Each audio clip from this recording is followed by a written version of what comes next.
How we doing? How we doing? How we doing? Oh, it's time. It's time. It's time. It's finally here. Okay, so Binjo 3.29 reveal. Yo, let's actually go check the reveal.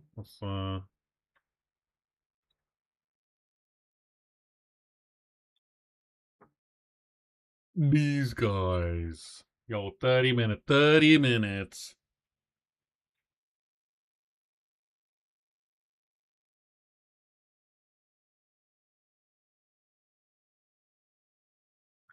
It's time, guys. What's the sounds like on this?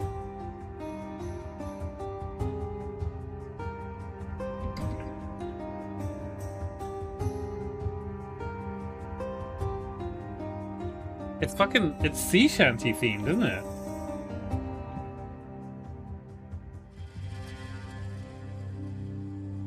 This music is sea shanty themed. For sure. Sea shanty themed. Right, okay. Let's get going. Bingo, bingo, bingo. Okay. Hi. I'm Jonathan Rogers. No, wait. Rabbit.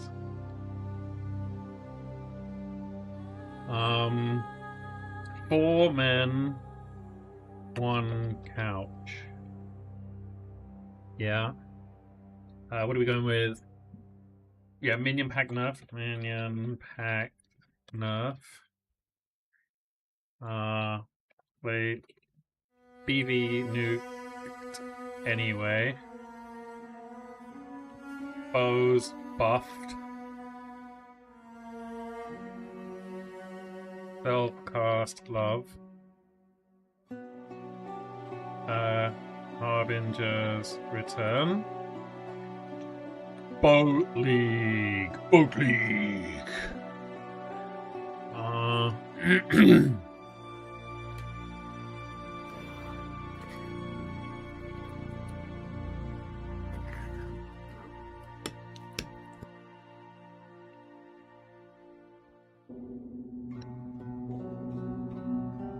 don't know what else. What else is it gonna be?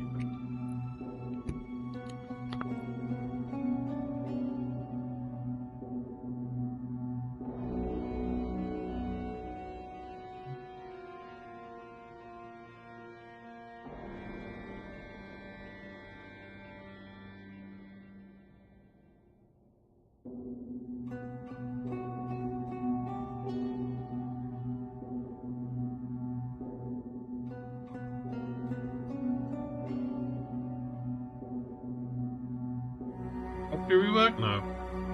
No. Beasts. UOL? No. Never happening. Never happening.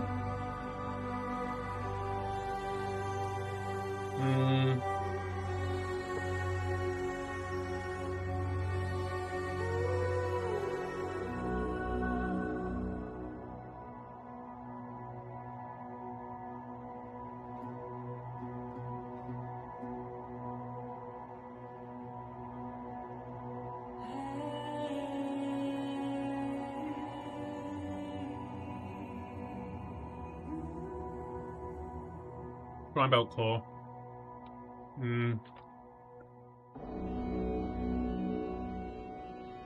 Raj Currency's Claw.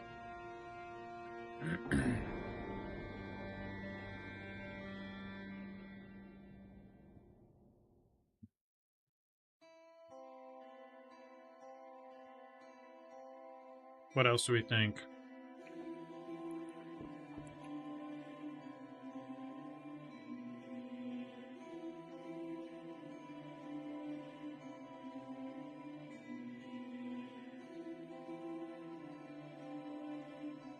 I don't know, yo.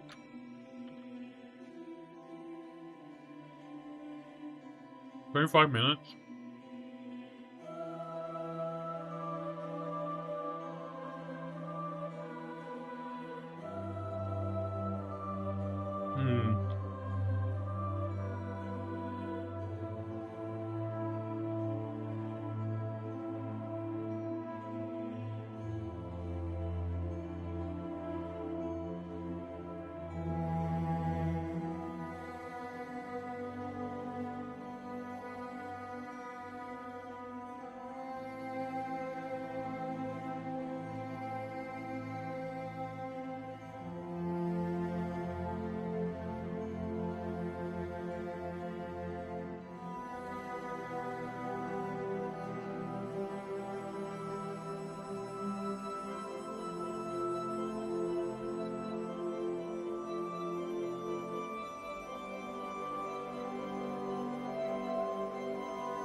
We gotta figure out the rest of this stuff. What are we gonna get? Should we just steal some from the PB subreddit? Surely there's some bingo cards here. No, there's no bingo cards. Bingo. Dead servers, breach nerf, arc buff, KF nerf. Oh yeah, KF nerf, yeah, for sure. That's a free space, basically. Yeah.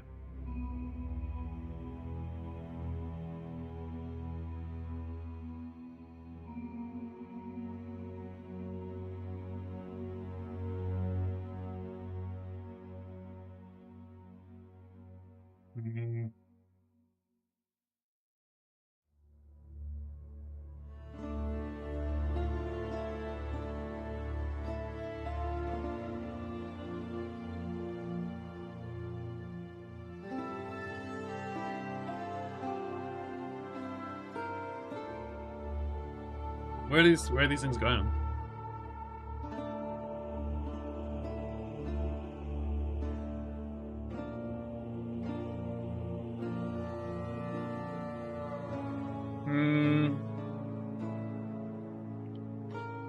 Style column news.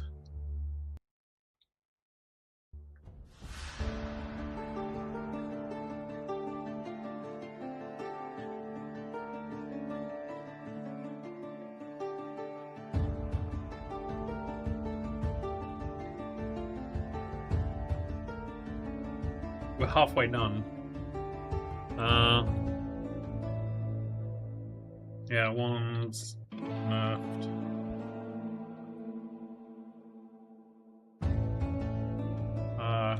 Reliquarian's gonna be nerfed before it goes live.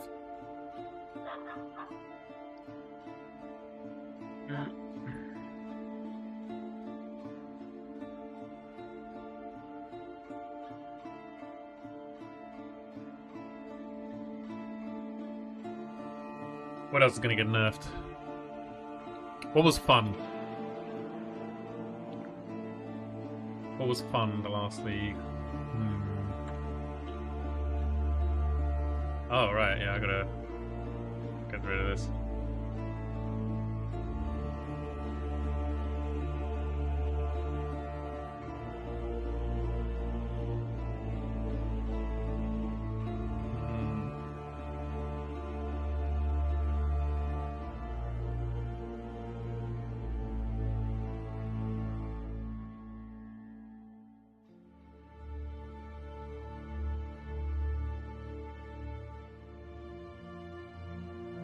Alright, there we go.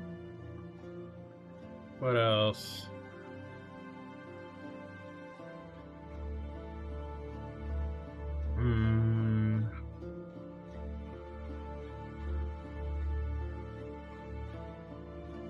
I don't know. I'm not sure what else is gonna happen. Let's steal more.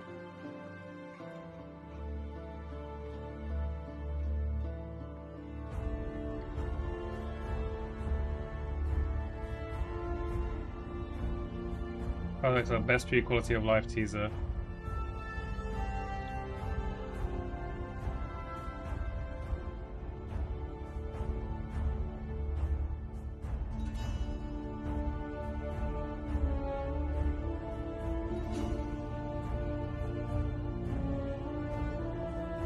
Oh yeah, Chaos Sync.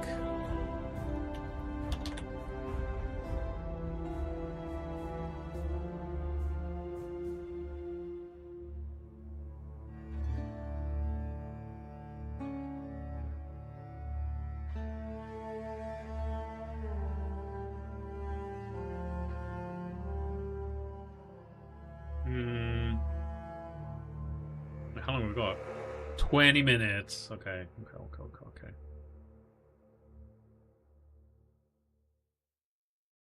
What else are we gonna get back?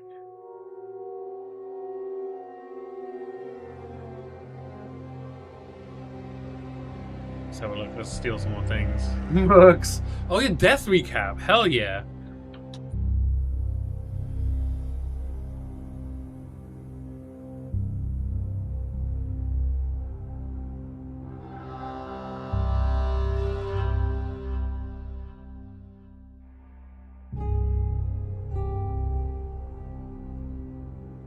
Fastest price checker. Ward loop nerf to the ground. Yeah, ward loop nerf.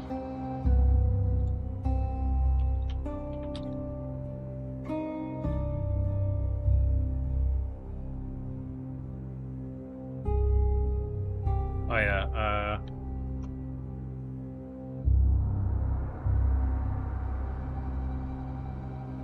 merchant tab bulk price. They said they wanted that.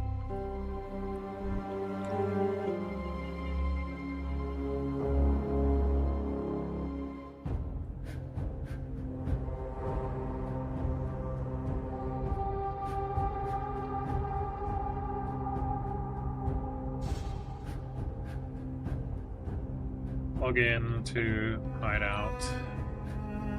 4 left.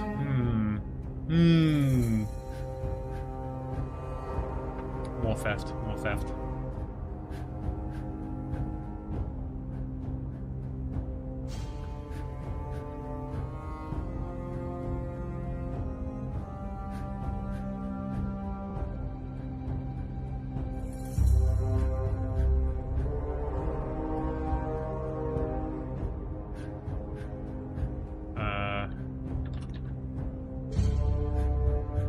Nicer patch notes. Presentation. UI scaling. What else?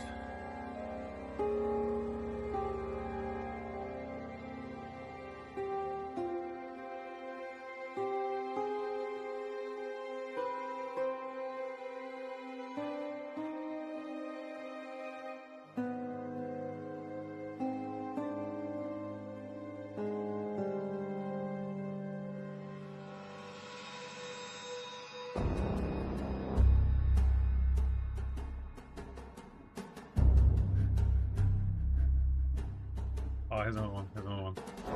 Let's go, let's go, let's go.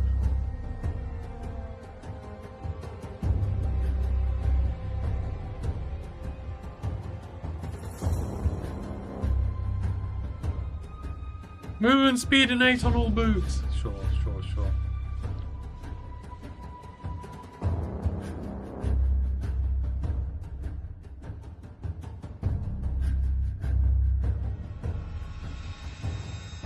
Yeah, Scarab overworked, Scarab reworked, Scarab changes. Scarab changes. Like they do need a buff. Better end game farms. Okay, there we go. Right.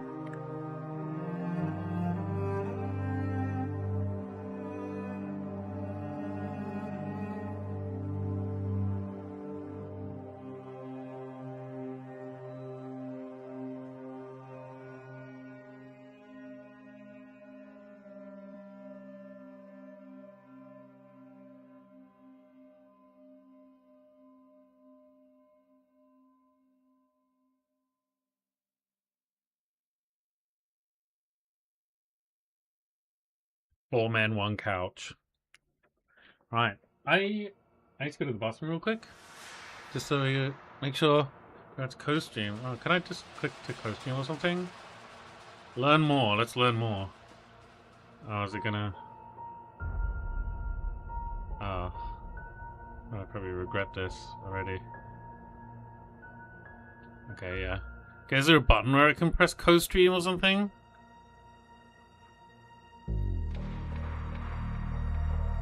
Co-stream. Okay. Yeah. Okay, cool. Yo, we did it. We did it. Okay. I'll be right back. Chat. Hold on a sec. Let's put the thing up. Yeah, I love you. I love you.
Woo-wee.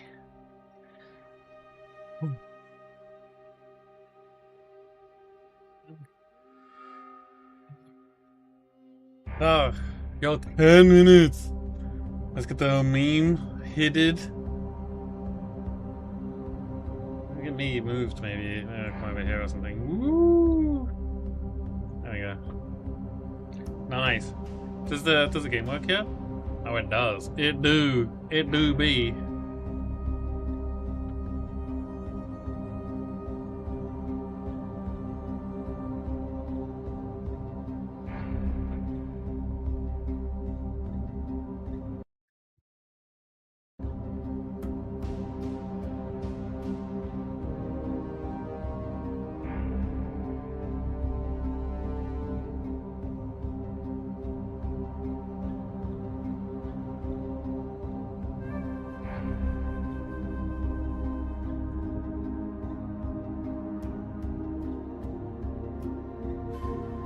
Oh my god. Chocolate.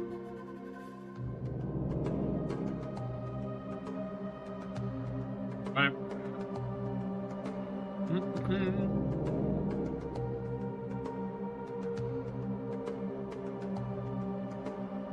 A little drinky.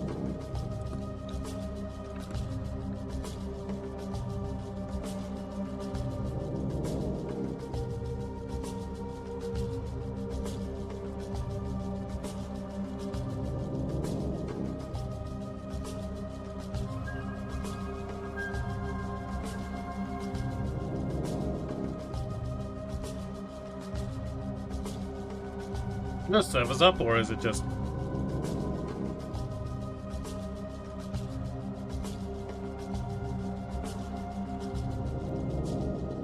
Oh, nice.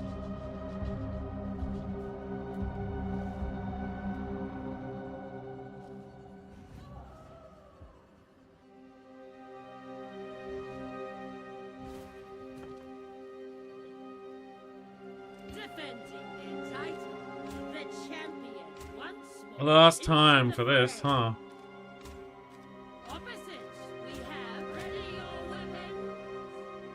So a quick little toda. I think it's like it ends in like an hour or something, right?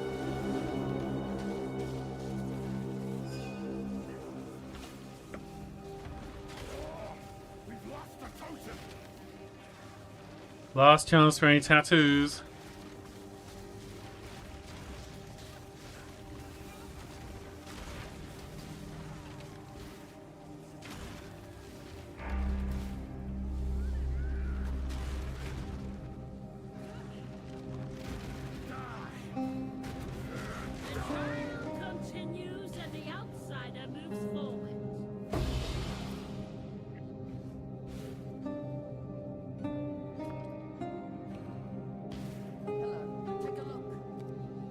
Oops.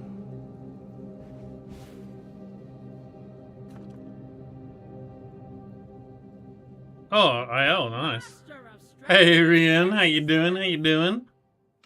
It's time. You ready? Are you ready? Are you ready? 7 minutes. 7 minutes. 7 minutes. 7 minutes. Have you got your bingo card ready?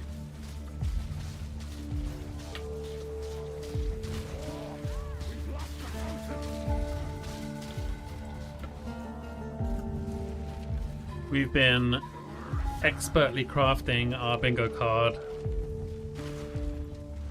Can recommend a build, not until patch notes. Not until the patch notes, but I mean then, yeah, hell yeah. But again, you know, it really depends on what you want to do. Because patch notes not out until like an hour from now, or 2 hours from now probably. Maybe 3, something like that. We've got 6 minutes until the broadcast starts.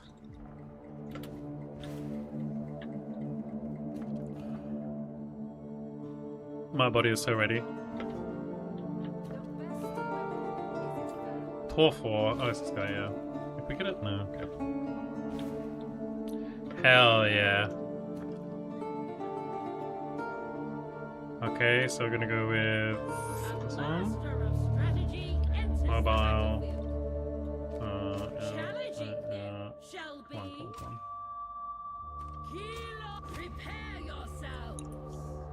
My body is so ready. I really want to get this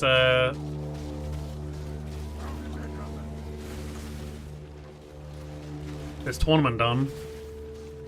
My flight changed and totally fucked me. No! Tell them you can't make it. You are my hype for League reveal. We got ourselves a bingo card, sir. We got ourselves a bingo card. You're literally on the plane right now. Oh my god. Oh my god.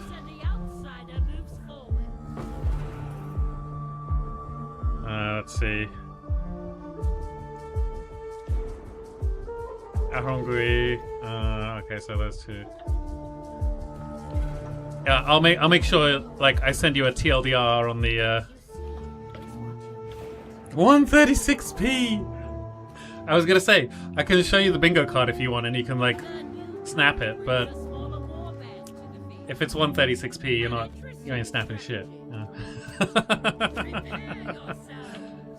5 minutes. 5 minutes, guys.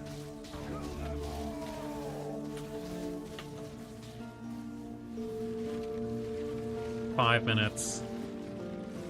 One giant white block. Yeah. Good luck, sir. Good luck on your flight. Land safe.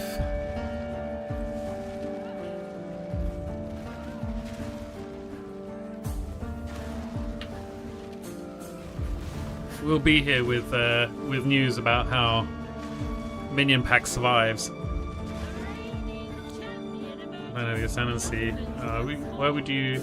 Okay. I mean, if it was Toxic Rain, I would probably go Pathfinder because of all the Pathfinder related things. But I guess, it's up to you.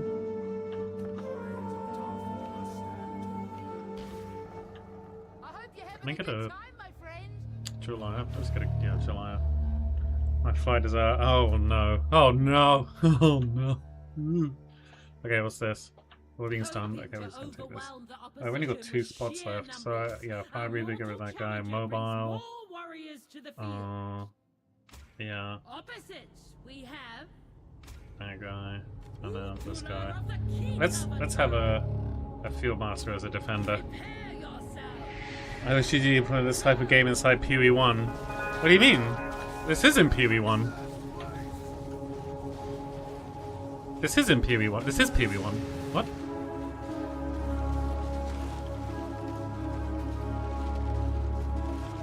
Huh?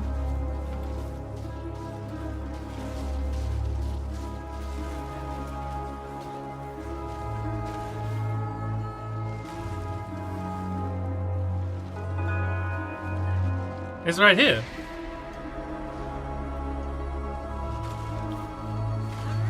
Yeah, but I mean, play it whilst you can, you know? I think it ends in like an hour or something. Divine Orb? Yo, I'm not made of stone. Let's go, Divine Orb. Let's go.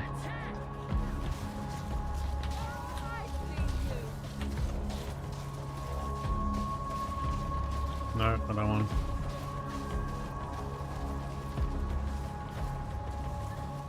How long's left? Like 3 minutes.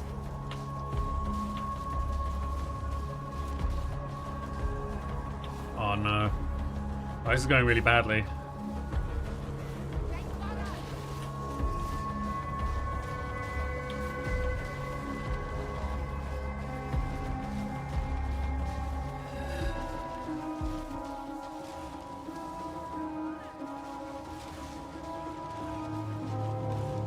Okay, now it's going, at least. Oh no. Oh no. 1 minute 55 seconds. It's like a chess game. I really like it. Yeah, kind of. Yeah, I see what you mean.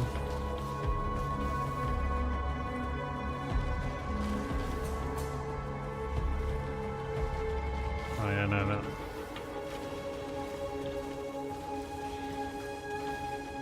Oh my god.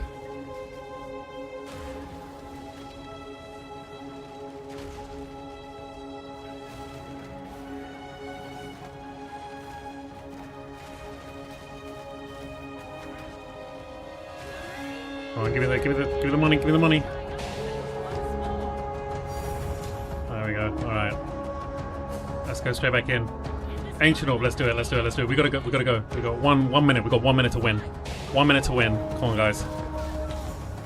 Oh shit.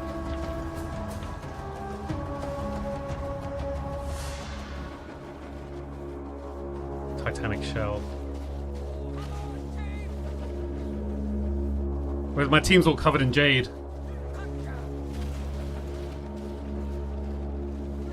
Come on, boys. Let's go.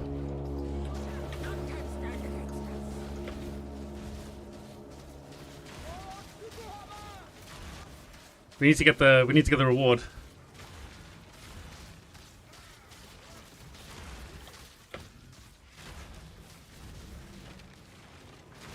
They're gonna I don't really care about the Ancient Orb. It's like the other thing that you get at the end here, because you can get a lock for this. Okay, that's it. Come on. Yeah. Let's go. Yeah, confirm. It's this thing. Vol's Protector or +4 to all attributes. Okay, alright. Hi, I'm Jonathan Rogers, Game Director on Path of Exile, and welcome to GGG Live. Nice. We have massive changes to show you today with Path of Exile, Curse of the Allflame, which is coming out next week on July 25th. Massive changes! Twitch drops are enabled on today's livestream, so you'll be able to claim your Abyssal Soul Shatter rare finisher effect by following the instructions below. Let's not keep you waiting though. Roll the trailer for Path of Exile, Curse of the Allflame. Roll it. The Allflame calls us to the sea. We're gonna upgrade a boat? To a lost wreck that still draws ghostly breath. A curse down below. What? Are we going down to the bottom of the ocean? With my lanterns, we can explore the sea floor. We must find the source of the Allflame before the brine rot. What? Somewhere in the blackest depths, bounty and death await.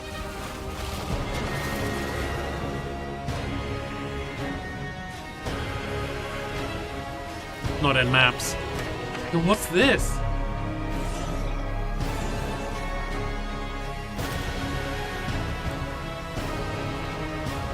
Okay. Abyss rework.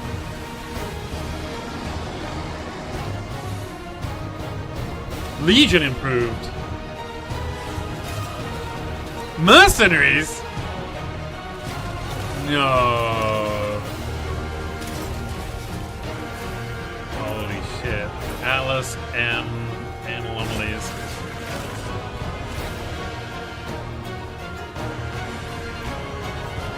Come Ascendancy find your class. fortune in the Brother. depths of the sea. Brother. What? Okay. In today's Legion stream, we'll be improved. walking you through all the details of Path of Exile, Curse of the Allflame, where you'll comb the ocean floor discovering sunken artifacts of forgotten origins, fight the horrors of the deep, and do your best to keep from being crushed by the waters above you. We're revisiting some familiar mechanics to bring new life to systems that have begun, perhaps, to show their age. Abyss and Legion will both be receiving significant upgrades, including a new pinnacle boss for Abyss and a new chase crafting system for unique items in Legion. In addition to revamps of the existing leagues though, we're also bringing back some old friends. The mercenaries of Trathus are making their way back to Rayclast. Then we'll explain our new endgame system, where you'll join Kirak in investigating anomalies appearing on the Atlas. After that, we'll discuss the character and skill balance coming in Curse of the Allflame. Finally, we'll cover our new set of supporter packs, after which we'll have a live Q&A session where Ziggy D will interview Path of Exile's game director Mark, as well as game designers Octavian and Andrew, answering your questions from Twitch chat. After the livestream, we'll drop the full patch notes at 11 AM NZT. So let's get started. I'll hand things over to Mark to introduce the new league. Holy shit. Hi, Holy shit. I'm Mark Roberts, Game Director on Path of Exile. In Path of Exile, Curse of the Allflame, a long-forgotten mystery has begun to stir beneath Rayclast seas. Hidden in the icy depths lie strange and immensely powerful treasures, waiting for those bold enough to claim them. Meet Valerie, a dangerous Corsair captain who needs boots on the ground and on the sea floor to help her retrieve these treasures and unlock their potential. This is where you come in, Chris to Olsen. help her find the charts scattered across Rayclast. Okay. Then, use those to guide her ship to the patch of brine that holds loot for the taking. In return, you'll get a cut of the profits. These lost charts are guarded by the undead, rival Corsairs, or horrible creatures of the deep. Each of these monster encounters will also have a custom bonus for defeating the enemies. For example, successfully defeating the accursed undead that guard this treasure chest will cause the grateful trapped soul inside to grant you its power, possessing you and granting you ghastly power for the rest of the area. Oh, okay. Once a chart is in hand, you'll board the good ship, the Sovereign, Valerie, or Val's reappropriated Oriathan naval vessel. Here, Val introduces you to the heart and soul of her ship, quite literally. Vesper, another Pondium native like Val, is bound to this ship. His soul burns with the Allflame's curse, and were his comatose body to be removed from the ship, he would surely die. The silvery apparatus that lines That's the weird. bows and eaves of the vessel allow him to steer the Sovereign anywhere in Rayclast's waters. Using the chart you've brought, Vesper can navigate to a location so you can scout it for Val, and while doing so, claim whatever treasures there might be. How, though, will you avoid a watery grave once sunk below? Vesper controls a spark of the Allflame, a powerful and mysterious magic, which has been imbued into a number of devices aboard the ship, chief among them the bathysphere. This entirely safe and well-tested contraption of rivets, bolts, and metal will be your ticket beneath the waves to explore and plunder. While scouting the depths, in order to not need an ample supply of air, we're instead going to place Allflame lanterns. These are conduits of the power that keeps Vesper alive and bound to the ship. Oh, and that's give an you amulet. the temporary safety you need to do that exploring. Without them, you will drown. The first of these is strapped to the bathysphere and activates on landing, rushing the water away to reveal horrifying monstrosities, lost treasures, and a strange luminous coral growing from the corrupted dead in the oceans of Rayclast. These strange growths are the real reason Val has asked you to plumb these waters, as the coral can be broken down into dead man sulfur, the fuel that keeps Vesper's light burning. As you get to the perimeter of the safety provided by an Allflame lantern, Val will drop more down at your request. There's also an option available to have new lanterns fired automatically for you as soon as you need them, if you prefer speed over fine control. Explore and claim what you can while you can. Lost fortunes of gold, chests of valuables, and lurking threats all lie in wait for you beneath the waves. You might even find the odd lost missive, waylaid on its travel to its intended recipient. But hey, finders keepers, right? Beware though, as Vesper can only power so many lanterns at once, and that power is finite. On placing the last of your lanterns, they will begin, one by one, to flicker and fade, and the creatures of the deep will rush in as they sense the vanishing of the light. You'll have to rush back to the safety of the bathysphere, escaping the cold clutches of creatures that despise the light you bring. Wait, You'll want so to you have place to go every lantern though, all as the way back. exploring to collect enough dead man sulfur is the only way to successfully chart the area for the next step, planning a voyage. Val will keep a record of the areas you've charted, storing details in her journals.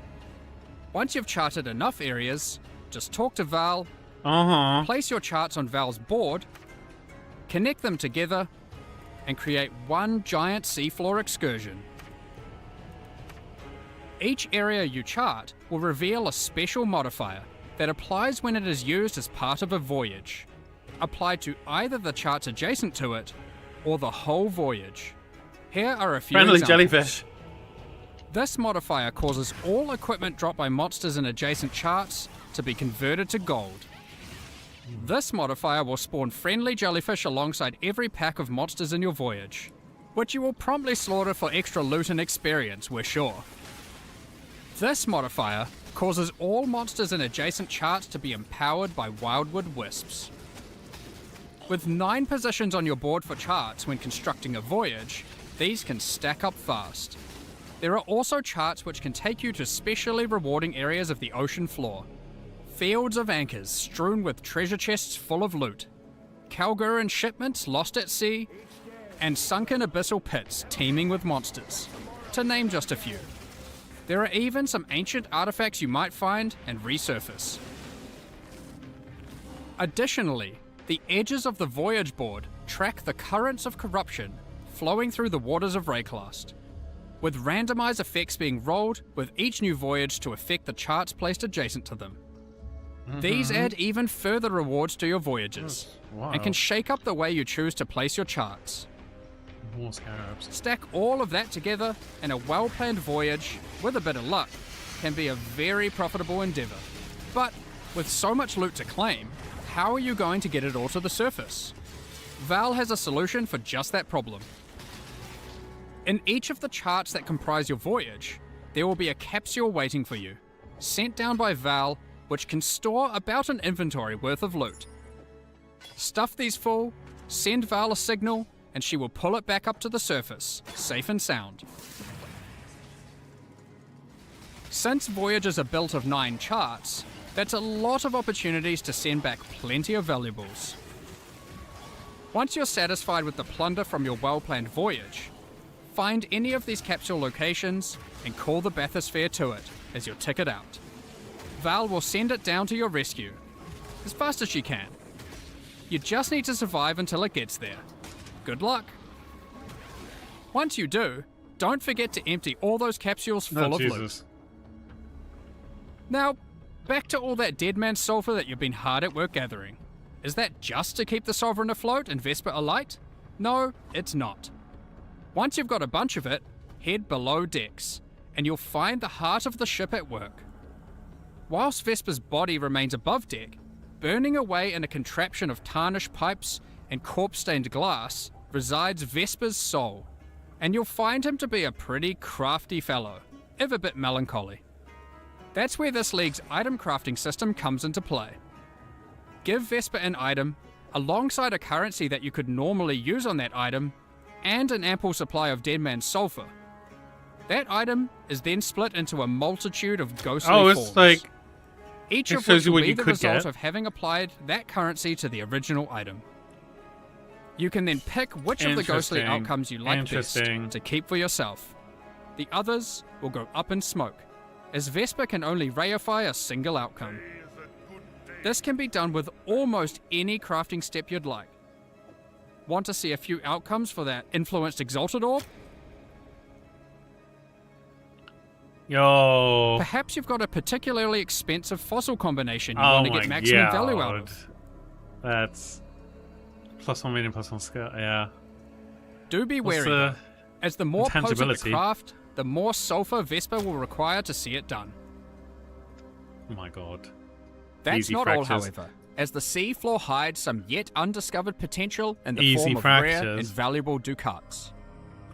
These can be consumed by Vesper to warp and twist items in ways not seen in centuries, such as Kishara's Ducat, which creates 4 ghostly copies of an item, each of which will keep 1 mod from the original, perfect for creating powerful crafting bases. The Gentile's Ducat, which can solve item or gem requirement problems by changing one attribute to another. And Brine Hook's Ducat, with which you can become Pantheon an emissary aspect of the skill. gods of Rayclast. Who knows what these aspects might do? These Ducats come from special types of charts, so keep an eye out for them on your travels throughout Rayclast. You may even find some that lead you to notably unwelcoming waters. So that covers the new league, and for the first time in Path of Exile, we're finally going under the sea. Some might even say this is the first real boat league. But that's not all. Not even close. Next up, we've got an old favourite making a return. The mercenaries of Trathus are once again roaming Rayclast, looking for hapless fools to duel. Mercenaries will start appearing from Act 3 in San. Before beginning a duel, you'll be offered an overview of the mercenary you've encountered. Here, you can see the gear they have equipped and the skills they employ. As per the Trathan Code, you have the right to wager for an item the mercenary is carrying. You'll stake some of your gold, and the duel commences.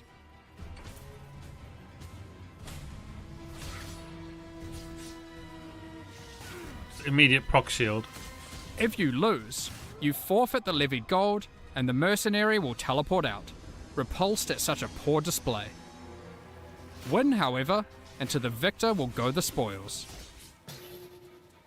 In addition, if you win the duel, the mercenary will aid you as an ally for a number of areas.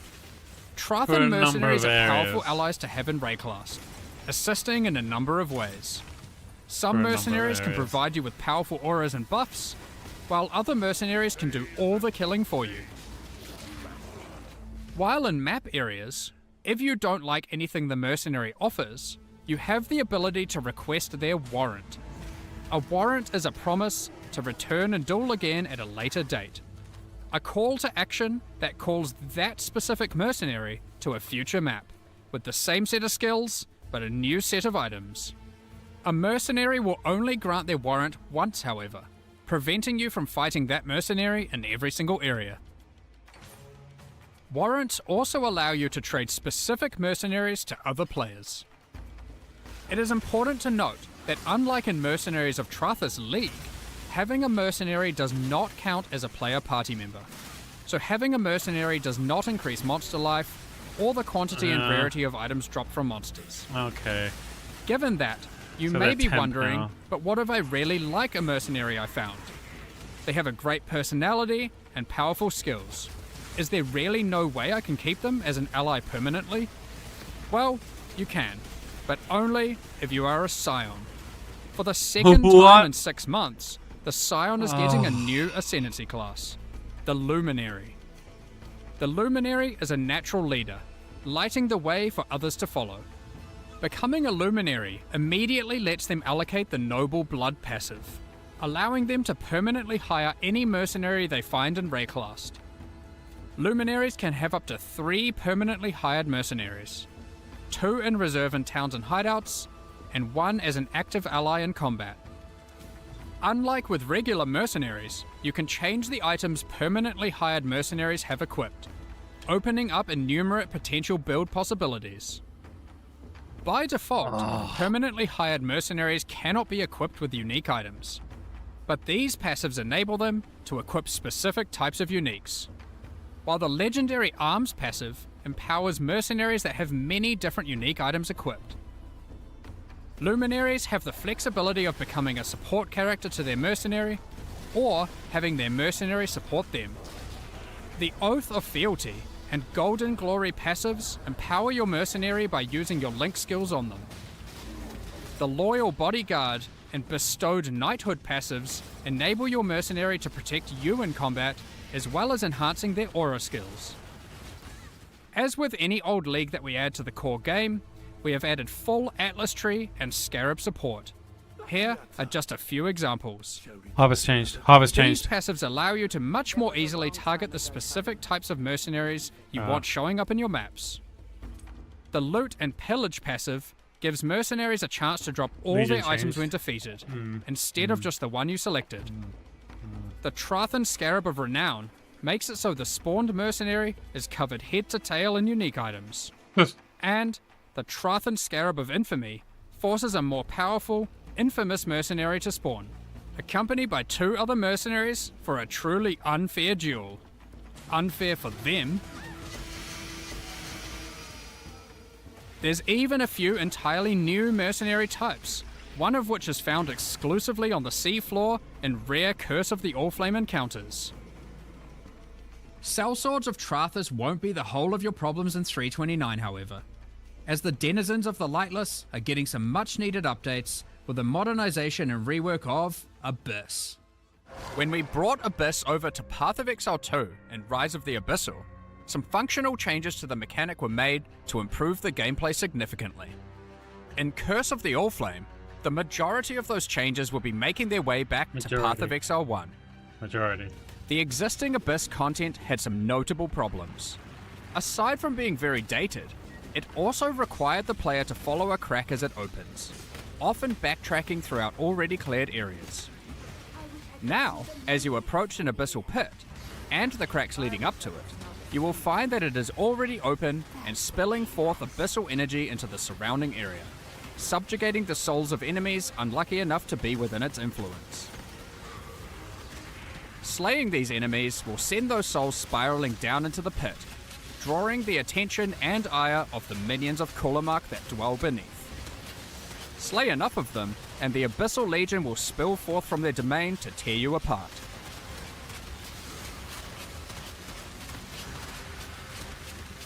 The upshot of this rework is twofold. Firstly, there is now much more visceral feedback in the moment-to-moment gameplay of Abyss, Yeah, with audio that's good. and visual cues drawing the player along. And most importantly, you'll never need to chase a meandering abyssal crack around a map ever again. No more backtracking. However, be on your guard. The abyssal minions of Kulamak have some different tricks up their sleeves in PoE 1, and many employ entirely different skills to those of their PoE 2 counterparts. To be clear, there are still some aspects of the existing abyssal system that we will be keeping. Abyssal jewels and items with abyssal sockets will remain. In fact, we have given Abyss a similar treatment to what we did with Dell fossils in our last release, moving abyssal rewards out of other areas of the game to make Abyss the exclusive source of abyssal jewels and Stygian vices. This will also come with a complete refresh of abyssal scarabs and Atlas passive tree investment, with some truly dangerous and wild new ways to take on the Lightless hordes. Lastly, for Abyss, but definitely not least, Abyss is bringing an entirely new endgame pinnacle boss, with its own set of brand new unique items. This boss has a very unique way of accessing it. What does this eyeball do? Good luck figuring this one out. Let's move on to our next league being reworked, Legion. Every league should have distinct and interesting rewards that are exclusively available from that mechanic. This allows players to specialize in certain corners of the game, rewarding those who engage with a given mechanic. Legion is next on our list to receive this treatment. Despite having a unique combat mechanic, we felt Legion didn't have interesting exclusive rewards outside of timeless jewels. While incubators were technically exclusive to Legion, they effectively granted the same rewards that you could get elsewhere. So, what are we doing about it? Firstly, incubators are being removed. No longer will you have to remember to apply incubators to all your equipment every few maps. Instead, we will be adding a new type of reward exclusive to Legion, the Stygial unique items. Legion generals and maps will have a chance to drop a new type of currency item, enshrouding crystals. These can be used on your unique armors. You can then take the enshrouded item to the domain of timeless conflict, which might look a little bit different to what you remember. A giant crystal emerges from the center of the domain, and there appears to be some sort of entity trapped inside, potentially the reason that these armies are engaged in eternal conflict. At the base of the crystal are a number of smaller crystals. Clicking on one allows us to place our enshrouded item inside. As we then kill monsters in the domain of timeless conflict, our gloves within the crystal begin to transform. And once you have killed enough, the crystal becomes volatile and looks ready to fracture. I wonder what will come out. Our Shaper's Touch transformed into a Malagero's Virtuosity. But now, the Malagero's Virtuosity has a trace of the original enshrouded item bestowed upon it, in the form of a vestigial implicit modifier. As you can see, enshrouding crystals allow you to transfer powerful modifiers from one unique item onto another. Here are some more examples of vestigial unique items. Helmets, boots, gloves, shields, yeah, go on, go and chase. body armors. Okay. In addition to vestigial items, we are also making a number of small improvements to Legion.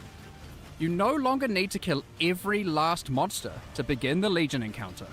Breaking out all the key monsters, chests, and the majority of monsters will be enough to start the combat automatically. No more cheeky single monster hiding in the corner, preventing your encounter from starting. Legion monsters drop fewer splinters, but in larger stack sizes, resulting in fewer clicks in each encounter.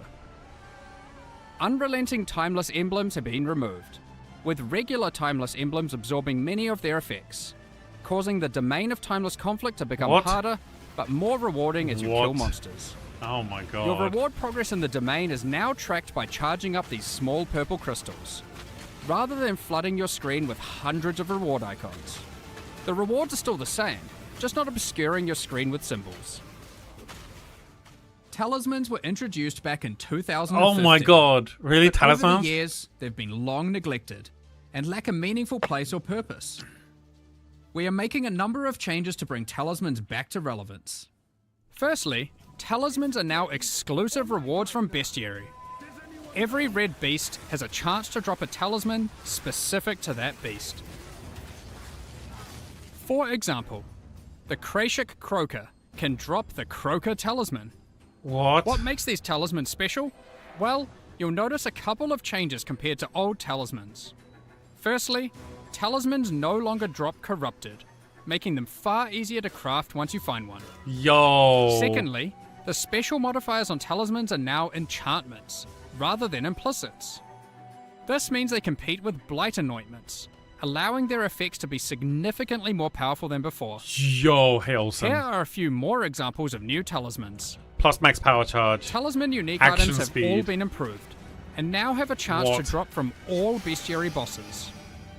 Check out the new Eyes of the Great Wolf Talisman, which has some crazy possibilities. +1 Spectre and Fire Res. So that is everything covering the new and reworked League mechanics in 329.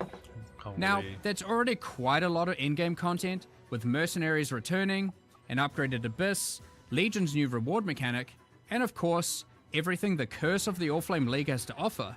But even with all of that, we're not done. Because what about the Atlas itself? Given Zana's actions to try and destroy it in the last two expansions. Zana's actions are causing the Atlas to become ever more destabilized. Oh my god. Strange locations have begun to manifest on the Atlas, many of which seem to be bleeding over from familiar places in Rayclast. Kerak has labelled these as anomalies. When you complete maps affected by a Voidstone, there is a chance that when you next open your Atlas, an anomaly may manifest. Like this one, the Mana Foyer. Like regular maps on the Atlas, you can select them at your map device, but unlike regular maps, these don't require an item to enter. It looks like this area is the abode of Cadero Perandus. Cadero is willing to offer valuable items in exchange for our gold. If you don't like what is on offer, you can reject it, and he will immediately offer another item. But it goes up in gold The cost. next offer will cost more gold, but hopefully is Lion's much Roar. more valuable to Not you. bad, not bad, not If bad. you don't have enough gold for the offered item, don't worry. Kadero is happy to wait for you to replenish your coffers. You can return to the area at any time. The anomaly will not disappear from the Atlas until you either purchase an item or reject all his offers. Anomalies are unique in this regard. Unlike other locations on the Atlas, these areas can often be revisited. Let's quickly run through a few of the not anomalies the that can lake, manifest. not the lake. Olsen, you got your Reflecting wish. Mists and the Nameless Seer no longer randomly spawn within maps, Oh, but instead now appear in their own anomaly areas.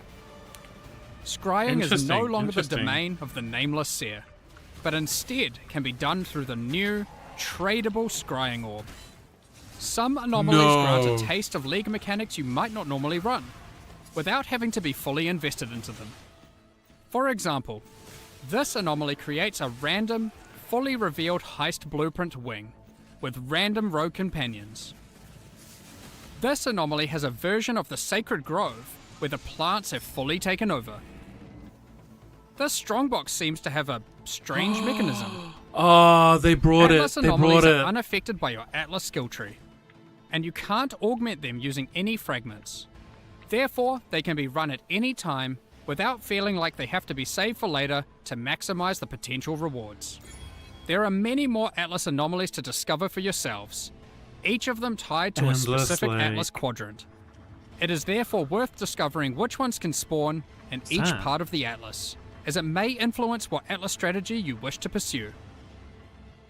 So that is a heap of new challenges to encounter, from the League and the in-game. But you may be asking, what new tools do we have to face these challenges? In 329, we are giving a bit of love to spellcasters, specifically those that cast Self-cast. spells themselves. Yeah. But first, let's address the elephant in the room that astute players may have noticed. The sockets? Yes, I'm talking about those socket colors. So, after the better part of 2 decades, in 329, we're making a fairly radical change. Sockets, at a basic level, don't have colors anymore. You can now put any colored gem into any socket. We're doing this to address a long-running issue for both new and experienced players. I'm sure almost everyone who has played before has run into the issue of finding a notable upgrade and have struggled to find a way to equip it.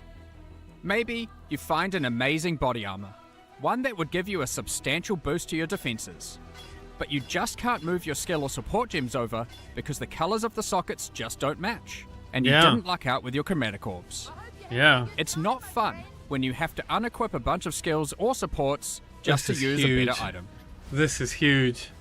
This can still happen with the socket numbers and socket links, so it's not like it's just purely trivial, but the colors were just unnecessary.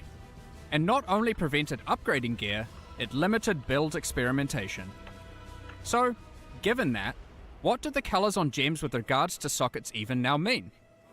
Well, the colors on gems for sockets are still relevant, just as an upgrade system. You can still find items with colored sockets, and you can craft them onto items. They are just rarer and more powerful.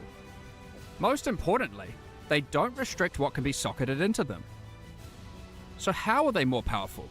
Well, if you were to find an item with, say, a green socket, you can put a green gem inside of it to get an additional quality bonus to that gem. This allows socket colors to be a purely positive outcome on an item, while not just simplifying the system away. You can also still change the color of sockets on your items using a chromatic orb, which now guarantees at least one red, blue, or green socket. This change will Holy. make it easier for everyone to upgrade items and maintain their build, especially while progressing. Oh Speaking my of builds and God. gems, we wanted to make sure we improve some of those, specifically for spellcasters. Let's get into that. Holy shit.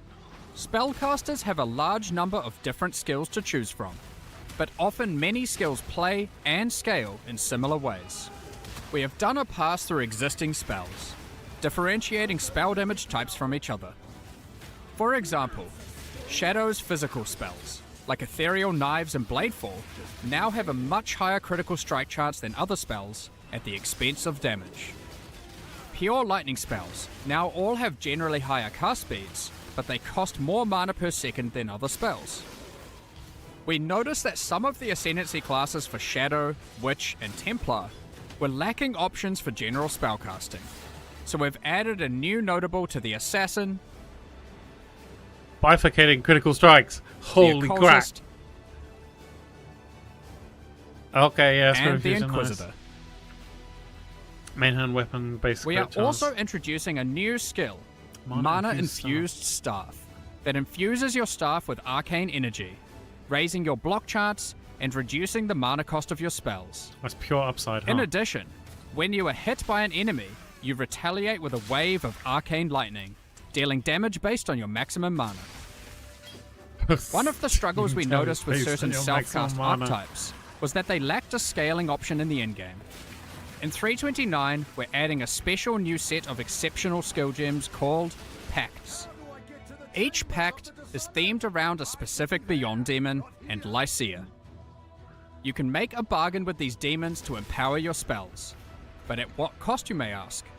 Well, these spells don't have a typical cost, but instead cause the player to gain a special affliction debuff. Don't worry too much though, the rewards will be worth it. For example, Pact of Baydat causes many of your different spells to just cause a ruckus. While Pact of Gore is for dot builds. Using this pact will plague your enemies. Just cast it and watch everything around you melt. I wonder what Pact of Lycia and Pact of Katash do. We won't go into the specifics of all the balance changes we are making here, but there are many more caster improvements, including buffs to specific spells and supports, buffs to caster unique items, as well as more and better ways to solve mana. Check out the patch notes later for all the details. Next up, we're going to be talking about the new supporter packs for Curse of the Allflame. Today, we're launching 2 new series of supporter Holy packs. shit, the socket thing is Plague huge. and Remedis packs. Each tier contains the pack's full face value in points, alongside several exclusive microtransactions.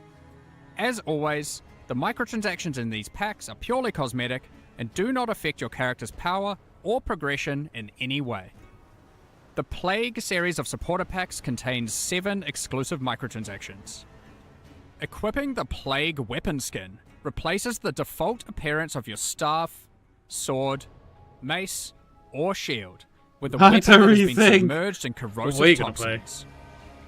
The Plague Rat Pet is the result of a nefarious experiment. When a unique enemy is nearby, it faints as a defensive mechanism to protect its fragile body so it can continue to spread disease. The metal of the Plague Bearer armor set has corroded, and the cloth has begun to disintegrate from being exposed to such toxic elements. It includes the Plague Bearer back attachment, which spreads disease across the ground in town areas, maximizing the chance of infection. A diseased swarm infects your weapon when using the Plague Bearer weapon effect. Use it alongside the Erupting Pustule's rare finisher effect to spread vile and devastating disease to monsters you kill. Activating the Plague Wraith map device causes the plagued energy to flow from the chained being. Nice. Given the goal of spreading such illness is to end the lives of as many as possible, the map device tracks kills in kind, showing you the number of enemies killed in each map, sorted by rarity. Feel free to even pin the count of enemies slain in a map to the leaderboard at your leisure. Pair it with the Putrefying Portal to fully immerse yourself in the Plague Propagator experience. Both the map device and the portal emit such a potent putrefaction that even the birds flying overhead cannot survive, as they plummet to the ground around it. The Remedis Pack series also contains 7 exclusive microtransactions. The Remedis weapon skin changes the appearance of your staff, wand, scepter, or shield, with relics once used by the Order of the Remedis Knights against the plague. The Medi Roa pet is kitted out with all the supplies necessary for healing in remote locations. Strangely, these Roas seem to have a particular fondness for goblin meat. Oh, the nice. Remedis They Knight eat armor goblins. set is bestowed upon those tasked Beautiful. with traveling through Rayclast to purge the sick of their diseases. The matching back attachment cleanses the disease left behind on the ground in town areas by the Plague Bearer back attachment. It's an important job of a Remedis Knight to not let disease take over. Help by doing your part. The Remedis Knight weapon effect funnels the divine power of purification into your weapon. Return to the Saints' End Monastery hideout to recuperate from your purifying duties. Once a thriving center for curing ailments, this monastery has slowly wasted away while lying unused. If you're feeling brave enough, there's even a platform to dive into the purifying waters below before washing back up at the base of the hideout. Last, but not least, use the Reservoir of Benediction Affinity Stash to store all of your elixirs. This stash opens to your stash tab with the Flask Affinity set. Additionally, all microtransactions from the supporter packs are available for use in Path of Exile 2. We're looking forward to seeing which of you choose to become the Plague and spread disease across Rayclast, or those who wish to fight against it by becoming a Remedis Knight. Thank you so much for your ongoing support. We're just about to start the Q&A with Ziggy D. Afterwards, we'll post the full patch notes for Path of Exile, Curse of the Allflame, at 11 AM New Zealand time, 4 PM Pacific. With release at the end of next week, our community team will be posting crucial information you'll need for the release. Keep an eye on the news. The socket thing is huge.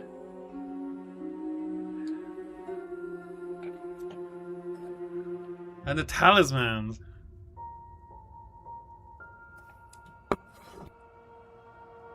+1 all skills. I mean, come on.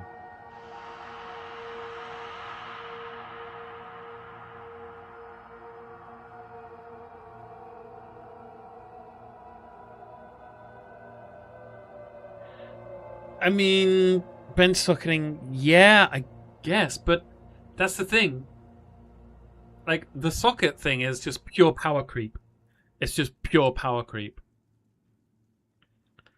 Because you don't need to do anything, and you get the same result. You can use any armor piece now. So, if you meet the stats for the gear piece, you can use any gear piece now. It's really easy coloring. You don't have to worry about it at all. So if you have like 200, like you're saying you're playing a ranger, and you have 212 int, you can just chuck on like a Twilight Regalia with like, 1000 energy shield or something ridiculous.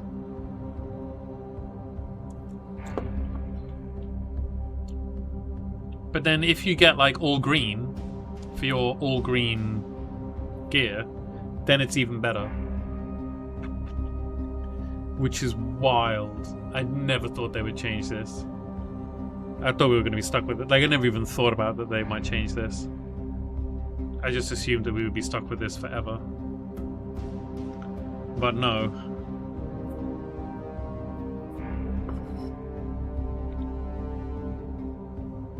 Holy. That's mad. That's mad, bruv.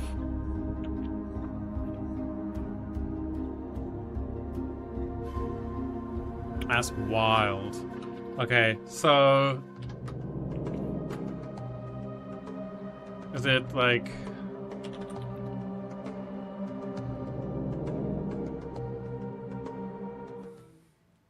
Allflame? G'day Exiles, and welcome back for another Q&A for 3.29.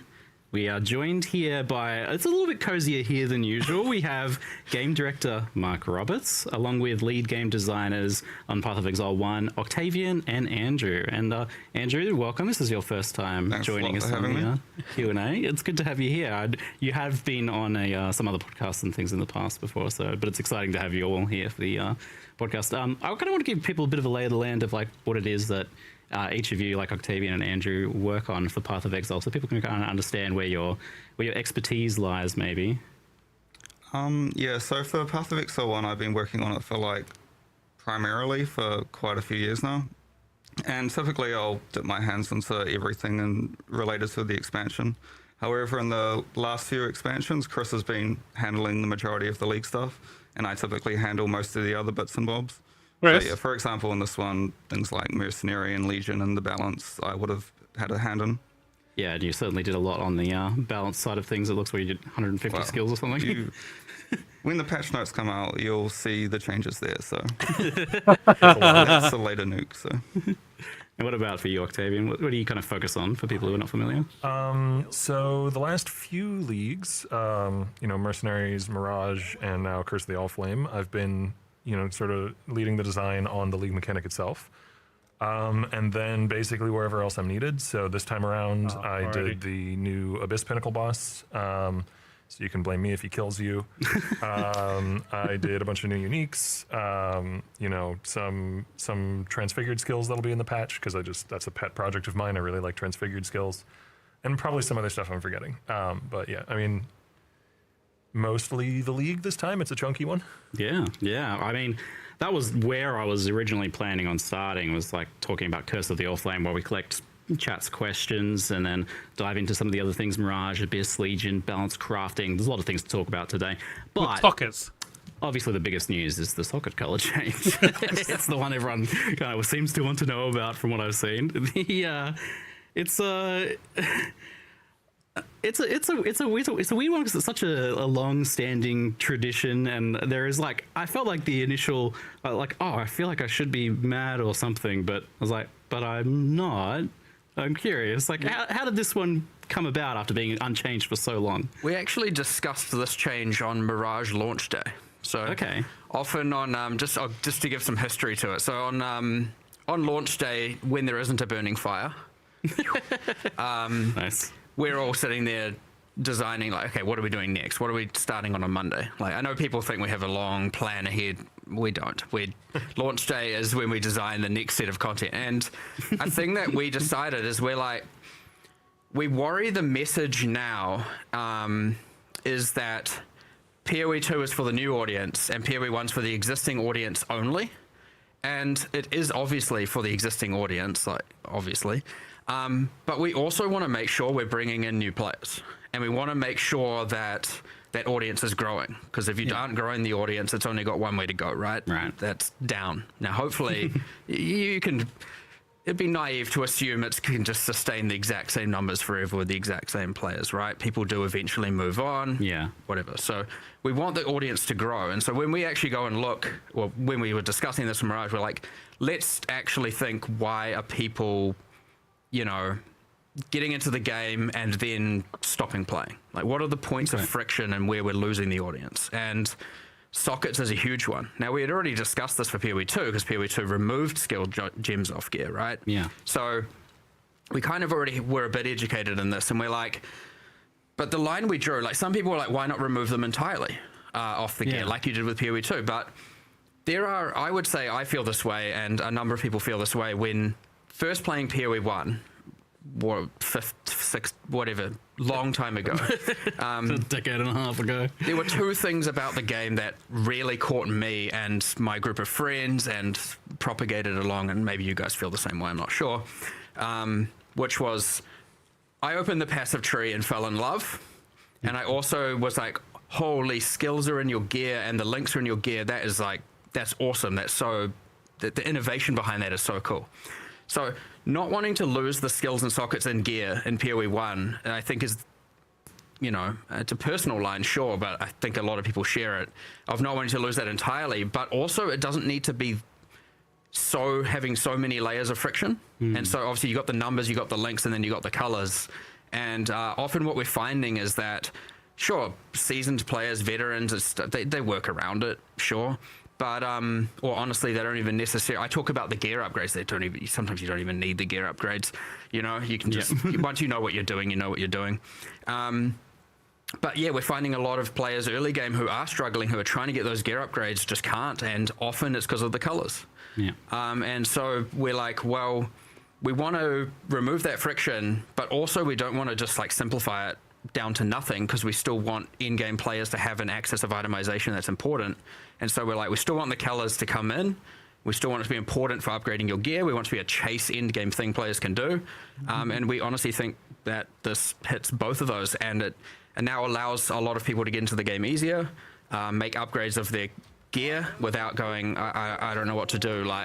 My gear's been the same since level 3. because they can't replace this or like one piece of gear or another piece of gear. And because they don't want to break their links or their skills or their support. So yeah, honestly, that's where it came about. And but the broader discussion is like, we need to get people in the door. We need to get people to stop quitting. And we need to have like when they get overwhelmed and they're like, I don't know what to do. It feels complicated, and this was part of that. So, you know, I wouldn't expect this to be the last change along that axis of us going, let's remove these barriers of entry. Nice. You know, in the future we want to make more. But yeah, honestly, I think, you know, generally speaking, almost everyone internally has been pretty positive, but everyone has that, whoa, you're changing this sacred thing. And even we had it. When we were in the room, we're like, oh, are we doing this? Are we allowed to do this? We're like, what? Do we need to...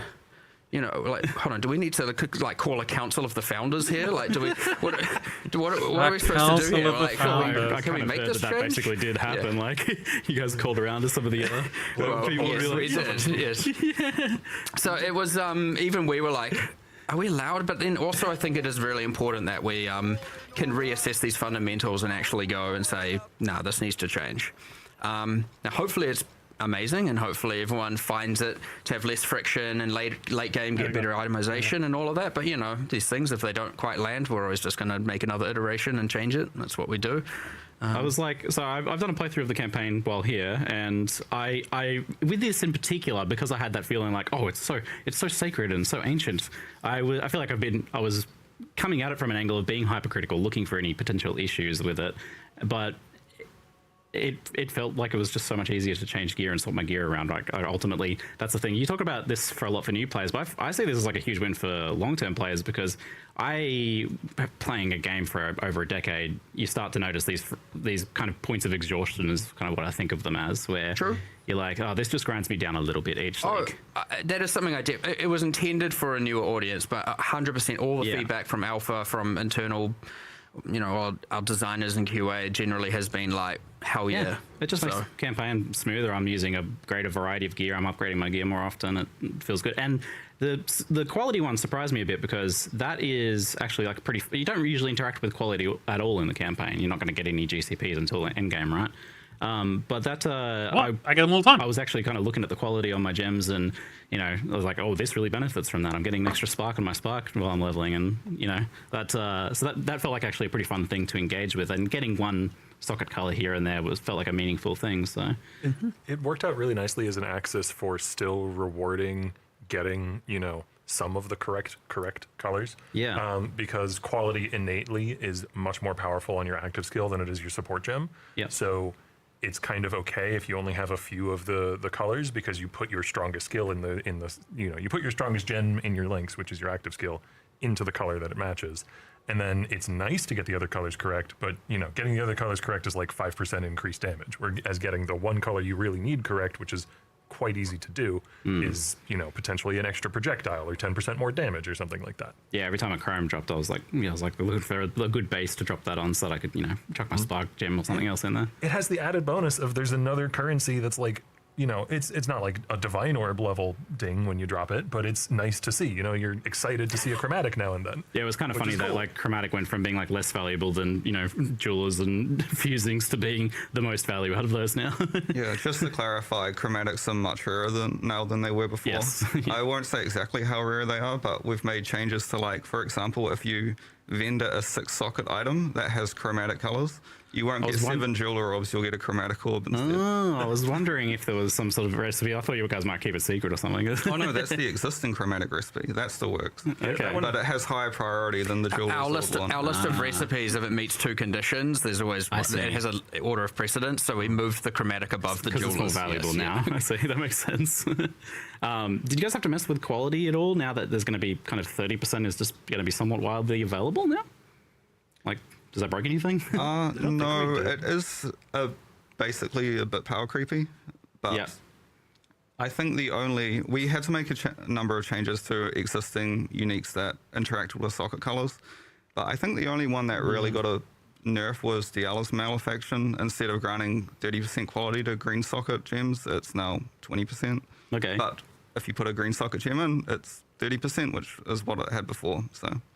And that's my follow-up question: is there's uniques that interact with socket colors? Have these sorts of things been updated? In particular, I was like wondering, like, do you guys do anything with tabula rasa, or just kind of leave it? I imagine, I don't know. Didn't need to change. Yeah, I mean, So that one it's kind of just six-link? works. doesn't it? Six-link, still a six-link, yeah. Still 6-link.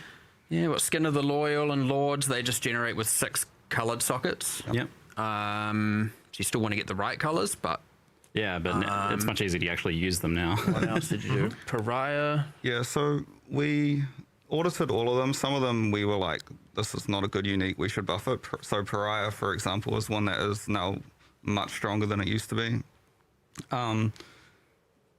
Yeah, there's subtle changes, but in general, like the design of the uniques didn't really need to change at all, like Triad Grip and the Untouched Soul, those type of things.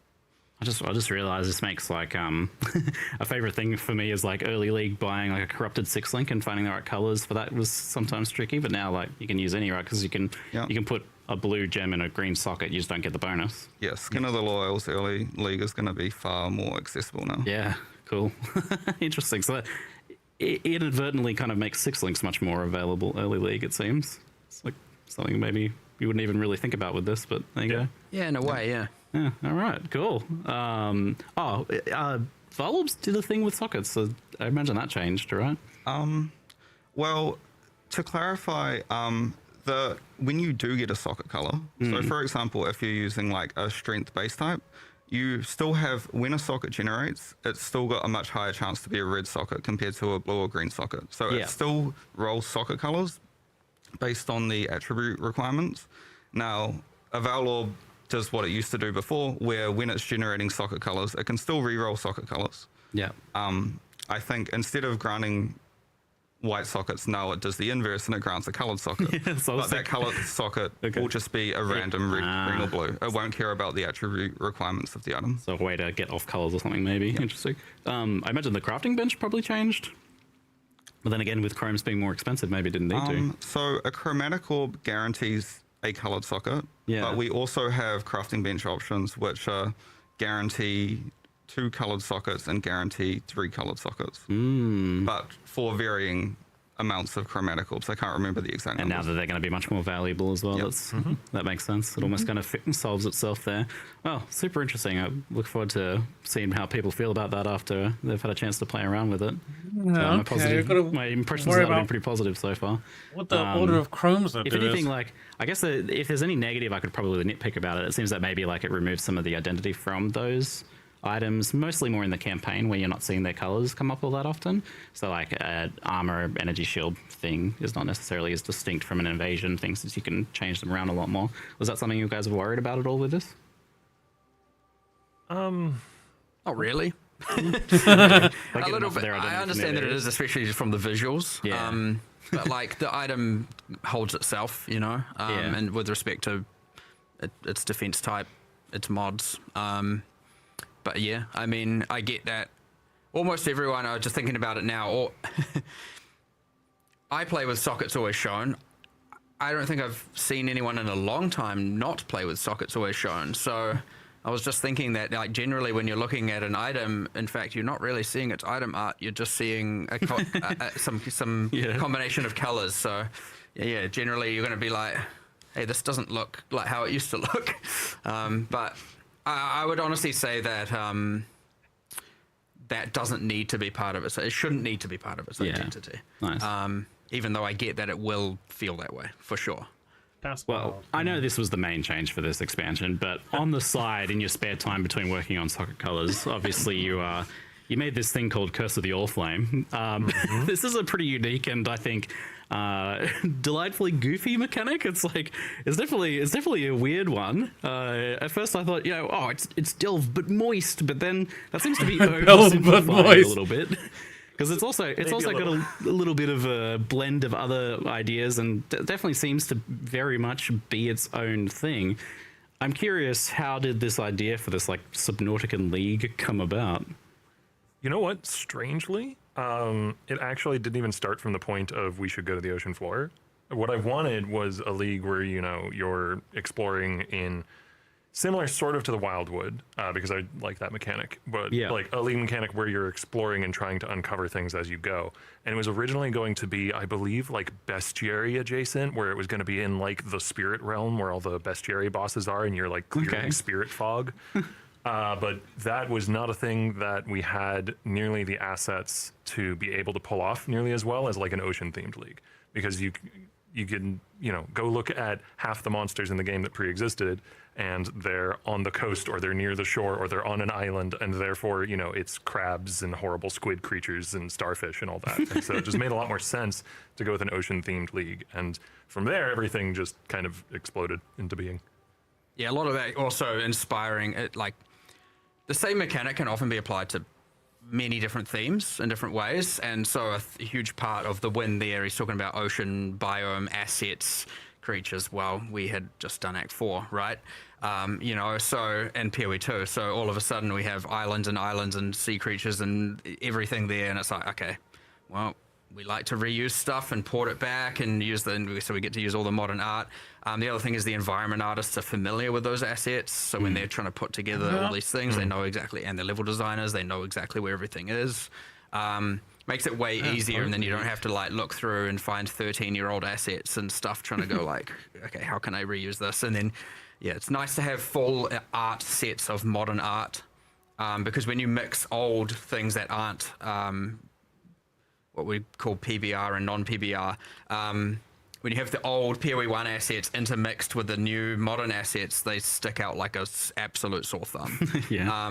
So yeah, going in, obviously it's when you're picking a theme, it's often good to look, what art do we have? How can we use that or reuse that? Because then you get to make a hell of a lot more content for significantly less cost. So that's kind of what helped inspire it, because we're also like, oh, I was like, and he doesn't necessarily know what's being made for PoE 2, and that's like where I'm kind of the bridge, and I'm like, Yeah, because you're fully on PoE 1. Yes. Yep. and he's like, well, what monsters? And I'm like, oh, well, let me give you that. And I was just like, massive list. I'm like, go to this area, go to this area, go to this area, go to any of these will work. You know, big starfish and all that stuff. And so, Sea otters. yeah. I love Sea otters. otters. yeah. The otters so, definitely caught me by surprise. we had a task that we hadn't finished called Demon Otter. Yep. Yeah, you didn't even point me at that. I went and found that one. Yeah. I felt slightly bad blowing up the otters. They're kind of cute. Well, you Little- can get one as a pet from nice. the upcoming mystery There you box. go.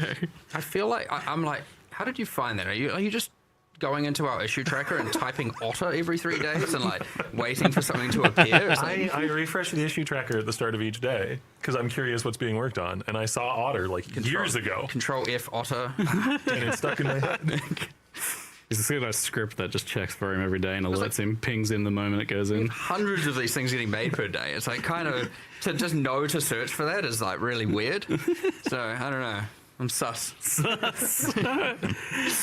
I mean, so you had some assets for it, but also, like, if you'd done the Wildwood Einhari sort of thing, that sounds cool, but it wouldn't have been quite as unique as this, I think. Like, I don't think we haven't had this, like, exploring the ocean floor thing before. I got a question for you. Sure. Is this a real boat league? I was wondering, yeah, because, like, you go into a boat, but we're not like, what makes a boat league? Does it just have to have a boat in it? Because that's a pretty low bar. You have to be at ocean? Do you have to be Fighting them? I think some people draw the line at sailing. I think it has to be moving. I think you have to. I think they Fishing? They would say. Hold on, We'll get to that in a second. Oh, you're rolling. I think that a true boat league to some people is one that must induce seasickness. That's As in with like your line. screen wobble and like. That is not what I thought you would say. You've not done that this week. Thank you for not doing that. I feel like the true boat league has to have combat on a boat. We're gonna have some boarding actions or something, like some boat to boat cannons and Noted. blowing up. Good access, yeah. Isn't it a town area? I guess you can't like spawn specters or anything. And In the Deepwater hub. Sorry, Deepwater was the working name. In the Curse of the Allflame hub area on the Sovereign. You is can the drop name of the items ship. on the floor on the boat. It so, is technically a combat area, so you could, in theory. spawn specters there if you wanted to. Shoot projectiles out to sea. Yeah. I guess you can. I guess. Sorry, it was mentioned though, like, does this also count? The same question could be asked of fishing. Does this count as fishing if you're on the ocean floor killing fish? Does that count as fishing? And does this tread on the toes of the existing fishing mechanics, obviously, as well? You would have had to have considered that. Did you confer with the fishing team when you were? I think that going down and killing fish is not fishing. I think that's... But what if you're holding a spear, though? Oh, but we don't have spears, so it doesn't matter. Perfect. Problem solved. So you're basically saying like dynamite fishing doesn't count as fishing then, for sure. It's 100% cheating. It is important for us to clear up this because, like, we need to always be just almost delivering boat leagues, but not quite delivering boat leagues. So I just wanted to make sure we succeeded in our goals here. There's this like grand plot of stringing along the PoE community for as long as possible for a boat league. Is like, That's true. When I pitched the retheme, Mark was very cautious. You know, like, oh, we don't want to give him too much. We got to keep him coming back for the next potential boat league. I see what's going on here. Yeah, it's like there's this tick box of league must have boat, and then indented boat must not move. You know. Okay. No. All right. Anyway. Anyway, so this is a pretty big change from Mirage, which was in map and heavily intersected with like all of the existing mechanics. This is the complete opposite. This is a mostly out of map mechanic, and it's not required for you to understand how it intersects with other mechanics. Is it? I imagine there's like a good reason to kind of like alternate between the two almost as well. Yeah. So one of the benefits of Curse of the Allflame is that it's a very straightforward theme to understand. It's something that, you know, you don't really need to have a lot of grounding in the all of the minutia of Path of Exile to be able to understand. Go to ocean floor and find treasure in a submersible. That's just a cool concept, whether you are, you know, a PoE veteran or not.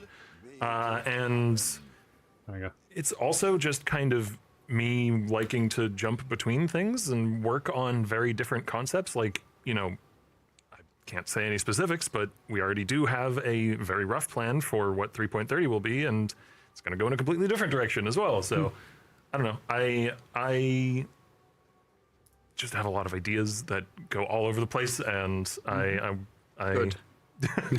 Good. we like to alternate these things, right? Yeah. Like often out of league, out of map leagues are, you know, they have room to be a bit more immersive. They have there's a whole world there. Yeah. You know, integrating things into map constrains what they can be. Right? Yeah. Like having a pocket of ocean in a desert gets a bit weird, you know, like, so certain things can work, certain things can't. I mean, in the same sense that kind of having a desert as Mirage in an oceany biome can feel more like a forest biome can feel a bit weird, you know, like, it allows you to create a more, immersive world. Submersive world. I see what you did. Immersive. I don't know. I'm silly. There are some lessons that have been taken from previous like out of league mechanics, where obviously the biggest one is that the Atlas tree is this method of investment that can, you know, lead to in Atlas content being able to be juiced to the gills, so to speak. Yeah. And we need a system that's, you know, at least in, what's the word I'm looking for here, in analog to that. Yeah. And that's kind of the voyage system, which we can get into in specifics a little bit later, but it's got multiple axes through which you can juice the content that you're doing to get, you know, some quite rewarding voyages. And it's kind of meant to be the one-to-one allegory to that. Analog. Yes. Yeah. That was going to be one of my follow-up questions is because you have so many like axes to juice things in maps, how do you make sure that something like this has like a nice long tail to it? That is something you can get as invested in. So this has like some nice ways for you to be able to juice it. And I mean, one of the other things is we have much more gradation in the level scaling. This is maybe getting too into the weeds, but like the mods that can roll on charts. Yeah. There's a whole tier of the highest tier of rewarding mods that can only show up on I-83, I-84 charts. Oh, okay, cool. So if you are at the end game, then you get access to like even more rewarding, you know, both charting and voyaging. And then there's some border mods that can only roll at the super high levels as well. And then, you know, those border mods can amplify with the chart mods, can amplify with the adjacency mods, can amplify with the chart locations, which I'm getting too into the weeds now because we haven't really discussed any of that. But I like, you know, I'm a PoE1 player at heart. I like lots of axes that all intersect and overlap and turn into a crazy encounter. Yep. And when you make something like this that is out of maps, there is like I feel like you guys expect and fully kind of know ahead of time that, oh, this is going to be more divisive than something that is in maps typically, right? Like, this is something that is for the players that are going to love it, is kind of the way that I view it. It's like some people are going to be like, oh, this is my life now, like the people who just delve every league. So I imagine then, how does that kind of like shape the design of this? Like, are you able, I imagine you're like able to take more risks or something with it, be a bit more crazy with it to try and suit that? I wouldn't say necessarily. Honestly, the way it generally comes apart is we're just like, that sounds like a cool idea, let's go with it. We don't really even think about the like overall risk and reward. Like, we just imagine a lot of like, we would enjoy it. We imagine a lot of people would enjoy it. And yes, we definitely understand it's going to be more divisive. And that's why we make sure we alternate these types of leagues, or at least we thoroughly try to. And as said, 330 will be an in-area mechanic in map. One of the other things that I'm definitely making sure is the case in 330 is there will not be a loading screen to do the league mechanic. I like Mirage, I like Allflame, but they have both now, you know, to go to the hub area for Allflame, you need a loading screen because obviously it's out of map. And then Mirage needed one too, which was unfortunate. To be clear, charts are fully tradable. Yep. You don't have to run them, you just stockpile them, right? And then go, like, you can do days of mapping and then go do days of charting. The crafting system's kind of crazy. Powerful. You know, like, much, but we won't be nerfing you know, a way that it can be thought about is you get in Hinakora's locks. Yes. Why do you have to put it like that? You make me nervous. Because that's what it is. You know, so there is a very, very strong motivation to do it. And hopefully people were like, hell yeah, feels good doing it because of that. But we like to, even when we do out of area, in this case, it's not like you find it, you have to do it. You can find it, you run it later at your leisure, right? So you don't have to break your mapping flow all the time. Get the chart, move on, map, and then maybe start the next day with, let me go do a bunch of charts, do a bunch of voyages, right? Like, that's fully at your leisure. You can, that's generally how people play, and it's generally how I play. At Alpha, we're seeing the same thing. It's like, just, you know, you have those people who might want to chart as they find them. You might have people who are like, okay, get to end of Act 1, do a bunch, you know, just talking about a campaign. And having the freedom to be able to do all of that is pretty critical for the out-of-area leagues, I'd say. Yeah, it seems like it's very free for you to determine your flow about how you engage with this. And for the map blasters then, who may be like, oh, I don't really want to go do the charting and stuff too much, it has something for you in maps as well. Like, I think that's easy to miss. Yeah. I mean, obviously the bulk of the mechanic is the undersea exploration, but there are 3 different encounters you can find in maps that are what grant the charts. And importantly, I wanted each of them to feel like they were, you know, worth engaging with, even if you didn't want the chart. So there's the Cursed Treasure Chest, which we showed in the live stream, that possesses you with a random tormented spirit when you complete it. That's a fun one. I like that. For the rest of the instance. There's a Brine Rot Pirate one, and when you complete that, you get a buff that gives you a chance for any gold you find for the rest of the instance to be duplicated when it drops. And there's the Crab Nest, and when you defeat the Crab Nest, whenever you kill rare and unique monsters for the rest of the instance, you spawn crabs. You spawn crabs. Which may not sound useful, but it's very good in Beyond maps. It's a bunch of extra crabs popping out as you do it. And I mean, more monsters popping out of monsters is definitely some people's jam for sure. Crabs. Lots of crabs. Oh man, there's a crab themed unique that we're going to show host in a teaser that I'm really excited for people to see.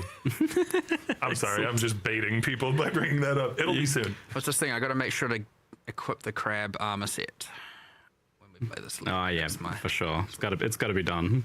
Yeah, I saw some pretty cool looking uniques there, but you know, we can leave those for your teasers and stuff because there's some pretty. You're definitely pushing what uniques can be in Path of Exile 1, I think, a bit, which is exciting to see.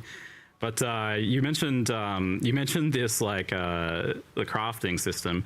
How does the reward structure for this mechanic works outside of maps in the actual charting and voyaging? Do certain charts have like certain reward types? Are you able to target farm specific things? So again, this is another point where I wanted to make sure there were multiple axes. So there's the Dead Man's Sulfur, which is the coral green glowing stuff that's in every single chart and voyage that you do. And that's the fuel for powering the new crafting system. And that is fully tradable. So that's like the baseline. This mechanic just rewards this all the time.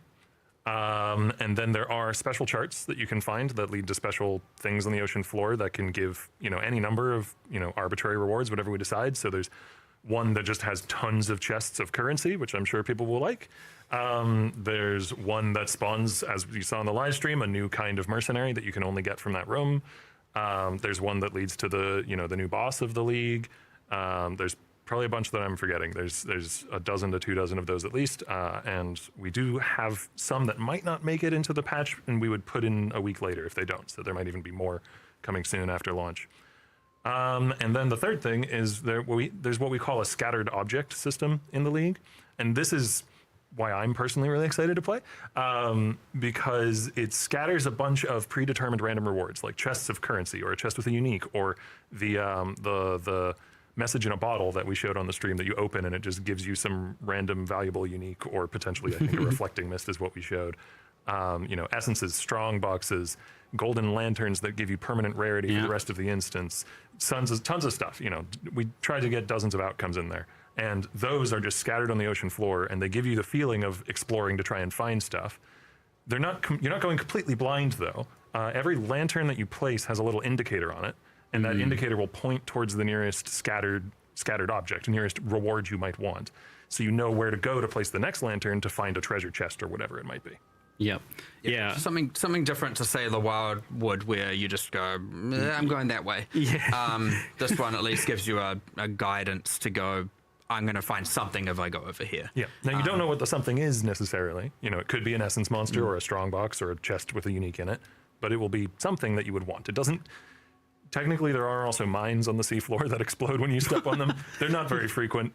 The lanterns don't point at those. Okay. You're not getting fully baited. I thought by that's those. what you're getting. I was like, they better not point at those. Yeah, you're implying there's some sort of reward to get. No. Yes, some sort of reward, sweet release. As again, the comparison to Wildwood there is that it ensures a minimum. You're getting something out of it. Yeah.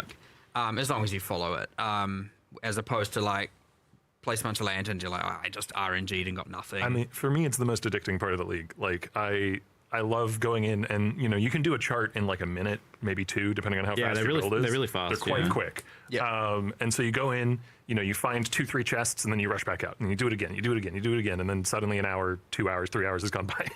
Yeah, and I very much noted and appreciated that you did the week 1 quality of life patch before release with the auto placing of lanterns if you want. So you can manually place them, or you can just run into the water and it that was done months ago. That was done well before release. We're trying to do that though every league. Like always think, okay, what are people going to ask for on day 1, day 2, day 3, or week 1? What do they need? And like, let's get ahead of it and do it now. We don't catch everything, but Yeah, you can't do an extent, can you? Mate. Yes, but you're definitely getting better at that, though. Has it been a bit tricky to kind of get the feel of this right? Like, so you've got this thing where you're like pushing these lanterns out, and then you've got the bubble collapsing thing for the extraction as well. Like, it seems like a challenging thing to kind of get the feel for that right. Yeah, I mean, it's had a lot of iteration. The collapsing part, I do want to specify because, it's something that comes up a lot in conversations I've had with, journalists and people at the office and all that. The lanterns will never start just randomly collapsing on you. Like, yes. you know when they are going to begin to collapse, because they only begin to collapse after you place your last lantern. Yeah, it's not like flares and delve. Yeah. Like, So that's a you big have, distinction. you have infinite time to explore the areas that you've placed lanterns in until you place your last one, and then you have to get back to the bathysphere. Yeah, and it's not really like a rush, clear, speedy mechanic. Ultimately, like you can, you can do it fast. You can go fast, but it's not like like I said, people on Alpha generally are doing a chart in like a minute or less. But pretty forgiving. Yeah, Which it kind of has to be, right? Like if it is, if it's overwhelming for any of us, we've probably got the balance wrong, because someone's going to come into the game and just be like, I don't know what to do. Like, it is a thing where, rewatching the live stream, I'm like, oh yeah, I could see people being worried about just drowning all the time. No. Drowning is not meant to be a significant part of the mechanic. If you're dying in the Allflame encounters, I would hope that you're dying to the monsters. Yeah. And not to drowning. And that is generally the case whenever, I've died when playtesting, and also when I've seen, players playing on Alpha and stuff. Drowning is really, it really only ever happens if you are being like playing real dangerous and like, you know, trying to go out far into the water to try and get a chest or something, which is part of why we have those lanterns pointing at things, so you know where to place the lantern to get the chest in order so you don't have to be trying to do like rippy dangerous stuff by going out into the water a whole ton. You'd have to have a serious panic, which to drown is what my perception. Like when I'm like, how would someone drown to this? But it will happen, I'm sure. But I think you'd have to be having a little miniature crisis in order to have that happen, I'd say. I feel like you'll do it once and then you'll learn from it. But if you're a hardcore player, Yeah, I guess I you'll only lose drowned- one character and then. I only drowned once, and I was like, that was a bit silly. I won't do that again. That seems like something to learn from. There seems like there could be a bit of a risk of backtracking with this. Like, people don't really, enjoy long backtracking. But I noticed with the charts, you can kind of a lot of the time you're placing your things in a circle, so you're not really backtracking so much. You end up where you started anyway. But with the voyages, there might be some backtracking, or maybe not, depending. So I feel I don't want to sound like I'm overemphasizing this too much, but the charts are quite small. Yes. Like by the time you've placed you get 7 lanterns once you upgrade your lantern count. By the time you've placed all 7 lanterns, you are maybe a couple screens away from where you started. Maybe a little bit further than that if you go out in a full straight line. So the charts are meant to be like really bite-sized encounters. So like there is technically a small amount of backtracking there, but that is with monsters spawning as you're going back, and it's a couple screens worth. There's a big difference between combatless backtracking and just you're fighting monsters as the bubbles are collapsing around you. It's like it's an actual kind of exciting gameplay thing, and it's not even necessarily always the case. I noticed because in the Voyage sometimes you're extracting basically where you are as you're leaving. Yeah, so the voyages, they're built out of 9 different charts that you kind of stitch together, and each of them at their center has a place where you can leave. So you don't have to backtrack to where you started in a voyage. That would be insane and terrible. You get to leave at each of these individual chart locations, and like I said, the charts are relatively bite-sized, so that means you're never really more than, say, a screen and a half distance away from a place where you could leave when you want to go. Yeah. Awesome. So this Allflame crafting, how did you arrive at giving players like 4 Hinakora locks per craft as your crafting system for this league? Well, actually, originally it was going to be similar. I want to say similar to Harvest. I don't want players to interpret that as like, similar in power level. It may or may not be. But I mean similar mechanically, as in list of specific bespoke crafts that you can do for list of specific costs of that craft. Yeah. But the problem with that is it was just too similar to things we've done in the past. You know, it is essentially Harvest, but wet. And that's not. We had actually gotten relatively far along in the development of that, and I was just like, this is lame. We shouldn't do the same thing again. Yeah. And so, the idea for the Allflame crafting splitting into different forms came from the fact that originally we were using the terms Allflame and Ghostflame kind of interchangeably in development, and ghost stuff gave me the idea of what if you split into multiple ghostly versions of the item, and what would that mean? Okay, all right. So it kind of came theme first, mechanic second. It's thematically real cool. Yeah, I remember when you came to me and you're like, yeah, this crafting system sucks, we need a new one, and then you had a pitch, and I was like, this is a good thing. Like, some people get very caught up in their original designs and just try and see it through no matter what, and you just you go down into a vortex. You're in too deep, and you're like, loss aversion kicks in, and like, to be able to, as a designer, to be able to just be like, nah, gone, starting again, even if you're like 3/4 into the cycle, if that's what's best, that's what's best. Pariah now. Most people fail at being able to do this, so it's like, nice. When you came to me for that, I was like, wow, okay, this is cool. I'm happy. I did feel bad telling our lead programmer for the league, Jeremy, that your work, we're actually going to be changing it. Though a good amount of the infrastructure was able to be kept, because it is still UI-wise very similar, where you like put in item, click craft to go. It just changed to now you also put in a currency with the item that you want to use it on or use on it. So the main part of it is this splitting, so that you can use an exalt or something, and then see 3 or 4 different potentials for that. and then choose your best one, and that's obviously very powerful, especially for some of the bigger grubs. The intangibility system is kind of the counterpoint to that, like some sort of limitation on that. How does that work exactly? Yeah, so not every single crafting step, but many of the crafting steps you can do, for example, in Exalt, will add some amount of what we call intangibility to an item. And it's just a value that will be shown on the item and ticks up. And the intangibility in the item is equal to a chance when you do another Allflame craft on that item for it to only have one result, which effectively means you just did the craft with no extra bonus. So basically, what it boils down to is the more you Allflame craft on one specific base, one specific item, the more and more and more difficult it becomes to continue to Allflame craft on that item. And there are some ways around this that clever people in QA and Alpha have found that, you know, things like recombination, because if you take the mod you're trying to chase on the base that has high intangibility and you put it onto a new base that doesn't have that intangibility, now you can keep going, but there's some risk in that at least. And then, you know, Awakener's Orbs do a similar thing where it's, you know, creating an entirely new base as the output. And there's also a Ducat, which is the new currencies that we've added that interact only with Allflame crafting, that has a 50% chance to remove all your intangibility and a 50% chance to destroy your item. Gotta have it. Gambling is fun. Yep. I guess on that note, the gambling side of things, it seems like the Varlorb won't work with this. No, it does not. What's the reason for that? It's both a case of balance, because it's one of the ones that would be most insanely strong. We've tried to limit it as little as possible. I would say 95%, maybe even 98%. I don't know the exact numbers. Something like that. High 90s% of currencies work with background. this. Nice.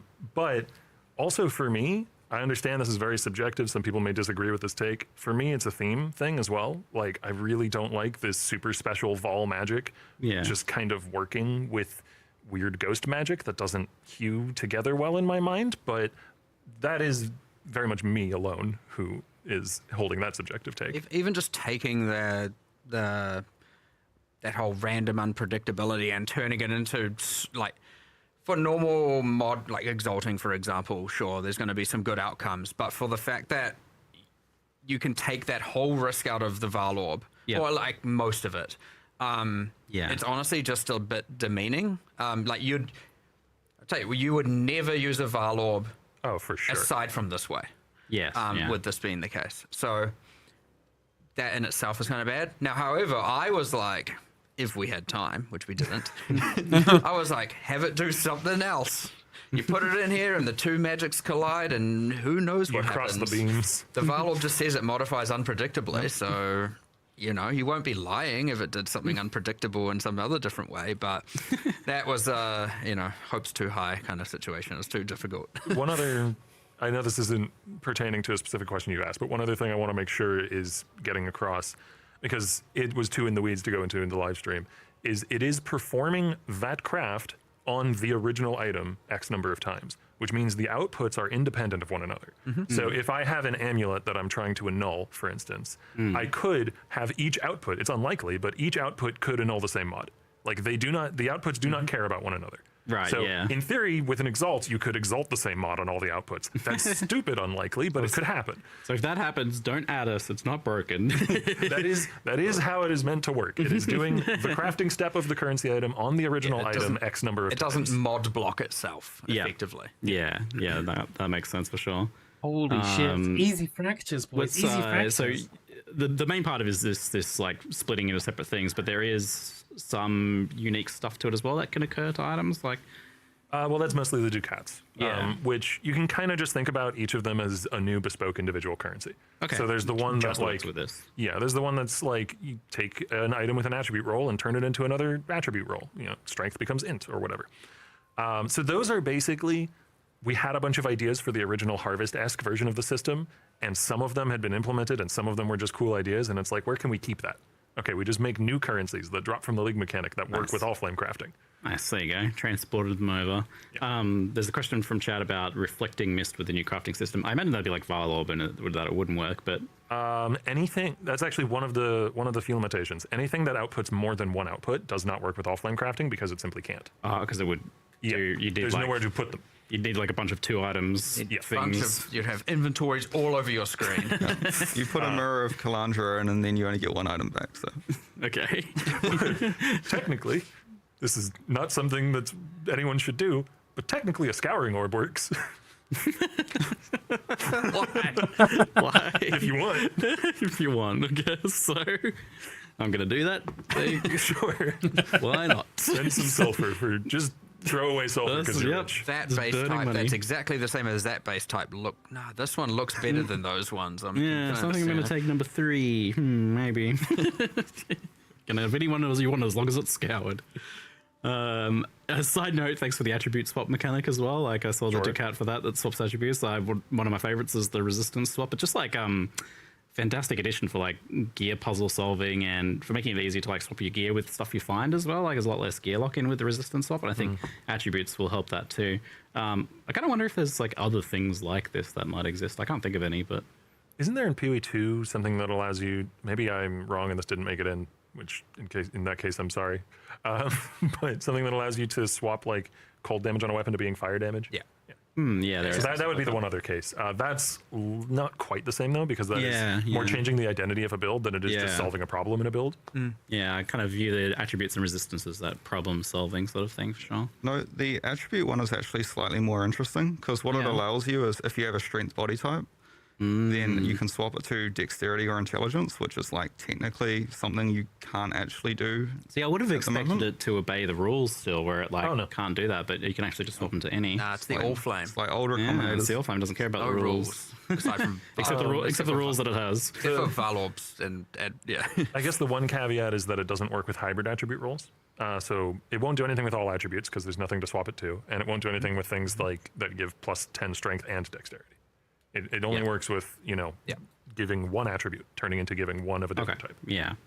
So let's change topics a little bit here to Mirage, which was announced to not be going core in 3.2.9. But is it something that you'd like to go core in the future? I don't know if you already announced anything about that. Short answer is yes. Yeah. Yeah, you seemed pretty keen when I was talking to you about it. We before. almost always let a league simmer. There's a few reasons for that. We like to have our...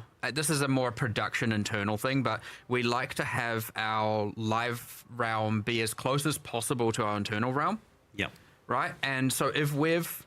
Let's say we're having to make fixes to the live realm, we have to be open to be able to make fixes to the live realm. So if all of a sudden we've redone the code base to not be a league and instead it's now core, we've made all these changes and everything, the capacity for us to then fix things on live becomes significantly harder. Yeah. So that's like the production. So that doesn't matter in the latter 2 months of a cycle, but in the first 2 months, it would be like, we don't really want to do that. Otherwise, we don't have the capacity to respond to things going wrong on live. It's safe to say after 2 months, not as much goes wrong. But then you've only got 2 months to now do all the changes on top of the fact we've got this to prepare. We've got all the other content coming in. So like adding that in itself just causes some problems for us where we're like, oh, now we have to, how can we figure out how we can make these changes and get them on live without having what we are committing to internally be even close to what's on live? And so that's a more like, it's something maybe the players don't really often think about because it's really a problem exclusive to us internally. But yeah, like the league worked. I think the other problem you were mentioning as well, I heard you bring out was like the fact that it's multiplicative with everything and affects every league. It's like, are we going to sign ourselves up for the maintenance here? You know, similar, like Reliquarian, but more. I guess I do want that maintenance. I want Mirage in the game. Nice. But I want to do it in a way, I want to make sure that we have assessed it so that it's done in the way that is the least hampering to future development of leagues. Because if every league going forward that appears in maps needs to interact with Mirage, which it will need to, because it'll feel lame if it doesn't, then we need to make 100% sure that however we're implementing Mirage now doesn't, continue to pester us and bite us in the ass for the next, 15 leagues that we make. So I think it's very important that we, carefully take the time with its implementation. There's even the question of should the active league get That's true, actually. manipulated by Mirage, or will that make Mirage feel 100% mandatory because Yeah. the active leagues in every area, and it, so you're kind of like, oh, it's getting into that realm of like when we had passives for the active league on the tree and they felt mandatory because it was always there, and it's like, Yeah. oh, got to be careful with that. So probably not, unless you can do it in a way that's flavorful and not necessarily rewarding.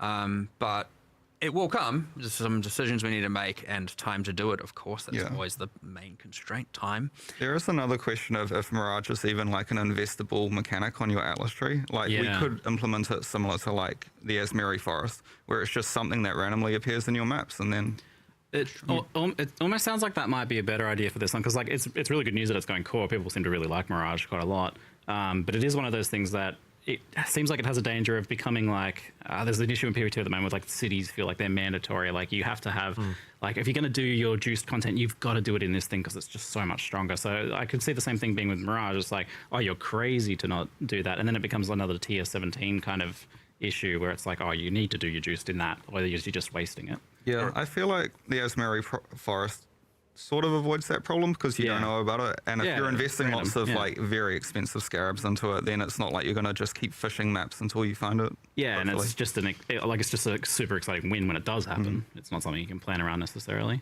So I imagine that's probably the route. I suspect you most wanna people go. really just want to know when they're getting their shrine belt back. Yes, and that was my follow-up questions. Is like, with that not going core just yet, but maybe in the future. In the meantime, there's a few things that people are pretty excited about. We'll start with Screams of Desiccated then, like the. So, the uniques will not be going core just yet. There are a few other bits and pieces from Mirage that will be going to core, though. Yeah, Just the currencies. earlier this week, I added Atlas passive support to Heist for the blueprints that have the special implicits Okay, that cool. guarantee certain rewards at the end of blueprint wings. Nice, I think nice. Andrew did some stuff as well. Yeah, so in sort of where like volatile valves are super cool. Yes. I wouldn't want to just. Yeah.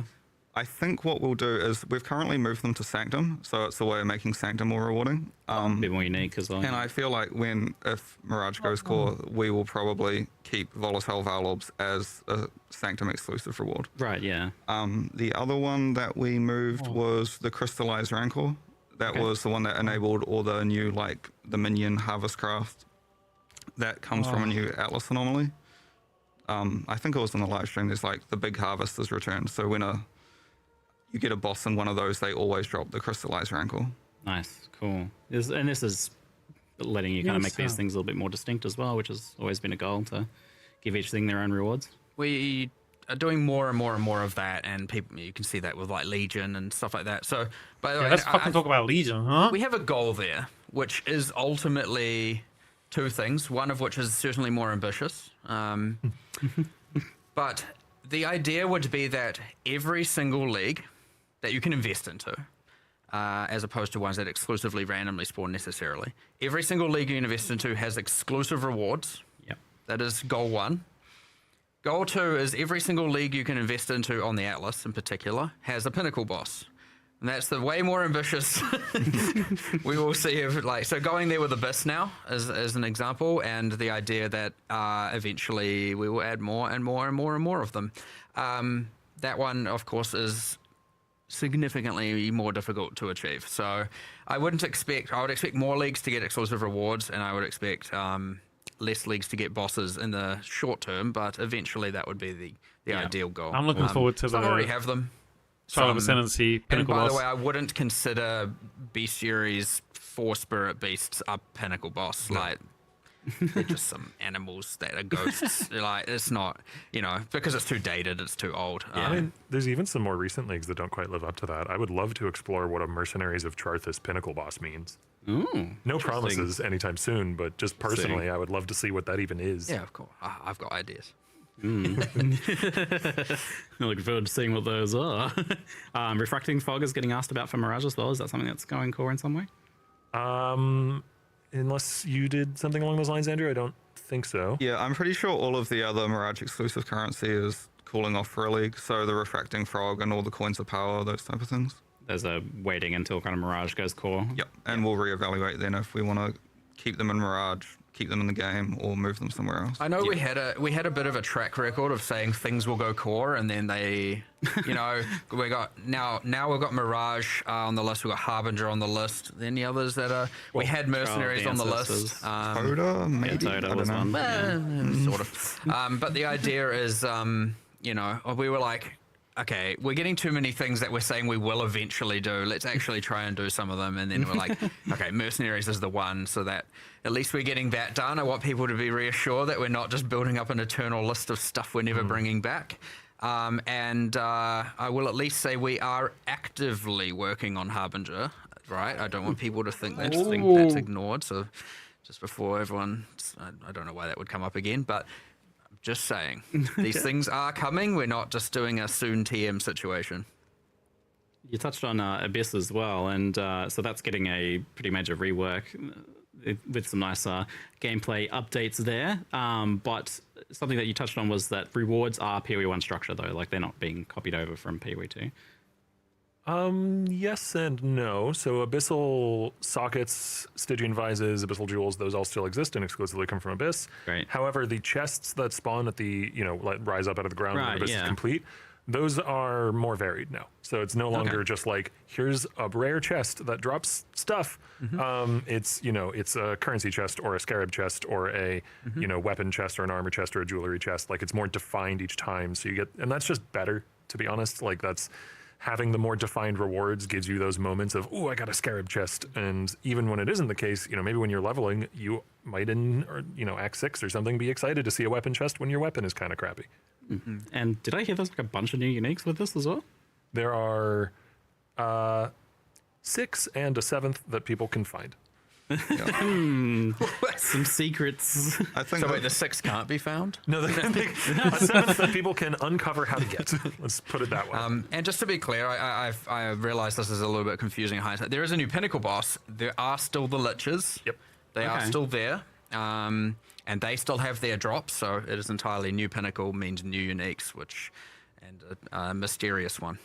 And the Delve, this is maybe a little Secret one, eh? hyper specific, but the Delve Abyssal City still has the old Abyss monsters if you're feeling nostalgic. Oh, okay. Nice. In case you missed They those. didn't get around to. I did feel that about Breach a little bit at one point there, so They didn't get that's around nice to to hear. People are a bit worried about things like invulnerable snakes and weird smoke cloud mechanics coming over as well with this change. That's kind of that's the potential downside of what is like otherwise a very exciting thing. Is that going to be the case here? I arguably spent too much time, not arguably, definitively spent too much time on the Abyssal monsters as we ported them back, giving most of them new skills.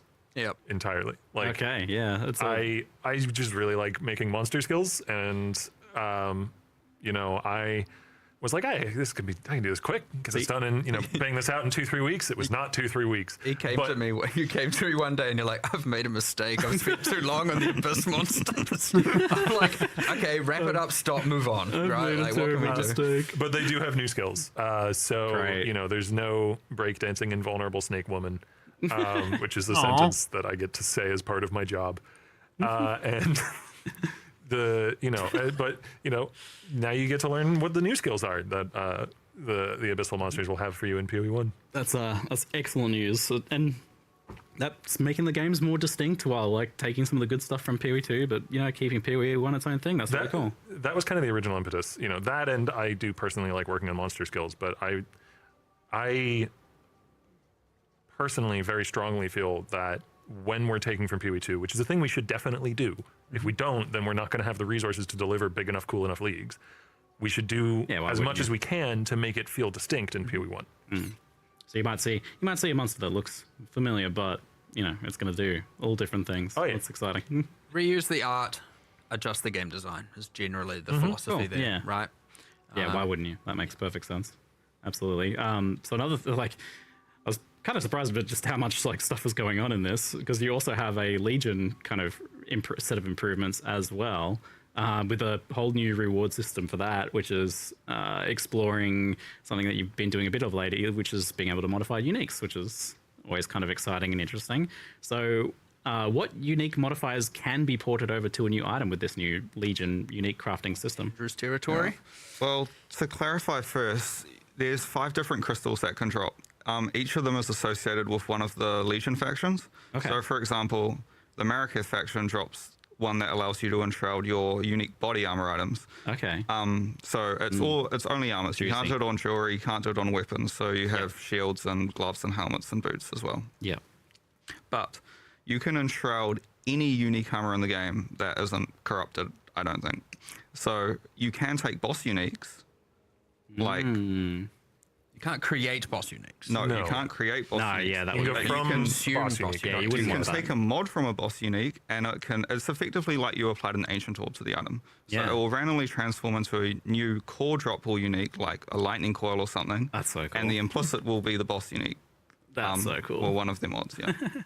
And that is an implicit, so it competes with like Val orbing. Yeah. This is an alternative to Val orbing. Yeah. Unique. I might be jumping ahead here, but I will say, well, I'll say at the moment we've done a big pass on Val implicits. So Val implicits also are much stronger than before.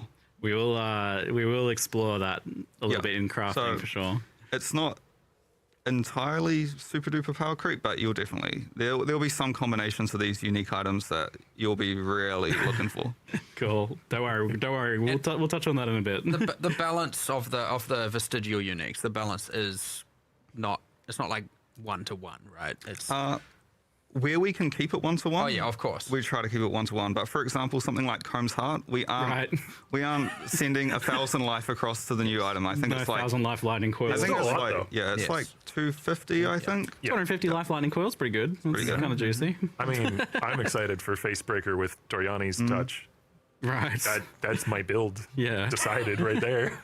So it seems like this is only taking the definitive mod off the unique, not just like some it's random. Usually thing that's a lame. single specific mod. So if an item has like 5 different mods, there's only one specific one that it will port over. So you'll kind of know. Yeah, there's a few cases like Shaper's Touch and 3 Dragons where they've got like a cycle of 3 mods Right. Yeah. where it will randomly pick one of the 3, but generally it's just one specific mod. Yeah, that's fun. So the flavor, the main thing, the thing that you care about typically is going to be the thing that comes over there. That is very exciting. I quite like this unique crafting stuff. It's cool. good to see you exploring that. I guess it's somewhat similar to Elder's Legacy, right? Like a little bit. The funny thing is, I think we designed these independently because we figured this out pretty early on in League development. So this would have been like 4 months ago or so that we figured out this Yeah. is what we're doing for Legion vestigial items. And then I was talking to David, who's one of the PoE2 designers, and he's like, oh yeah, we have this really cool thing where you can put a rune that takes the unique mod and puts it on another unit. It's like, what? You We're stole doing our that in idea. PoE1. But it does feel very different, to be fair. Yeah, so I feel like this same concept is like all of a sudden being explored from a bunch of different angles by different people, which is kind of cool because you're going to arrive at a bunch of cool ideas that, you know, eventually you can. It's Compared. the actual literal case of the great minds. Well, just minds think alike. I won't say we're great. We're just we're just minds. Come on. So that is like a pretty exciting new thing that you can do with Legion. But with incubators being removed, which is kind of like a lot of the baseline reward for Legion, doing Legions in maps, do you feel like the raw reward value of Legion will still be there? Is that being kind of compensated in some area? Yeah, well, personally, last league I actually ran a lot of Legions, so I knew like the pain points especially. Yeah. And I was flooded with so many incubators. I literally had to filter out like 95% of incubators. Yeah. Very few of them I felt like actually gave much like value, and I just was annoyed that every few maps I needed to apply 10 currency incubators. Yeah, I think this is a good change. So I don't for think you're losing too much. You still have all the other reward icons. Like, another thing to note is, I think it was mentioned, is like, Abyss Jewels are now exclusive to Abyss. Yeah. Talismans are now exclusive to Talisman. Yeah. So Legion has a smaller bestiary. pool. A smaller pool of rewards means you are seeing things like currency rewards, scarab rewards, unique rewards more commonly because Yeah, they're we've not- removed those other rewards. Right, they're from not the being pool. replaced. Yeah. Like, instead of a random incubator that you're filtering out, it's going to be a currency box or something instead. So, okay, that makes sense. It's a nice side benefit of this whole, ongoing effort to get each league mechanic to give its own special thing exclusively. Yeah. Because it kind Good. of incidentally buffs the rewards of other league mechanics too, Like, were you ever really excited to see an Abyssal Jewel from Tujin when you rerolled his shop. You won't Yeah. see those anymore. Yeah, I was. And now you might be excited to find a high level Abyssal Jewel from Abyss because the market isn't flooded by 1,000 people clicking reroll on Tujin every day. Yeah, this is absolutely the right move. It gives people their niches, their little thing to be proud of. Like, I'm I was supplying the Abyss hyped. to the market. When it comes to Because- like conceptualizing this, I know like Andrew came in. He's like, I got these pain points. It I was want to always improve some worth clicking. leagues. And I think the thing we're trying to do here, and I hope it's something players prefer. Instead of going fix a little bit here and a little bit there and a little bit there across all the leagues, I'm like, nah, let's just go all in on a league, do the exclusivity, give it an identity, be it a pinnacle boss or a reward system, upgrade it to uniques, fix all the problems with it, full fresh coat of paint across the board, and also quality of life, any just like, the whole you couldn't break out, you had to find the last monsters when breaking out a legion, and now you don't need to, is like honestly a huge difference. Yeah, that was me lastly. I'm just cycloning through the whole Legion and I'm just going back and forth over it multiple times, being like, why won't you start? Because I haven't tracked down the last monster hiding around a corner. But we're trying to just make like quite good packages out of these upgrades, as opposed to just like, it would have been really easy to just fix the few, like that problem and a couple others with Legion, like getting rid of the icons, so you don't just have those arcade style reward icons covering your screen in domain, all that. Yep. But then we're like, well, while we're at it, new reward system needs it. And with Abyss, we're also like, new pinnacle, why not? Because it needs it. And and we kind of hinted towards some ominous mastermind of Legion there, so you can already see we're heading in a direction towards More to come. Yeah, Cool. but I hope players enjoy the more grander reworks as opposed to like what would just get lost in a few almost bug fix patch note style things across the board. So even though some leagues, because I know a lot of people can go, what about this league? What about that league? What about, like, our idea is to just, we've got a new league. Here's a couple of leagues we want to improve by giving them identity, fixing everything, addressing the gameplay concerns, and we're just going to cycle through them. And I'm sure by the time we get to the end, we have to go back to the start. So, Legion rework to 2029. .com. There was a weird question from chat there. Can Foulborn unique mods become vestigial unique mods? That would be kind of wild. No, I think that's the other restriction of the system. You cannot use the currency on corrupted uniques, and you cannot use it on Foulborn uniques, because it's sort of like a different sort of magic. Right, yeah. Okay. They've been defiled in their own way. Yes. You're not crossing the streams. Things would start to get pretty complicated pretty quickly with that sort of thing, wouldn't they? Another thing that's been reworked and indeed come back is mercenaries. There's a long list of stuff going on in this expansion, isn't there? So to clarify, the base mercenary mechanic is now that you fight them in a zone and then they help you for the rest of that zone, not that you can then like hire them permanently on any character, right? Yeah, so they'll start showing up in Act 3. There is a change that we want to get in. It might not get in for the patch, but in the campaign, we do want to see if the mercenary can follow you for multiple areas. Oh, but if so in the campaign, it's like you find them in. Yeah, you wouldn't want that in endgame, would you? But like, it doesn't really work because they have to go from a combat area to a combat area. Yeah, okay. You can only have one temporary mercenary at a time still. So if you find a mercenary in one area and then the next area, you aren't taking a full party with you. But, yeah, undecided if that will get in time or not. Okay. I did definitely notice that you have buffed them, like, because they're now this limited thing. It seems like you're just like, well, let's make them ridiculous. Like, well, they're stronger than me. The main thing with temporary mercenaries is you cannot tweak their gear. Yeah. And because you cannot tweak their gear, we can make them much stronger than before because we don't need a balance around you giving them 1,000 DPS axes and Doyani's prototype and whatever else. Yeah, they seem to be powerhouses. The good thing is we can balance permanent mercenaries and temporary mercenaries completely separately. Yeah, and that's really cool. And that's the other thing. So you can now get permanent mercenaries through the Luminary. And I feel like this is the most interesting, unique ascendancy possibly ever. I feel like I maybe lied last time we'd added the last Scion class where I said we'd add another one after 13 years. You did, yes. Turns out it was 6 months. My bad, give or take. So, sorry, apologies for the dishonesty. I'll forgive you on this one. But yeah, as you were going, sorry. Yeah, no, it's like, so the Luminary allows you to permanently hire a mercenary, and then there are, like, it's scaled back a little bit in that you need to say, oh, I care about them having unique gloves, so I'm going to allocate that point, or I'm going to mix and match those guys. So it seems like you've put some kind of effort towards making them a little bit more balanced. But this is like a super. I don't know. This is a super interesting ascendancy because it's got like a really long tail on it. Like you can keep finding new mercenaries as you go long term, Yes, right? it's also interesting if you're not a luminary, because if you find a really good mercenary in a map, you can itemize it and trade it to a luminary. So there'll be a market for farming mercenary for other luminaries, assuming you know what the very I like valuable all these little mercenaries micro are. markets developing. I can't wait for someone to buy like an ultra expensive warrant, because that's what the tradable thing's called, Yep. the warrant. And then they're like, yes, I get to hire it, and then they just die. Oh no! I'm like, no. You're evil. I thoroughly love where the Scions now ended up.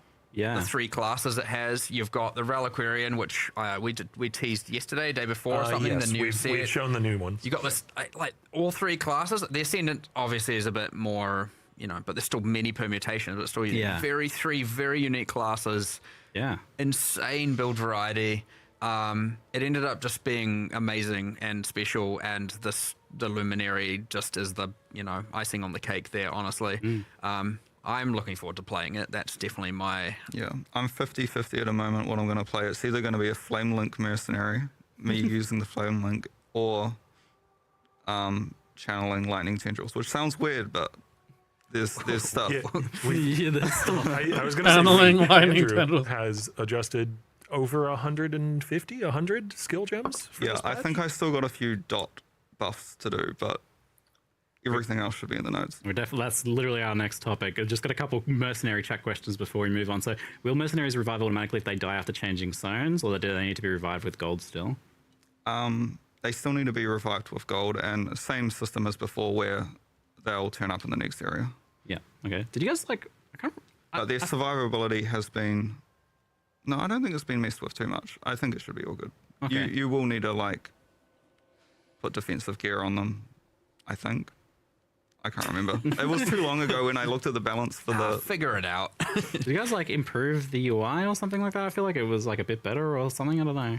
It's hard to recall. Exactly. We have added extra panels so you can see more Yeah. information about your mercenary. Yeah, there was So, a passives yeah. and defenses and stuff. So the Tabs defenses, for them. I think, used to be there, but we've added a new panel for their passive stats, which will show, because mercenaries in the back end, they have effectively a fake passive tree, Yeah. which you couldn't see before, but it's very useful to know how many damage increases they're getting, how much crit multi they're getting, those You can inherent. actually build them yeah. a bit more because you know what they're going to scale properly. Yeah. There's God. 2 things about the Luminary that I think are worth. You're talking about passive stats, and it reminded me. There's 2 things about the Luminary. So the first thing is that what we found is people were playing the Luminary and then they'd find no mercenaries. So the campaign has how many fixed spawns? 3. 4 areas, yeah. Yeah. So some guaranteed ones. You're still, Yep. and the random ones are still there, so that you can't just I've played this class and I can't do anything. And then the second thing is in the campaign specifically, because you can't guarantee them with scarabs and invest into them always being there, they level up with you. So they- So that the ones you do find earlier on will sustain for their skills get better, their passive, they get the passive. Yeah, so when you're in an area, it's just matching their passive stats and their skill level to the current area level. But what it doesn't allow you to do is you cannot equip a high level item on a mercenary you found at level 30. So you can't give them high level items, but all of their passive stats and skills. I think this benefits spellcaster mercenaries a little bit more than the attack ones. Yeah, Okay. but without that, honestly, it was a little bit dire. Leveling up as well. Yeah, I ascended and I immediately found one in Scepter of God, which was the very next zone I went into. So I was and then since then I've done 1 or 2 extra acts and I found another 5 of them. I found one of the the higher end, whatever the next tier of the mercenaries is called. Infamous, yeah.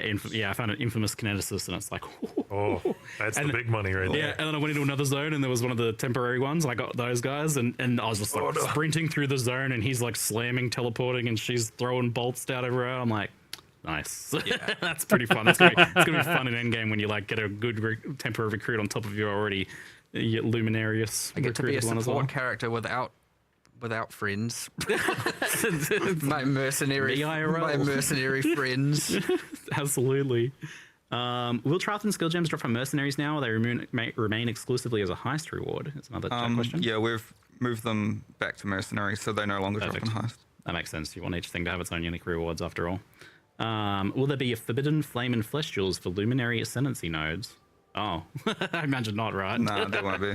Because most of the nodes don't work unless you have the node that enables and you then to there's have that the one that mercenary. would just be completely busted. Yeah. So it's similar to Reliquary, and neither of those two ascendancies. You can still use the Ascendance ones, but yeah, you can't get the Reliquarian or Luminary ones. Scion and sense. being a weirdo with her ascendancies. Yeah, she's an edge case.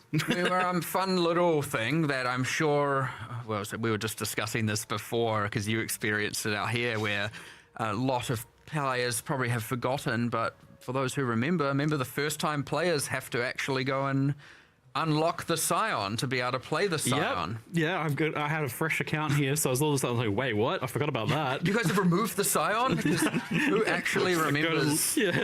that from whatever, a decade ago? Oh, yeah. So obviously when we announce a class like this, a lot of people who are going to start playing the game are going to be like, I wanted to play this. No thing, more and I don't know common where it is, and I circuits. don't know what to do. No more requirements. Almost Yeah, certainly yeah. after this, we're going to go and make it so that the Scion is just unlocked by default at this point. How you doing, We should be adding new, interesting discoveries and unlocks. Biggest change not for like sure. holding on to that. There's when no soccer colors. people might want to play this and come play the game and actually engage with the Scion straight away, and they don't have to. A new player shouldn't have to play to Act 3 to then reroll to do it. I know this is a thing that like isn't a huge deal Most of because us unlocked it 15 years ago or something. everyone just has done it, but like, yeah, it's easy to forget that even was a thing. So Oh, you kept it for. I had a run today hopefully- as well. Yes, they don't have to play to Act Nice. 3 to then re-roll in order to play the class that they want to play. Which is a little bit sad because it was a funding at the time, but honestly, I forgot about it for 8 years or something. I don't know how long it's been. Most of us did, indeed. In the park. So, in the park. Andrew, you did some work In on the park. skill balancing. It seems like hand casting, aka self casting, was a big part of the focus. What was your kind of like goals with skill balance this time? What have you been working on here? Yeah, well, it's a couple of words that keeps cropping up over and over again. So we sat down and had a look and figured out like what are the problems with hand casting. It's like what are all the different things we can change. I mean, the general Habits thing are important. from my point of view is I think hand casting is like not bad in the campaign and like early campaign, but I think it falls off quite a lot in the middle game. And it comes back online very, very late game because you have a lot of very unique interactions like life stacking, that type of thing, which can then push it to be like very, very competitive.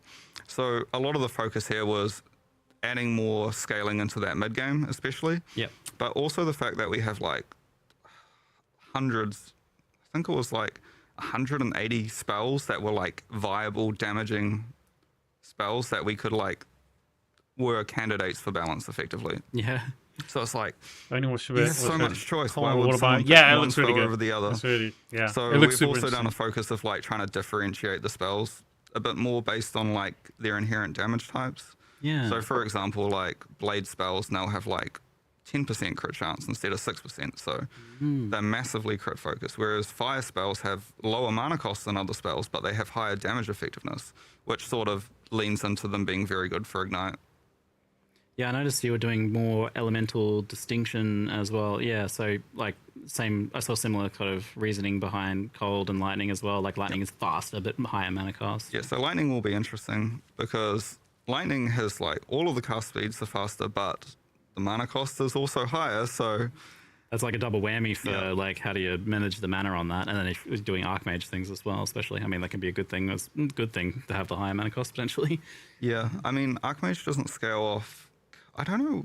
There's not a huge amount of things that scale off current mana cost anymore.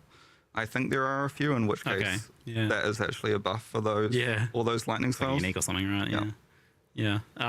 So that's a bit stronger distinction there. I saw you're also kind of like, any kind of pure ice spells are getting a chance to freeze, and I saw a chance to shock going in. It's like, why doesn't this skill have 25% chance to freeze? Yeah, the annoying thing that I found with freeze is that like it's such an inherent part of a cold build's identity. Yeah. But most skills just can't freeze unless they invest into critical strike chance.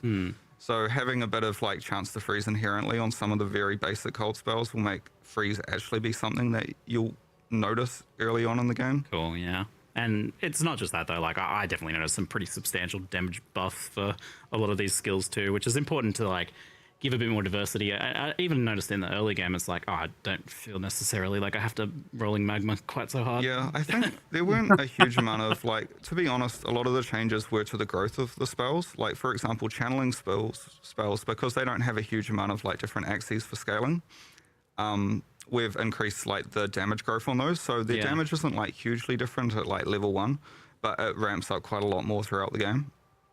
But we deliberately just nerfed Magma Orb very, very early game, just so you don't feel compelled to use that one spell. Please try something else. The the curse of Magma Orb is finally over. I mean, there'll be a new curse, The most but hopefully weird, awkward we'll spell. change it more frequently than we have with Magma Orb. Curse of the Allflame.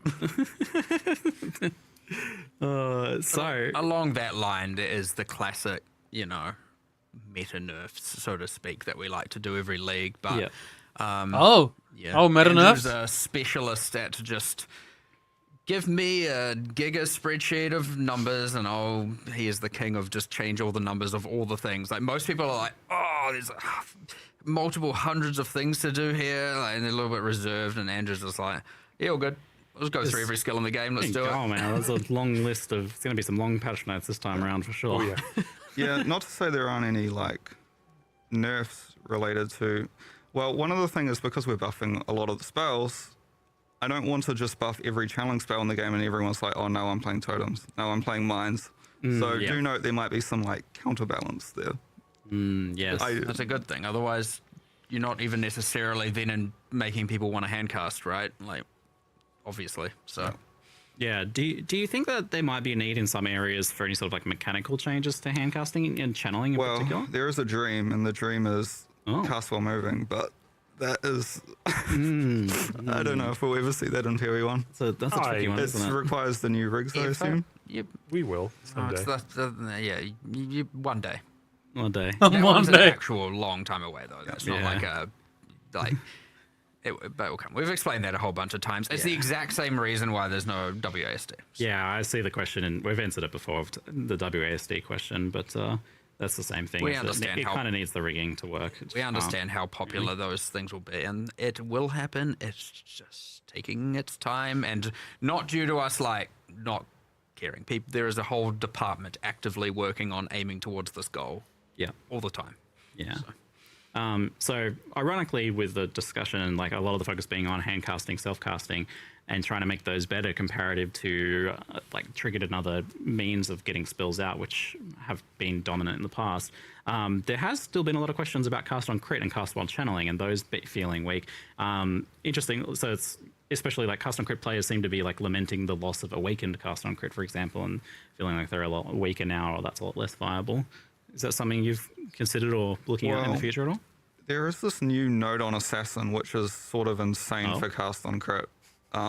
Interesting. If you're familiar with bifurcation, and I don't know if it was shown in the live stream, but if you're familiar with crits was. bifurcating in PoE 2, we pretty much ported the exact same mechanic back to PoE 1, which is especially effective on cast on crit. That was a whole can of worms, that thing. I'm surprised you're good opening that one again. Yeah, cast on crit, I'm like, sort of just ignored this patch. Cast while channeling, though, feels a little more like you are casting it yourself, although you can cyclone, which... So, cast while channeling has received some buffs. I don't think cast on crit has really... Okay, yeah. Apart from maybe something with Assassin. Apart from Assassin might be very, very strong for it. Yeah, I'll ask more about Assassin later. Cyclone on before, Assassin? There was the exceptional support. We should probably touch on that. So you did the removal of the awakened supports and then the new exceptional supports. And now that we've had that for a league, I'm just curious.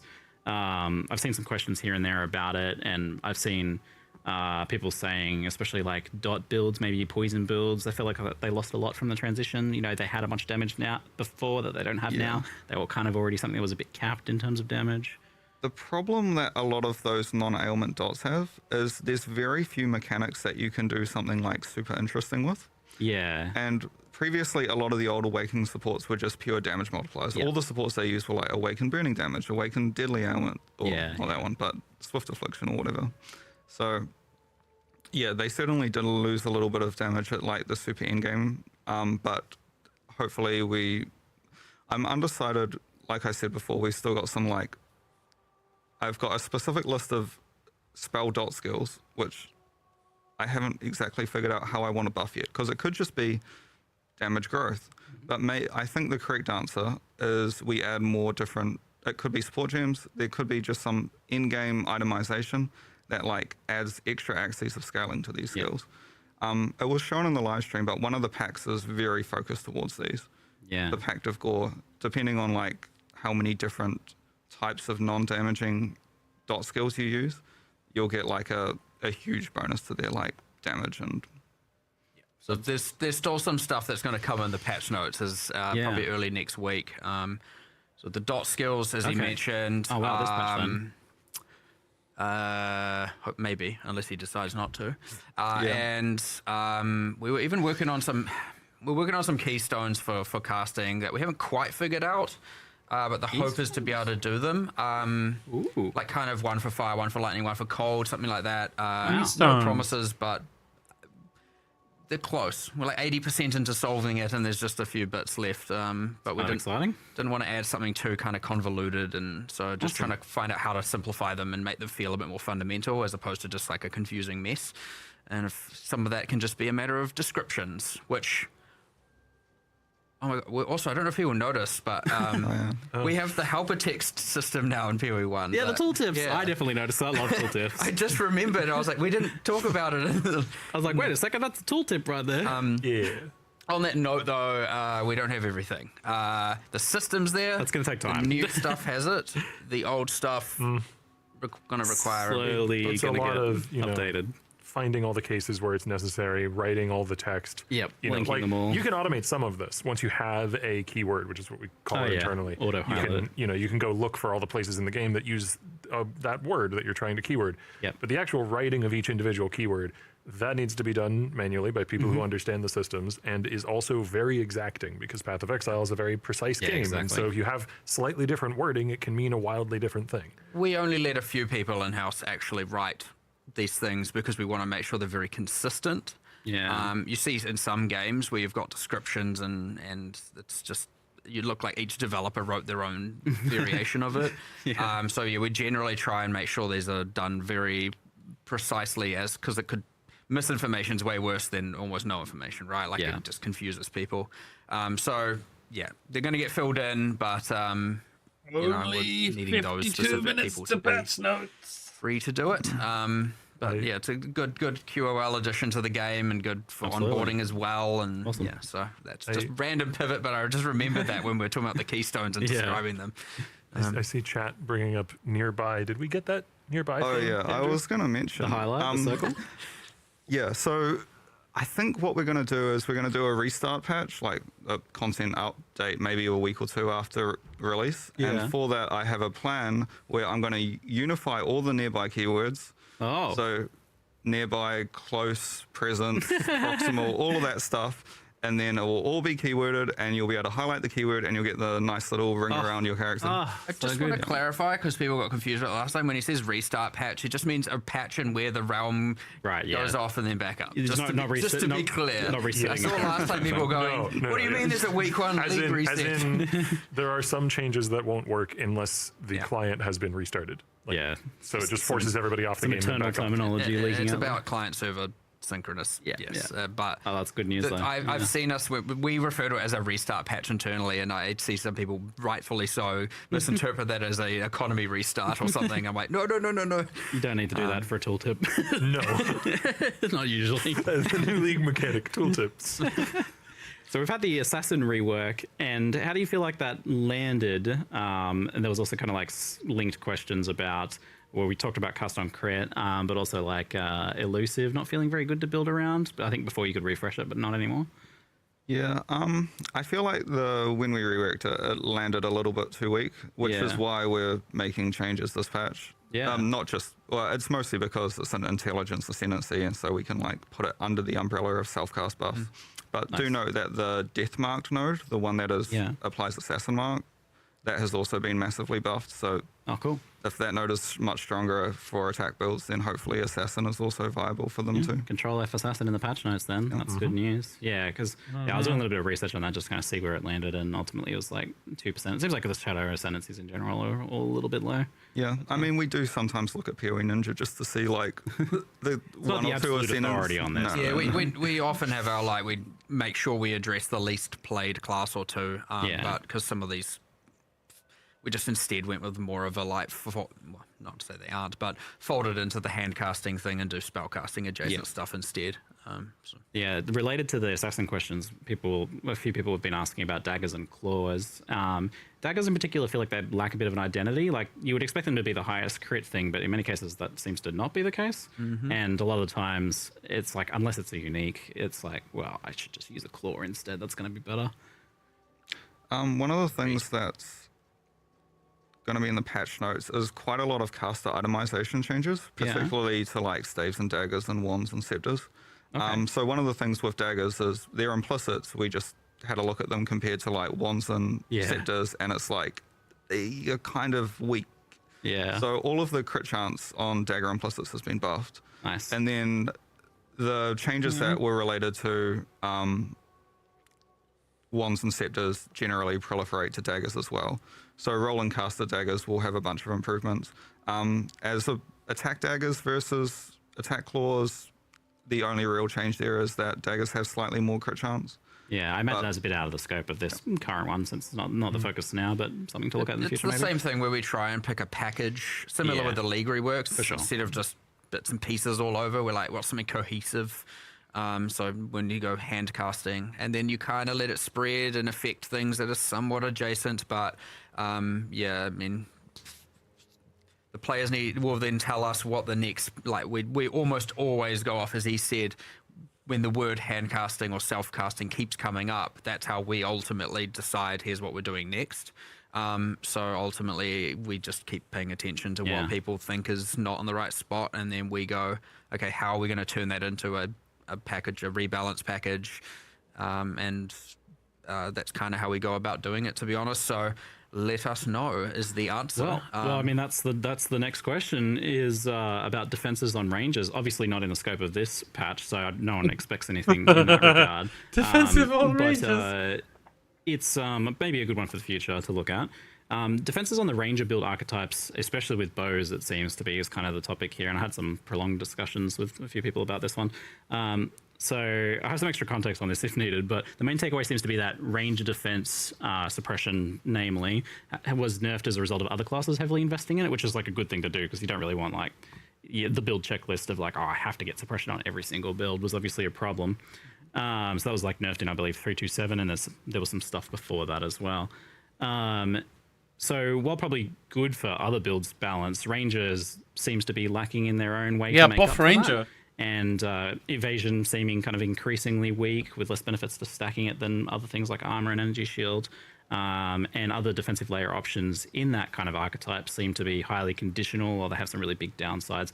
And the Ascendancy options are really high in point investment typically. A lot of them are 4 pointers, where other things in other classes would be 2 points, and also highly conditional. It's like, don't get hit, or you don't have any defenses kind of thing. So I was wondering if that's like an area that you might be interested in looking at in the future, or something you've been tracking. I mean, if the player base agrees, and then we look into it, which, I mean, you're primarily correct, yes, then that will turn into our next package, right? Like, we pay attention to it during this league, by the way. Buff Ranger now. And then we go, okay, you got this, this, and this. What one are we going to focus on? Maybe we can do a second. So, again, that is a worthy candidate for sure. Yeah, I haven't played an evasion build in like 2 or 3 leagues, be a good I indicator. can't remember how good the defenses were. I remember the philosophy of that change was basically that like a lot of the investment in the ranger area of the tree should be able to get suppression back to the level that it was pre-nerf. Yeah. If that isn't the case, we can probably do more there. Yeah. You'd want to adjust things that are like solely the domain of that kind of build, right? Yeah. So like pure evasion bases, or maybe quivers, something like that, if you're talking about bow builds being a problem specifically. It could be we do it more dex, like if you dexterity focused kind of defenses pass plus weapon distinctions. Like if you're talking about attack claws and daggers, like I can already see this coming together and becoming a bit of a thing. So even if it's not just defensive, it could just be something to do with that. Since we were kind of talking about like the daggers and claws and stuff, that's also in that yeah, similar all this area. stuff that So I gets wonder if that's suppressed. like there's a package kind of in that area. I can see that. I could see that coming together. But it's Yeah. really It's just everyone's here, there's always you going to be people go. that disagree on like what's take the the next area suppress that should be wheel, focused on. But take that's these one that ones. got brought up by someone whose opinion I kind of trust on that Yeah, topic. I do agree that I don't think PoE1 has super good identity between never different get types of that. weapons. Because like Yeah. if you're a slayer, it's like what's the difference between using a two-hand sword axe or yeah. mace? Really, there's like a few mastery options, a couple of different implicits. And that's but a all the fun mods thing to are the same. improve too. Like Yeah. it results in things being more interesting typically whenever that sort of stuff is addressed. So I mean, one of the benefits of having this, cadence where we have the split teams with, designers fully dedicated to PoE1 is we have the time and resources to address these kinds of problems. Yeah. We can do much more significant balance shakeups every league Well, if we it's- want to. that's clearly evidenced by this patch with the gigantic delve into the various problem areas. It's good news for sure. Production, can we scroll past this part? Yeah, a bit down further. Thank you. Cool. Another thing that got mentioned that I don't know if it was mentioned at all in the... Well, okay, so you mentioned something about VAR orbs, and this is connected to this. So, synthesis. You mentioned something's happening with synthesis modifiers. Oh yeah, we're just getting rid of them. Nice. That is the thing that's happening. Good riddance. Yeah, well, to be fair, the synthesis unique items are still unchanged. They still Yeah. can get synthesis implicits, but they sort of... Holy shit. We've never really liked they're just like item bloat, and they don't really have a specific home in the game currently. So why have synthesis implicits when you also have val implicits, and it sort of removes the identity of implicits on like weapons, for example. So The whole identity was you take multiple for those who maybe remember the league, you take multiple items Long time ago. explicits mods and put them as implicits on something. Like the whole idea was that you're turning explicit mod power into implicits, and then we removed that conversion process and then just had... So really what it just looks like is there's just a random amalgamation of different modifiers that are implicits on these items. But it's like, you never synthesized it. They're It's just removing an item. So them. even like just immersively, it's just like, or narratively, or in world, it's like, what does this even mean? Now that there's no actual crafting bench to achieve it that Synthesis had during its league forever ago. But yeah, then it's just like, okay, now you've just got this amalgamation of so many different stats that are just contesting with designs, well, ultimately blocking design space, and they don't really have a purpose. So like, we just eradicate it so we can free up some, make some of these other things more powerful, or free up some design space to be able to do some more stuff in the future. Which we then did immediately use, right, Andrew? yeah. So Tell me more. well, I guess that's sort of like the vestigial items, but those are unique, so they don't really compete with synthesis bases.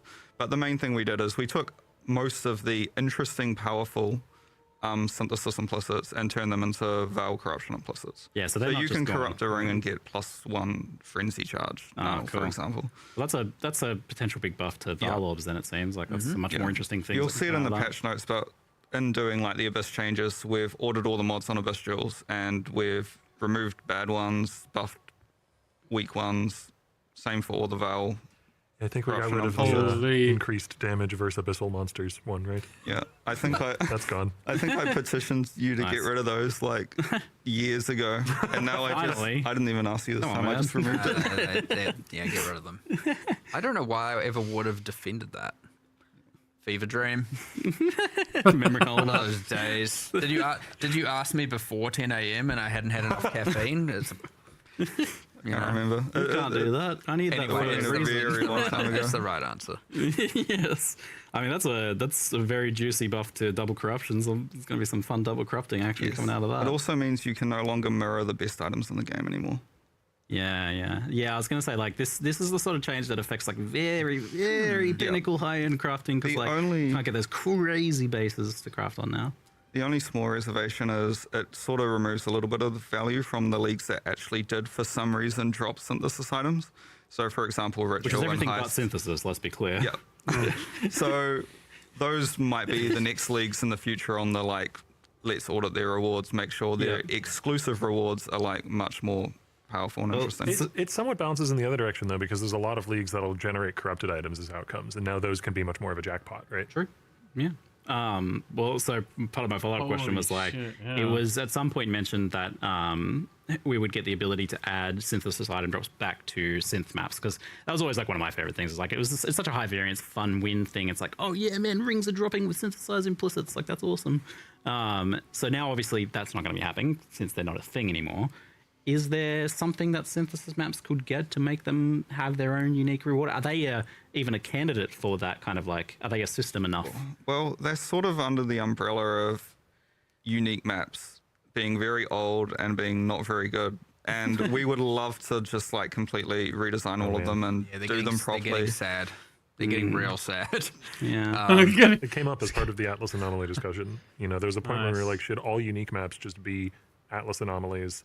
And should we then do a pass on all the unique maps to make them more worthy? And it was just too much of a rabbit hole of work at the time. You know, it was maybe a month before release, and that's not the point in the development cycle where you can make that kind of decision. Yeah. I will mention one thing though. Doyani's Machinarium is no longer required for challenge completion. However, Doyani's Delusion, the unique boots that drop from the map, have been like, they always drop corrupted with an implicit, and they've been massively buffed. So they're very high variance. So you'll want to run that map to find some that's potentially crazy boots. Awesome. So we recently had some of the bigger Chaos Orb sinks removed, probably causing the quick spike to 300 plus Chaos to Divine ratio that was in Mirage, compared to the more typical 150-ish that we had in Keepers and before that. So what are I'm curious, like, is this something you guys really look at or care about too much? Or are you like, the economy's going to economy? Like, what are your thoughts about it? What are the impacts on players of this sort of change? Like, if you have an economic shift like that, is it something you care about? Yeah, too much. I mean, not if it's too. That's the impression I've got in the past. If is that like was you 3,000, whatever. Obviously, the magnitude matters. It's not to say it isn't a thing we might want to consider. I'm just saying, like, it's not a huge deal for sure. Not unless it actually spirals out, like, out of control. There's this thing with the economy that, like, from your guys' perspective, I get the sense that, like, well, this is kind of like the player's domain a bit more. We don't want to necessarily influence it too much all the time. Yeah, maybe the new de facto currency will be chromatic orbs. You never know. Could you imagine? Oh, yeah. I don't know. Not to be contradictory or anything, but, like, I don't personally have much of a horse in the race of the economy part of this, but I really like there being sinks for things because I like things leaving the economy, thus allowing things to retain value over time. You know, it's one of the main reasons that I like personally play hardcore trade over other leagues, because things leave the economy. Yeah. So would I want more chaos sinks in the game? Yes. Yeah. Do I want them in the game because there's a ratio of chaos to divines that's wrong in some way? No. It's just because it's good for the game generally. Okay. Yeah. It is sad when the Chaos Orb as a drop now feels weak, right? I think that is sad. That's the most compelling argument that I see when I'm thinking about this, because I usually ask people when people think about, like, have you seen the economy ratio? And I'm like, well, why do you think it's a problem? And the answers I get are varied and not always super convincing. But the most convincing one that I hear is that the players who are picking up Chaos Orbs aren't getting that kind of like incremental progression towards their thing. Like that's like that appeals to me. I feel for the normies being one myself. The fewer items that are satisfying to drop. Yeah. Like if it only becomes, here's the only 2 items you care about that drop, that's bad. So yeah, we do have to keep as many drops as possible feeling satisfying, and that is the main motivation to go, okay, if it is if it's crossing it's a grey line, it's like weird. But if it does cross the line, then I mean, it's I guess 680. it's not even really a line. It's just the more items we can keep satisfying, and thus you could argue, yes, this is something that we should push for. 680 chaos to a div right now. Said we have added a couple of burying the lead. Yeah, so we've added 2 new crafts. Andrew did the balance on them, so. Oh, only the costs. That might be wrong. We'll find out. There's 700. There's bench orb crafts for Chaos Orbs now, I saw. Yes. They behave, I mean, if you're familiar with the PoE2 Chaos Orb where it removes a mod then adds a mod, there's one that does that, and then there's one that removes 3 mods and adds 3 mods. So you can kind of use these to try and salvage items that have a really good mod that you want, but a bunch of other trash. Interesting. It's hard to tell the impacts or like how much that'll be used, but it's an option there. We'll see how that plays out. But yeah, that's gonna sink a few chaos orbs. I saw that one of them was like 8 chaos or something. We'll keep an eye on it. I wouldn't want chaos to become pennies. You know, that's which you could argue they're 1/3 of a penny right now, I guess, depending on what your you call a divine a dollar? Depends what your dollar is, I guess. Well, I would argue not even 300 though. Of a dollar. But we'll keep an eye on it as well. But again, the ultimate philosophy is we should be keeping as many drops as possible feeling satisfying. That's the goal. So anything that goes away from that is technically in the wrong direction. It's just, it can get a little bit away from it without us having to take action. And sometimes there are short-term things that influence, not to say that that's what's happened here. Yeah. And then they just course correct next league. And sometimes there are things that are needing addressing. I don't have an exact answer for it now, which is why I'm kind of being a little bit vague, because we need to discuss and figure out what to actually do. Hard to promise things at this point, but yeah. Well, we've kind of touched on it a little bit a few times, but bestiaries had to have seen some changes to its beast crafting. You also mentioned like the specific beasts are dropping specific talismans as well. Side note on that, is that something you can target farm in some way since they are specific? Yes, so every single red beast has its own specific talisman it drops. Yeah. So for example, if you want like a Rex talisman, then there is the node on the Atlas tree that increases the chance for like beasts from that specific genus to spawn. That's a cool little buff for so those, yeah, you can... a Rex just looks like some sort of mammal to me, but yeah, it is a bird. Okay. Is it a bird? The dinosaur. It's a bird. You can Dinosaur. plus birds. The more likely for the bird species, I'm pretty sure will increase the Rexes. But I didn't actually ever think about how clear the correlation between the genus and the actual monsters is. So I guess it's fine. Whatever. It was one of you mentioned to me that beast splitting is gone. That's obviously a big change for some folks. It's a big crafting thing that was used for some high-end crafting projects or just getting extra value out of certain drops, I suppose, in some cases. So talk us through the removal of the beast splitting. No. Well, the main thing is I feel like historically beast splitting was never really intended for, or has never really been used for its original intention of splitting the mods from one item onto 2 items. It's almost always just been used for, I just found the most valuable base type in the game in Heist, and now I have 2 of them. I mean, it came about because we were looking at the fact that we don't want every simplex amulet to become 2, right? Like that. That was where this came in. We started discussing it, and we were just like, is this even healthy at this point? Like, just ultimately every base type that's of value becomes 2 base types of value. And I get that it's just taking away the value, but it also just honestly isn't necessary at that point. And worth noting, Fractured Fossil has also been changed. Okay. I mean, because that does a similar thing. It fractures the item now, like the name suggests. Right. That makes sense. Yeah, it just doesn't fulfill its original purpose. I could see people being a bit like, oh, no, but I liked having 2 of everything I found. Yeah, but I mean, there's also like, what if you just doubled the frequency of them appearing and removed it? Not to say we've done that, even by if the you way. don't, it's like the thing you get now is worth like 1.5 times as much or whatever the difference in the cost of the beast splitting was. Like, it was just priced into the economy of it anyway. Like, so it just became this kind of like obligationary step that you just had to know about, otherwise you were scamming yourself. Yeah. And in many ways, the new Allflame crafting is splitting items. Sure.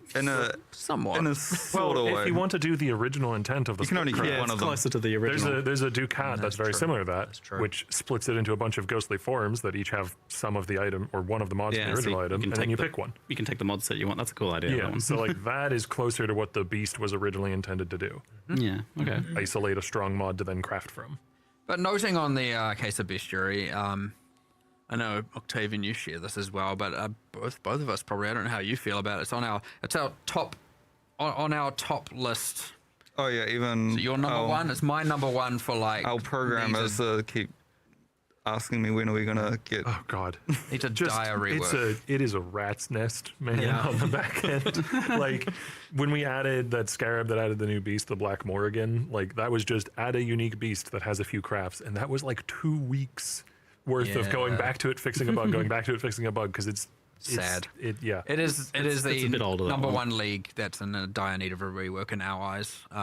Yeah. Okay. Cool. Monsters are old, the combat's old, the bosses are old, the crafting system has gone through so many different identities and different things to the point where I honestly think it's like kind of lost a bit of its groove. I mean, what I will say is it's a very strong concept, though. Like going and Yeah. capturing beasts, Yeah. like wild spirit beasts, Yeah, is really that's cool. worth And that's figuring kind that of out. why the very original pitch for this league was like, you know, go back to that theme. So we'd want to keep the strong theme, but Yeah. I know that one, we all agree. I don't know how players necessarily feel, Well, but yeah, I mean, I definitely have had questions about that, especially on the quality of life side of things. And since you're already thinking about that, it'd be worth mentioning those now. So people like, particularly like just with hitting the limit of beasts and then like having to empty them out. There has been some improvements there, but it seems like it's still like just a big problem for people that are honestly, actually trying to engage with the mechanic. we've been doing kind of weak level band-aids for a while there, Yeah, and because the actual solution is quite a lot of work, and we keep going to do it, and we're like, oh, can we really afford to spend this much time on that instead of? And there's all this like cool content stuff, and every time we're weighing the scales, it's like, oh, it's not quite there. And so this is where I'm like, okay, in order to actually do this, we have to make bestiary the focus. So we have to go, this is the rework, and then we'll be able to do all of this stuff. But it's surprisingly more work than it might seem. because Yeah. if you do it in that way where you're making it a focus and you're, you know, revamping a lot of the content as well, then you're not having to choose between do I fix these problems or make cool content. You're just fixing the problems while making the cool content. Yeah. Make yeah. league good.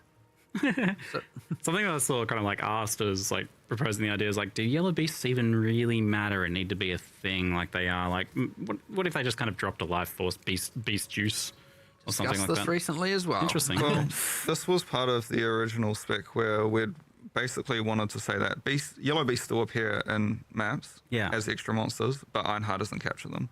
And then all of the recipes just require a red beast, and he'll spawn some random other beasts alongside when you do an encounter. When I imagine a modernizing past, that's kind of what I imagine, yeah. The only problem is that is a lot of programmer work, actually. Yeah. Every solution we came up with was like, all right, we've done all the like 1 day tasks. Now we're in the many day to week tasks, and we're like, it's just getting so. Again, it will be a focus soon. I wonder if that makes it a candidate for more of like a bestiary 2.0, like a more substantial thing, since it is going to be so much work anyway. Just to untangle that. Like, Not necessarily as an active league, though it could be, but I'd say it's currently still probability-wise, it's more likely for just a rework. Similar to like Abyss and Legion this time round. It'll be, here's the new league, here's a bestiary rework, insert other things here. We've got some rapid fire kind of quality of life and technical questions here. EU servers seem to be having some major issues each league launch and maybe beyond that from what I've heard.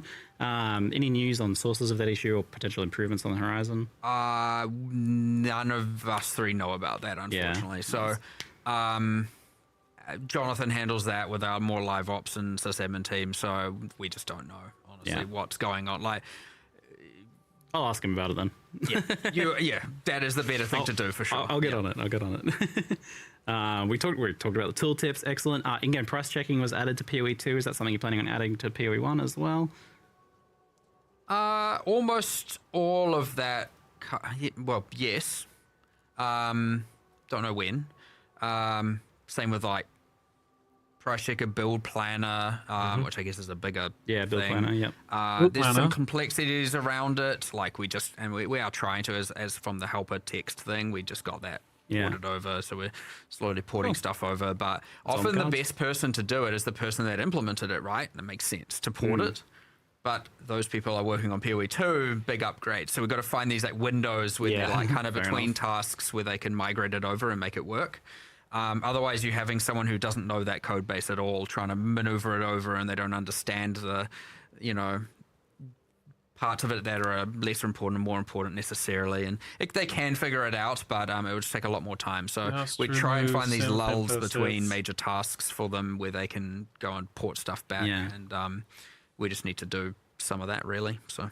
And those are the sorts of things that work towards the goal of like, you don't really have to install third-party software to play PoE if you're a long-term player. That's ideally the outcome there.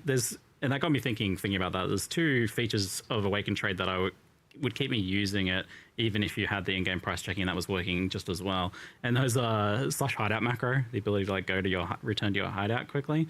And the second one is the control scroll wheel your stash has without being moused over it, because that exists in game, but you have to mouse over it, which kind of defeats the purpose. Interesting. So I'm just wondering if those are things that could just become core behaviors. Well, the latter one, I can just go and talk to some UI programmers and see whether we can do that. Both are fully feasible. Please do. The first one I'm less certain of, but we had it. Well, why not? It's just a check I think in PoE2 there's a return to hideout button if you go to someone's hideout to trade. I don't know if that's in PoE1 currently. So that might be just like a little gap. Also, similar to how we bound use town portal, like it could be a hotkey, have a return to hideout. That would be amazing. Or just a go to hideout. Obviously, it won't always work. Like if you're in an area where hideout doesn't work, it won't work. Yeah. But awesome. Maybe then we could do do one it. for like It won't always work. / King's March or whatever the one is that brings you to King's March. And that's kind of the one I use the second most if I'm playing that. Half your keyboard just teleports you. Yeah, we've got a lot of hotkeys, but these could be optional ones, I suppose. There's some are more used than others, right? Yeah. So we'll start with those ones before we add a whole ruckus of. Oh, that'd be amazing. If the control scroll wheel's possible as well, that'd be awesome, because that's just like when you're transferring stuff from your inventory, you're moused over there. You don't have to mouse over to change tabs and then back and forth. That'd be awesome. Oh, great. Awesome news. The Toto event caught me by surprise. Trial of the Ancestors. I think it caught a lot of people by surprise. How did that one come about? And just kind of like, just quickly, kind of, what are your thoughts on it? Any useful takeaways? Learn some useful stuff about we wanted to just have like a variety of different events we can run, and it was like, we don't want to just keep doing the same thing. And so it kind of was like, okay, we've had this and this. Like we even discussed at the time going, could Mercenaries be an event format? And we went through all the different options. And then I think there's been a bit of a, because Trial of the Ancestors effectively got dismantled after the league. Yeah. And it was like, it's going to be so much work to bring it back. Turns out wasn't that much work. Yep. It took a programmer like 1 day to revive it. Yeah. Ended up being way quicker than we had expected. So we were like, well, let's just do it, run it as an event. I know people have been craving it, but let's actually see if it's more nostalgia fueled or otherwise. But yeah. It's one that I see, like, some people just like they tried it here and they're like, nah, I don't get it, I don't like it. But then I see other people, like I was reading a thread about it today, and they're like, I love this, like I want them to make it core. Like this seems to, some people really fall in love with this mechanic. So is it something you want to make core at some point still? We're on ultimately we were like, do we keep it as like a kind of event thing, and that way certain people play it because they love it and others won't, or I guess there is still the room to integrate it into core and do a bunch of stuff around that, as long as it's obviously, you don't have to do it, right? It's like, if you like that, similar to say Heist, if you are into Heist, there's always a crowd that loves these different things, then you can go do that, and if you don't want to do it, then just ignore it. So as long as it's in that format, because it is quite specialized content. Super. Like, it's just totem rugby. The most of anything, I think, the most specialized. So, you know, it has a place. We just need to talk about it and figure out where we want it to be. Could we scroll down a little bit, production, just so I can see those questions down there? Do the Ducats increased intangibilities? There's some random chat questions we have here. So depends on the Ducat. Every currency is just, set by, myself as to whether or not it does or doesn't. There are a lot of lower level currencies that you would use at lower levels more frequently don't. So like an alchemy orb doesn't increase intangibility, but things that you're using when you're finishing an item often do. So like an exalted orb, for instance. Can replica unique mods become vestigial unique mods? Yep. Yeah, that seems like it would be legal, unlike the other ones. Those are legal. Yeah, because they're just they are just a unique. There are some interesting things you can do, because you can take a replica unique, and then it can roll into the non-replica version of the unique, and then it can, in some cases, it can have basically two of the similar mod. Interesting. That's kind of wild. I imagine you can't create a replica unique, though, because they're from a specific piece of content, same as boss drops. Yeah, we didn't want to do the... You don't want to cheat that. Getting all the boss drops and no one's even killed the bosses. Yeah, it's no good. The things it can create are the things you can Ancient Orb an item into. Yep. Nice. That makes sense. Can we get log into hideout? Or, so like that option that logs you back into your hideout. This is all the Reddit questions that he was asking. As much as no one's going to like the answer, no. Their logging into town is important for us. Yeah. And probably for reasons people won't like. But ultimately, like just to express it, it is ultimately we want the game to feel like a multiplayer game, and we want you to log into a hideout and see other players and be part of this universe where there are other players. And as soon as you can just bypass that, and again, I know people aren't going to like that answer, but that's just where we stand on it. And you know, not to say it. I used to say it a lot more, but my answer is kind of deal with it. Deal with it. Which, yeah. But I know that's not going to be a popular take for sure. Will we eventually be able to switch out gear in the recently teased Animate Guardian UI? The teaser has locks in the UI indicating that we can't take items out. Interesting. Yeah. Well, the Animate Guardian is, we sort of just got that in like a week or two ago. So at the moment, it's just very bare bones. It's, you can right click the icon and you can see what items are equipped on your Animate Guardian. Yeah. You still have to go through the really jank process of dropping the item on the ground and using the skill on it to actually equip it. Yep. We do want to actually change that so you can just drag and drop items. Yeah. But I'm not sure if we'd want to allow you to remove items that are on an Animate Guardian. No, that's fair. I imagine it'd be like mercenary. You can put them over. Yeah, fair enough.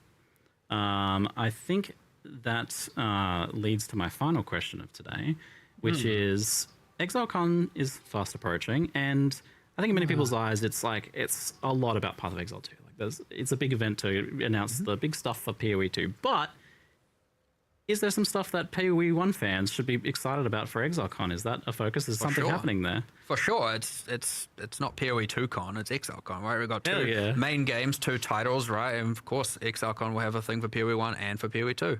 And I actually saw some people, just before the stream was started, I saw a few people going, last PoE 1 patch for the year. And I went, no, it's not. There is a 3.30. It will be before the release of PoE 2. And so... yeah, it's crazy to think there's that many expansions. I know, right? I was talking about this with Jonathan earlier. It's like, there's been 30 expansions since the 3 series. Right? But yes, we will have another PoE 1 expansion. Already cooking up some awesome ideas, and I'm sure they'll release it. Next Saturday for us. We will be able to nail it down mostly. But yeah, some pretty cool stuff in the works. Or to be in the works fully, since these guys are wrapping up. But yeah, should be epic. PoE 1, PoE 2, big end of year for us. Absolutely monster of an end of year for everything Path of Exile related. Yeah, absolutely. Excellent. That's fantastic news. Exactly what we want to hear. Well, thank you very much, all of you, Andrew, Octavian, Mark. Thanks very much for the Q&A time. Thank you very much, and awesome job, you two, by the way. Awesome job to you, Ziggy. Oh, thanks. Oh, yeah. It's a banger of a patch. Absolutely. Exciting. All right, see you guys later. Okay, where's these patch notes at? Where's these patch notes at?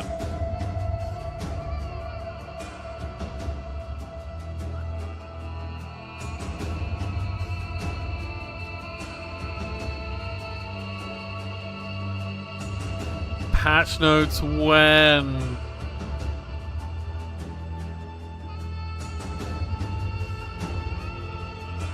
Where's patch notes? Where's patch notes? Patch notes. Oh.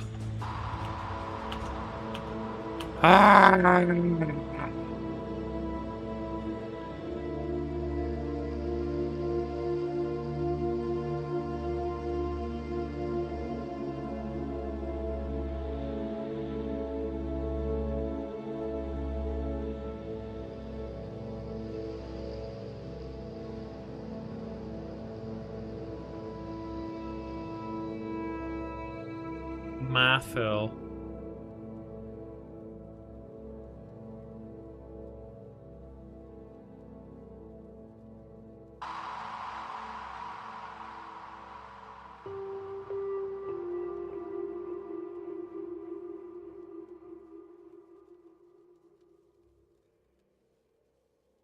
Please no in a core on nerf. Ooh-wee. I mean, yo, did I get my? Yeah, I'm gonna get my claim now. Yo, guys. That's it. It's nuts. Nuts. Actually wild. So, volatile vials, they're going to be somewhere. Refracting fogs, they're not going to be anywhere.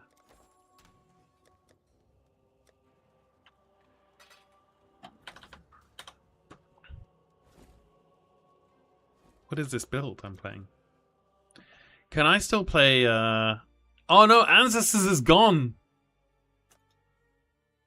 Oh, Ancestors is gone. It finished whilst we were watching. Okay. So, patch notes 15 minutes. Right, let's check the paint.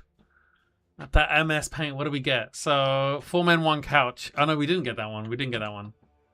Harbinger's Return, we didn't get that. Self-cast love. Hell yeah, we got that one. That one's done. Stacker's nerf, no. Minion pack, no. Probably not. XL Con news. Hell yeah. Hell yeah, we got that. Okay, Boat League. Yeah. Hi, I'm Mark Roberts. Yeah. Mirage Currencies Core. Basically, yes. Log into Hideout, no. BV nuked anyway. KF nerf. Wardloop nerf. Beast Quality of Life. Honestly, yes.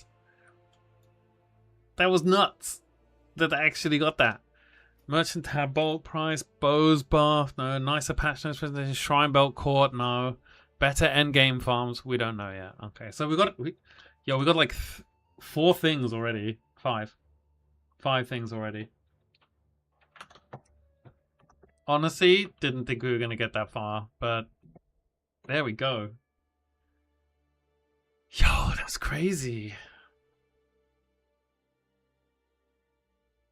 We got quite a few things, didn't we? Let's see, we were in SSF. Oh yeah, that was the run we were doing yesterday. So do we just like press refresh until it happens? Is the subreddit melting down?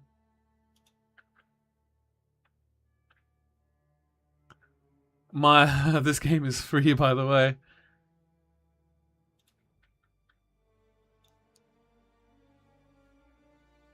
Yeah, this is nuts. So this is something I want to dig into actually, is the socket color thing.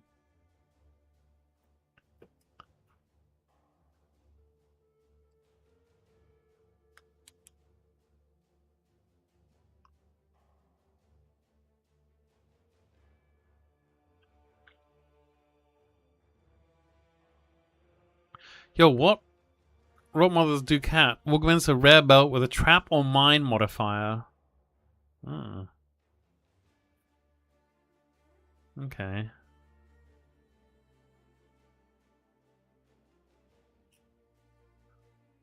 Survive the Black Current. What's a Stormblood Topaz Flask? Oh, unique Topaz Flask. Chance to gain a flask charge when you deal a crit. All damage from crits can apply lightning elements during effect.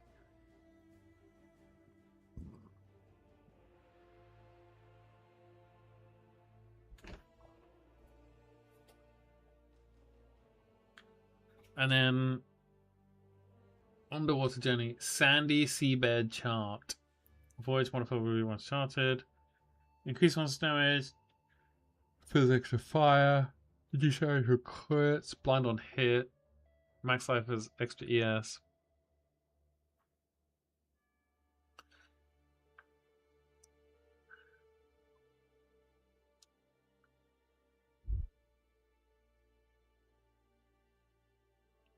These warrants are going to be that poor single guy doing the website. This oh man. Area is inhabited by a mercenary. So like farming mercenaries is definitely going to be a thing. Luminary Ascendancy. Oh, can we see the whole Ascendancy now? So you start off here. Your mercenary and their minions still 50% increased damage, 5% increased light radius. Okay. You can hire a mercenary permanently. And then what's this? Legendary arms. Your mercenary can equip unique weapons, shields, and quivers. Your mercenary and their minions deal 8% more damage for each unique item they have equipped. And here is unique belts, rings, amulets, gloves, helmets, and boots. Okay, so you can get the weapons, shields, and quivers. So you get the main hand and offhand with this one. And you can take these as well. So here's your first point. First lab, second lab. And then you're going to go one of these, right? You could do 1, 2, 3, 4 lab. Okay, right. So what do we got here? Link skills. Cast speed. Your mercenary and their minions have 50% reduced max life. Less cost of link skills. Link skills have infinite attachment duration. If your link mercenary dies, the link owner does not also die. Increases and reductions to light radius also apply to effect of your link skill buffs on your mercenary. Jesus. More light radius skills, that's what we needed. If your mercenary's life is higher than your own, 20% of damage from hits is taken from your mercenary's life for you. If your mercenary's life is lower than your own, 40% of damage they take is recouped as life.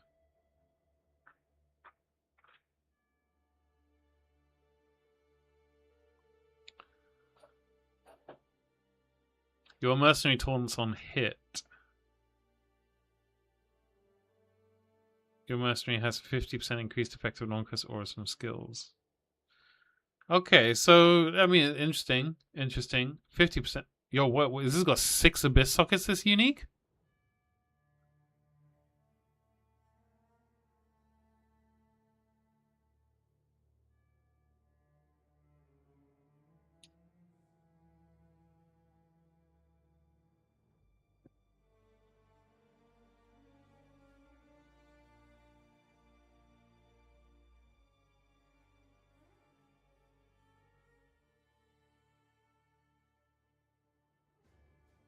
Scarabs and passive tree and investment. And what's this?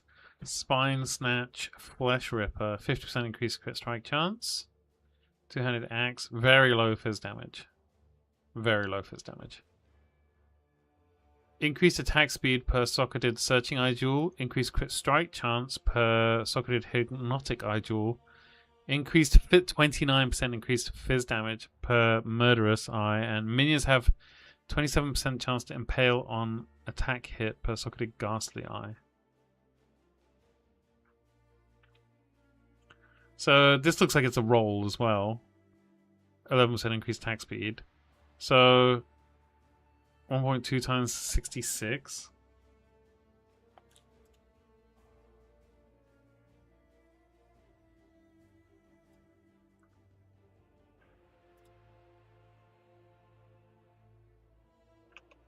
Oh, calc up? No. Windows update.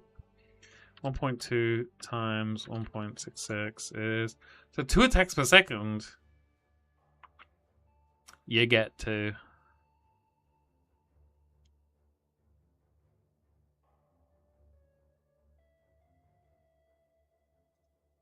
Oh, you can pin this on the site? Oh. Oh man, their web developers have been doing a good job today.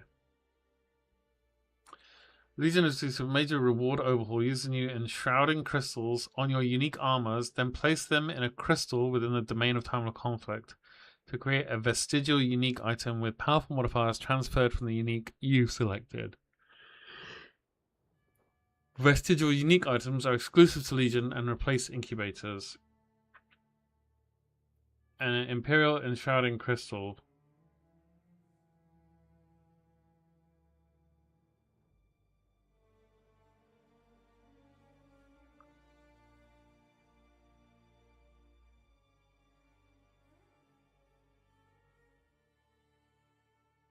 Yeah.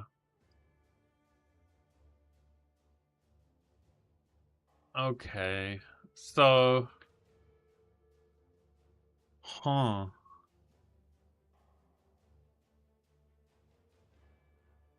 So... What's KF Higher Pants? What's this character? This is like some weird thing, isn't it? Oh, this is the... Yeah, this guy.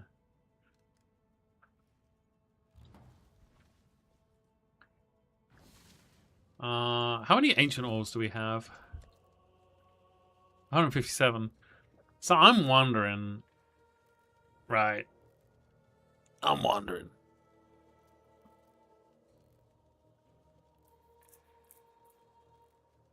I guess any synth implicit is just insane now. Can we buy any synth implicits now? Got 5 minutes to patch notes. Power charge.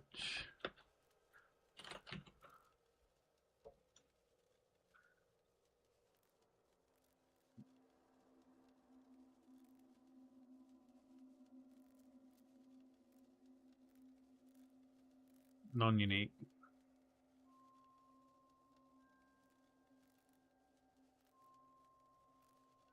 And not corrupted.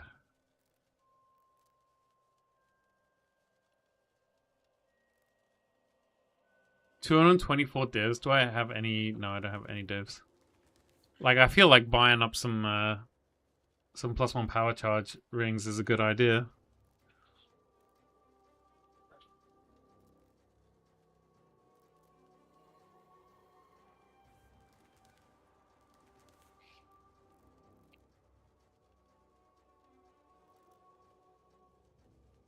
We don't got no money, so we've got a mirror, but.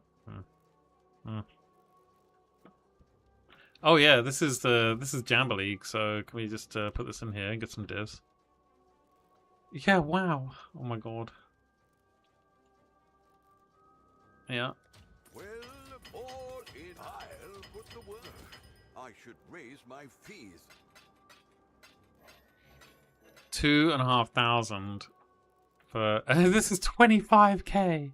Jesus. Okay.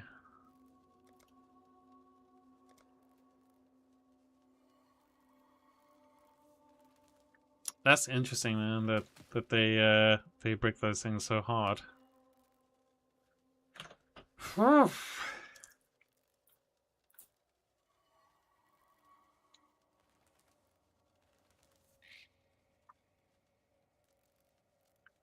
So, what do Vivid Vultures give then?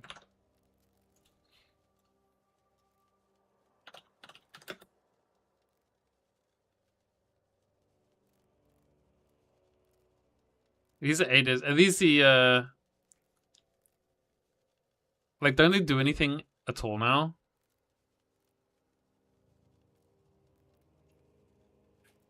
Like, do they do nothing now?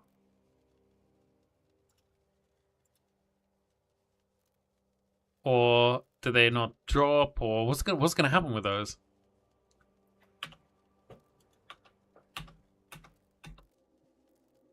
It's, oh man, we got like just seconds to go. Seconds to go until the notes drop. So let's see. Should we sell all fucking shit? 1,000 of these. And these are going for 80 to 21. Eldritch Chows. No, man. I'm sure we can. I think we just sell these in standard instead. I think that's where they're going to be worth more. I'm not sure about the rogue markers though. Yeah. It's interesting. They said that the enchantment things are going to be on the Atlas.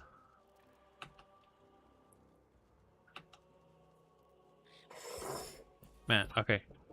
I just got to get a drink. I'll be right back.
There we go.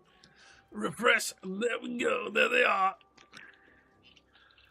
Oh, it's gonna be good. It's gonna be good.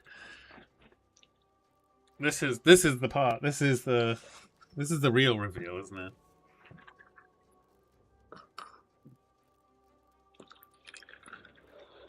Okay. I'm just gonna. No vulture. No vulture. That's interesting. Interesting.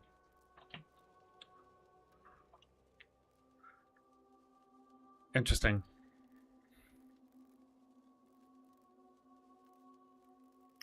Yo, I'm just gonna put a little as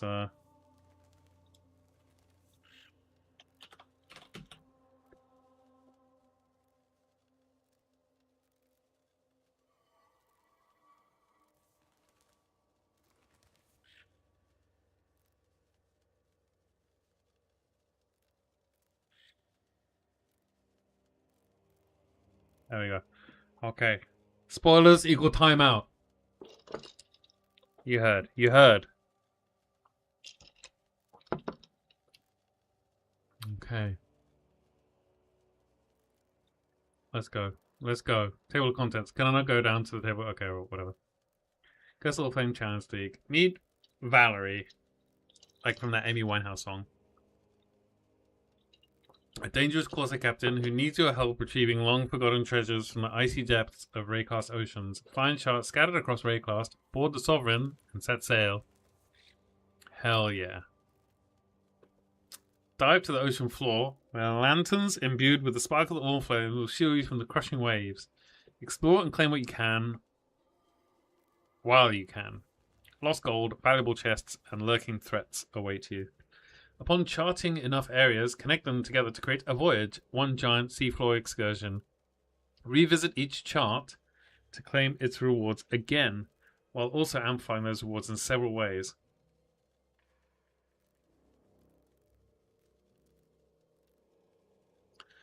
Upon charting enough areas, connect blah, blah, blah, blah. Head below decks, and you will find a heart of the ship at work. Feed it an item, and it will split into a multitude of ghostly outcomes, one of which you can keep for yourself.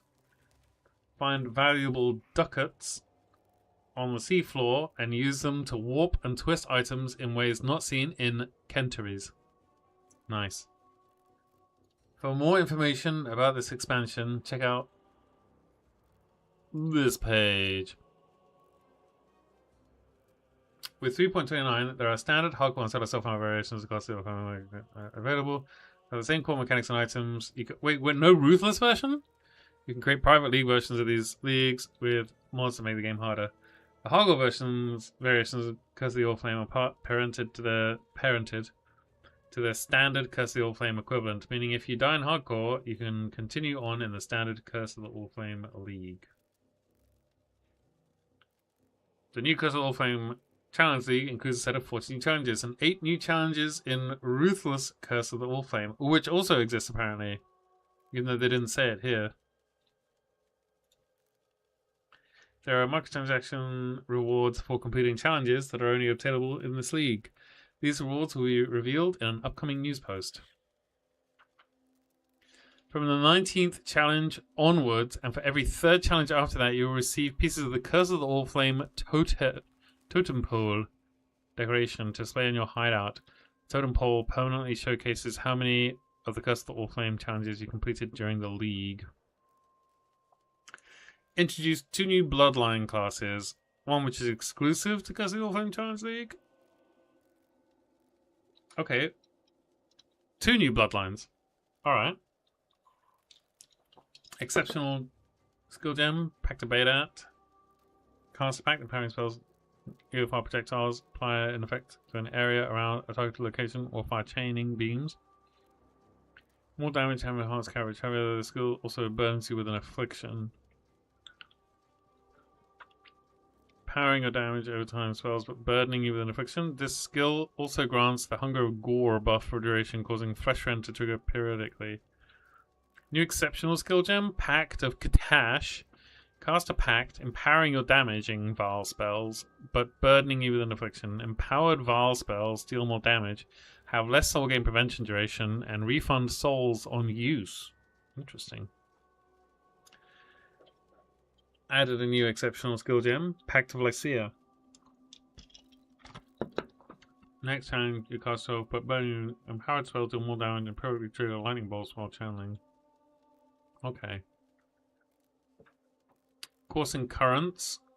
Spells hit enemies, providing increased effects of chill and shock inflicted with supported skills, causing enemies to be chilled when they are shocked by your hit.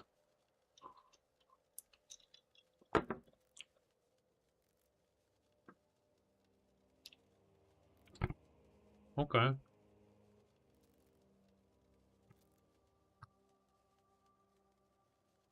Crystal Fall, supported to trigger falling crystal on hit, causing a giant crystal of abyssal soulstone to call from above. Falling sound supports SAM skills, cannot support triggered skills or skills used by things other than you. New ink strength skill, mana infused staff, infuses your staff with arcane energy, lowering your mana costs and increasing your chance to block. When you block, you increase an arcane wave, damaging enemies in a ring-shaped area over duration. Strength int transfigured skill, Divine Blast of Radiance, project a beam of holy light from your shield to a target location, causing an implosion of holy energy. This energy then lingers for a short duration as an orb, periodically releasing larger explosions. And you can scale that with attack speed.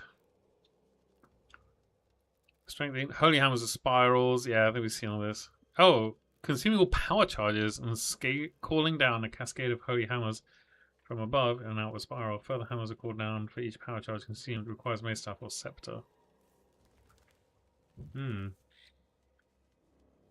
Holy sweep of hammer falls. Swing 200 mace or staff in a circle, calling down waves of holy hammers for duration. Increases and reductions to attack speed will affect the rate at which these hammer falls occur. 15 unique items, 3 unique div cards. Reap of Butchery. A bloody size swipes around you, applying a physical damage over time debuff and hitting enemies with physical damage. If any survive, you gain a blood charge, which raises the damage and cost of the skill. Players can have maximum 5 blood charges. Nice. Added the keywording and pop-up pinning system using Path of Exile 2, allowing you to inspect certain words for more information. We will gradually be making more use of these systems in future patches. Nice.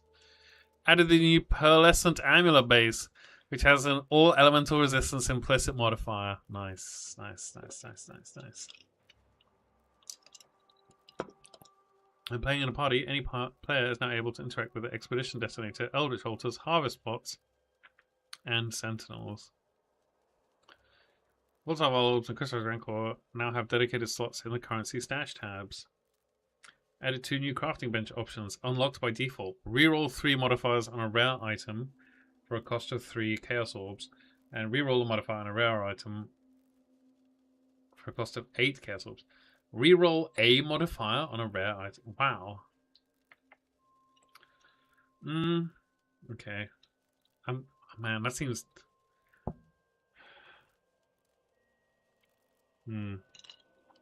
Isla in Kingsmart, Nico in the mining encampment, and Aina in the monastery now all able to identify items for you. That's nice of them. There's now a crafting bench available in every town from Act 2 onwards. What? Yo. That's a huge boost to speedrunning.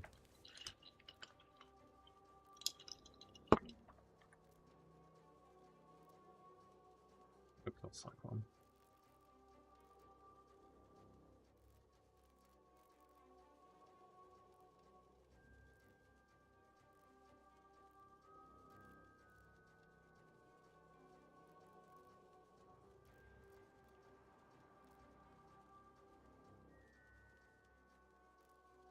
Catalysts now have a maximum stack size of 20, previously 10.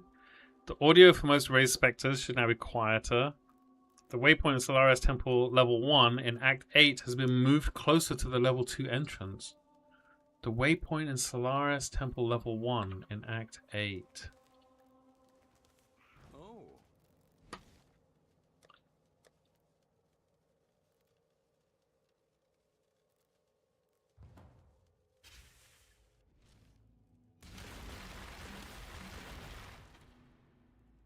The waypoint, where is it? For Solaris Temple level 1, we move closer to the level 2 entrance. Okay, that's so. Right now, it's like this way, right? So does that mean it's going to be? It's going to be like here, basically.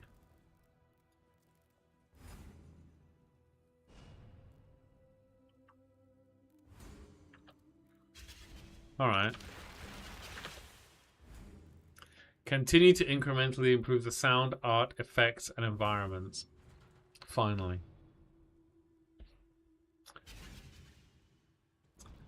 Okay, Mercenaries of Trathus as a core league. Mercenaries from the Lawler City of Trathus can now be found in areas in Act 3, almost awaiting you to accept their duel. Wager for an item the mercenary is carrying. If you lose, the gold you levied will be forfeited, and the mercenary teleports out. Win, however, and the mercenary will aid you as an ally for a number of areas, in addition to winning the spoils, of course. You are guaranteed to find a mercenary in the following campaign areas: Scepter of God, Grand Arena, Ridge, Hidden Underbelly. Oh, Hidden Underbelly, nice, okay. They won't have any rucksack items, okay. Yeah, because then you just reset Scepter of God a million times.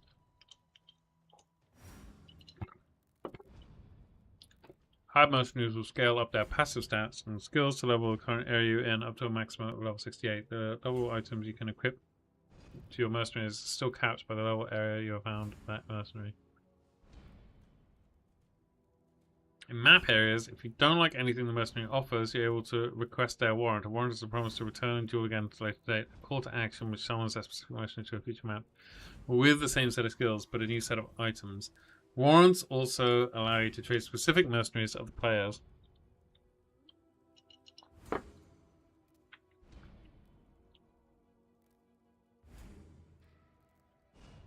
Unlike in the Mercenaries of Trathus League, having a mercenary does not count as a player party member, so having a mercenary does not increase the monster life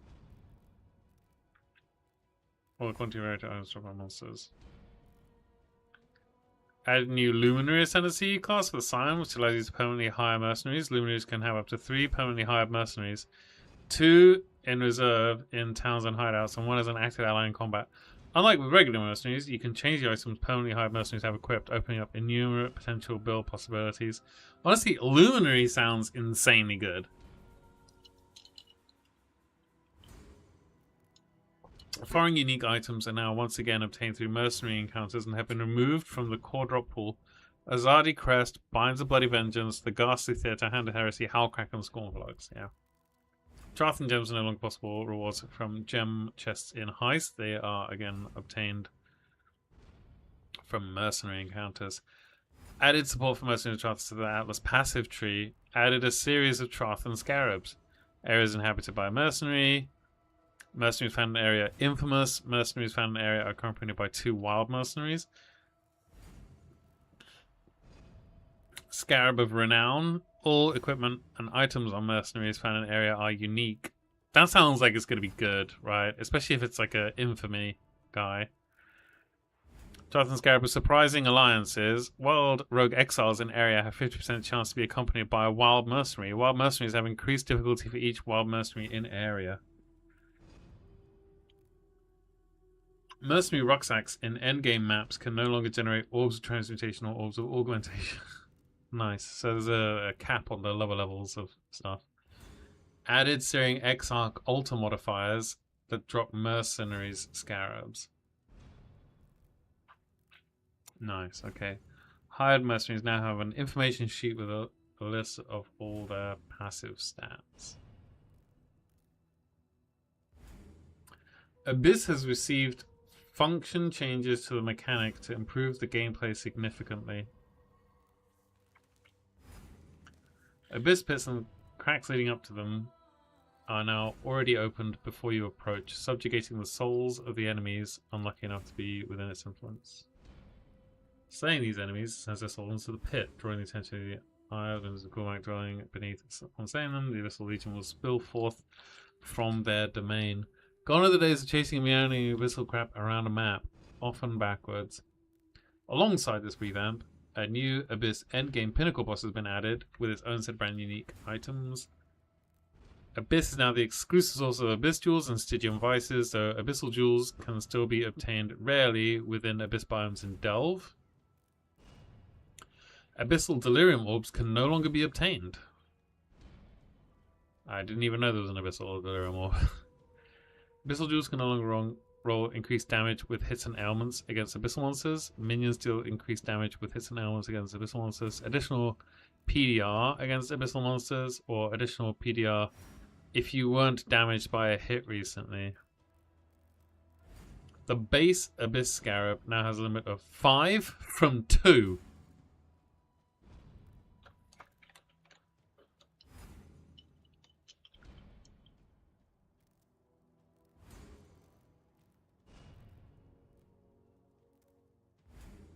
If an area already has an abyss, modifiers that cause areas to contain additional abysses will instead add 2 additional pits.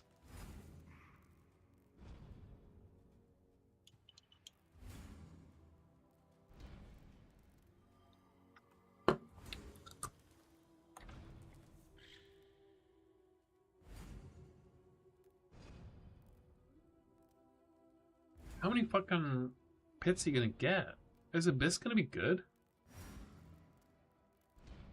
The Abyss Scarab of the Multitude now grants Abyss Chasms in areas spawn 100% increased monsters per soul fed. Oh, like it feeds its souls.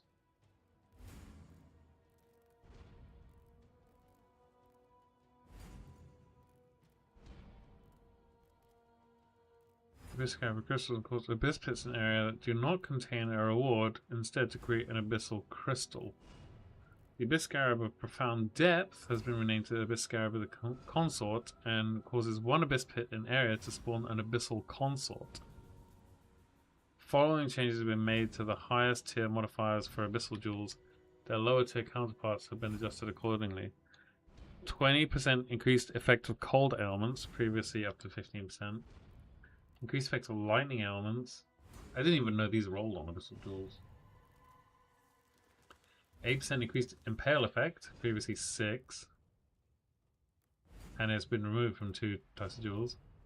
Plus 34 maximum mana, previously 40.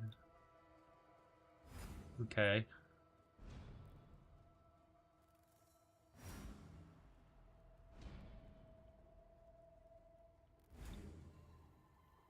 %5 damage taken recruiters mana, previously 3. Adds 30 to 42 fire damage to spells. That's actually, that's actually decent now. Cold damage the same, lightning similar. Fizz damage to spells used to be, yeah. These are decent buffs. Result of spells: 8% chance to gain on Holy Might for 8 seconds on melee kill. Previously 5%. Increased move speed, 15% from 10. Reduced effect of curses on you while on consecrated ground.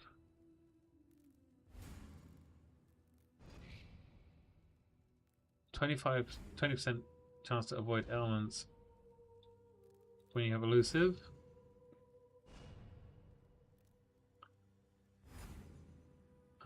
I feel like, oh yeah, enemies blinded by you have 30% reduced crit strike chance. That's actually pretty useful.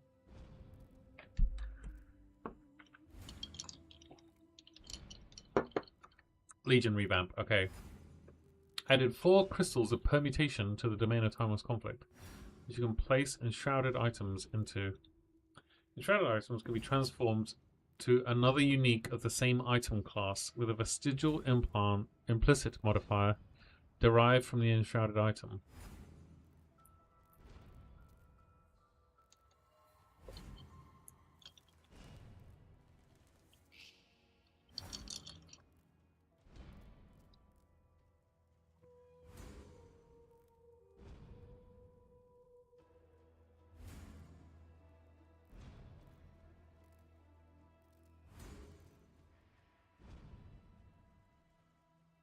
Okay.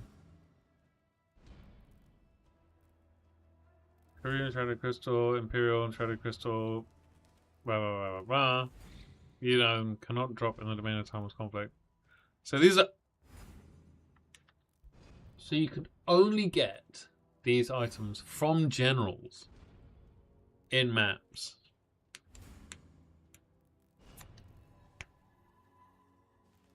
And this is how you make the items in the domain of timeless conflict. Legion encounters will now automatically break out all monsters in the encounter if you have broken out 90% of the total monsters, as well as chest sergeants and generals. Unrelenting emblems have been removed. Existing items have been converted to regular timeless emblems. Modifiers applied by timeless emblems have been adjusted. The new modifiers applied by each emblem are as follows. Increase experience gain, increase reward, progress from monster kills, monsters deal 10% increased damage. Toughness for each time they've been revived. Man, 5 ways that got fucked, didn't they? Again. This is like the 5th or 6th 5-way fuck that's happened. 50% increased crit strike chance for each time they're revived.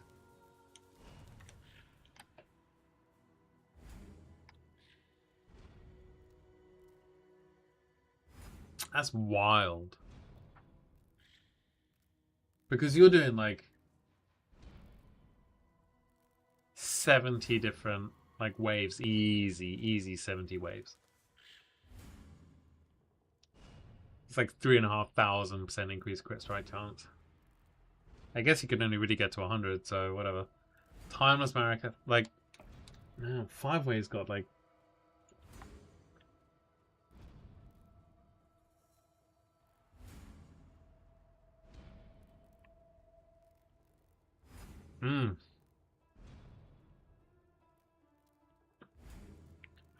Increased toughness for each time they've been a reward. Yeah, so they all get increased toughness.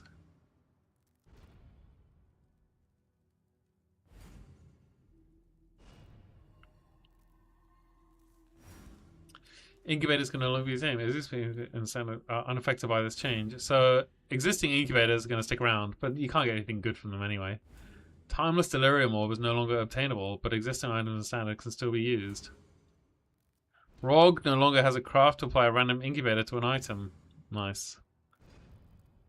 Trinkets that had a chance to receive additional Legion items when opening a reward chest in a heist instead now grant a chance to receive additional gold. Stash tab affinity for incubators has been removed. Timeless Splinters can no longer drop outside of Legion encounters and maps completed by King's March Atlas runners. Oh, that was a thing, was it? Right. I forgot about that being a thing. The heist rogue equipment modifiers for heist chests have a chance to duplicate contained Timeless Splinters can no longer roll. Legion generals can now drop more Timeless Splinters on average. Non-sergeant, non-general Legion monsters no longer drop Timeless Splinters. Sergeants and chests now have a lower chance to drop Timeless Splinters, but now drop them in higher stack sizes. Lowered the effect of map item quantity on the chances for sergeants and chests to drop Timeless Splinters. Okay.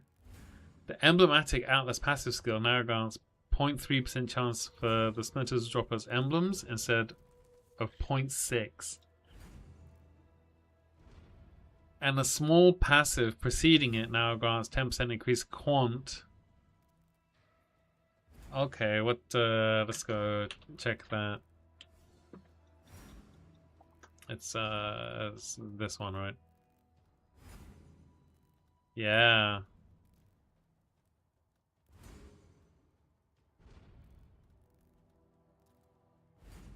So this is just 10% increased quant. And it's just by generals as well. So I don't care about that one anymore.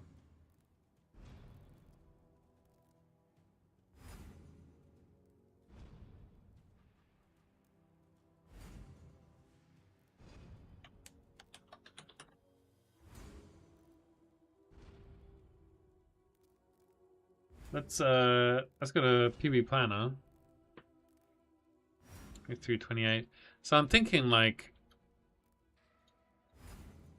a Breach and Legion tree.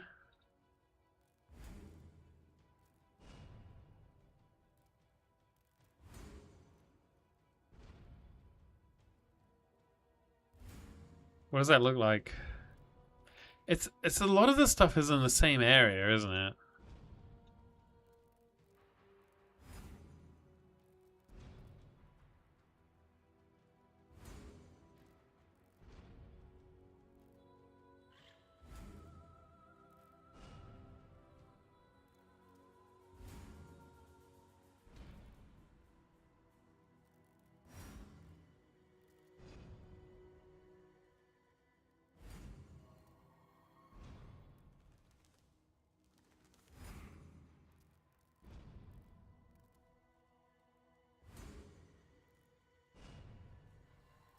Like you come up here, and then I guess you go this way, and then.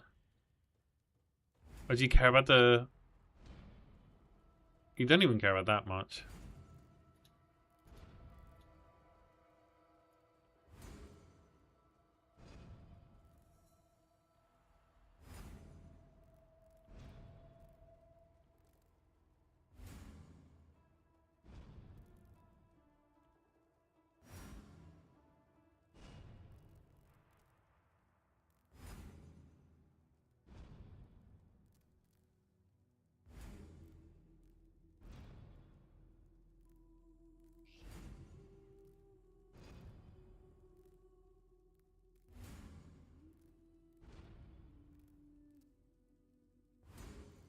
So is that all the Breach stuff?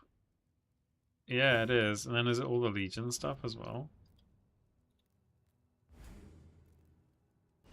It is. That's 85 points. I mean, you're right next to this. So you probably go this way instead of... I mean, you don't actually care, do you? Maybe take the shrine nodes.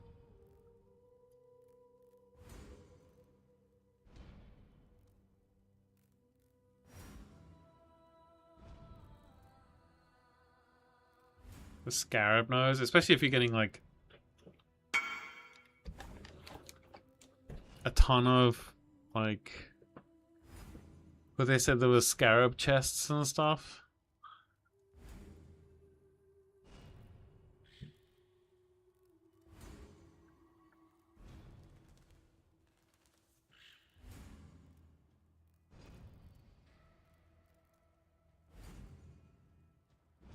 There's 105 points. And this is just like a ton of... Yeah, take that and then like this stuff as well. 109. Yo, you got some points there for Abyss. So here you got the Abyss. Like big Abyss stuff here.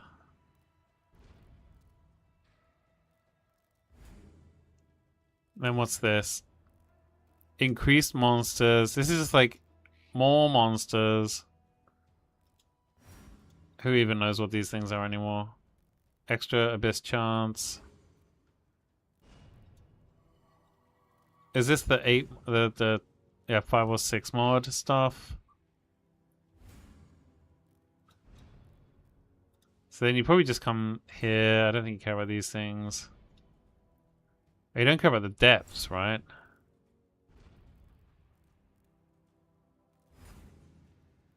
Yeah.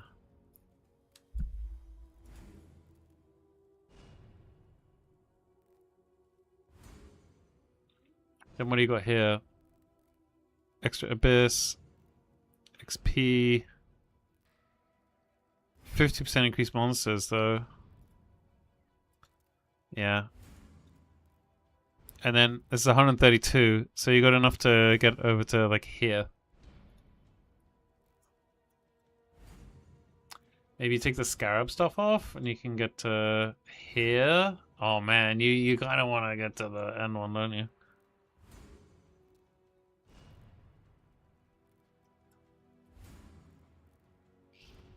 What would you then sacrifice? Oh, but you could do that and then take this off, right? Yeah. That's another 2 points. Another 2 points.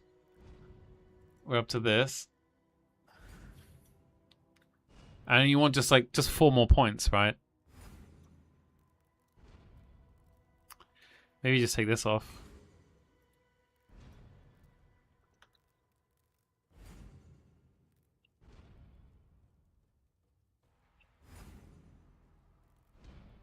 Then you get Legion, Breach, and Abyss.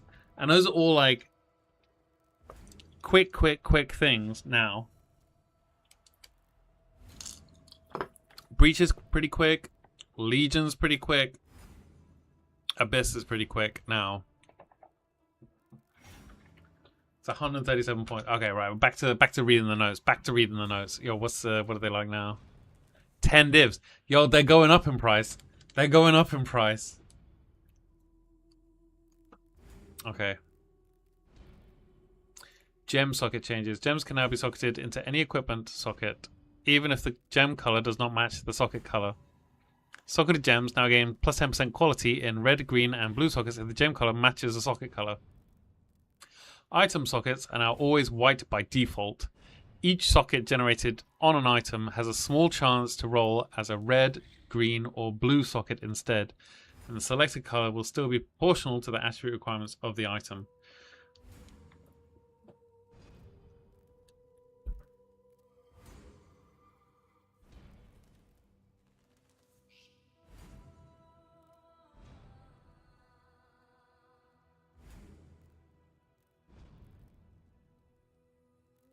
Okay, I'm thinking. Things are happening in my brain.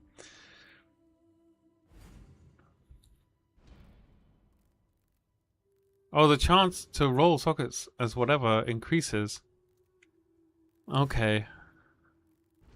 Chromatic orbs and tainted chromatic orbs now force one of the sockets on the item to be non-white, while the rest of the sockets on the item will roll colors normally. Higher quality on items increases the chance for non-white sockets to appear. Interesting. Currency that adds sockets to items such as jeweler's orbs, tainted jeweler's orbs, or orbs of binding will always generate the added sockets as white. This includes adding sockets through the crafting bench. Huh.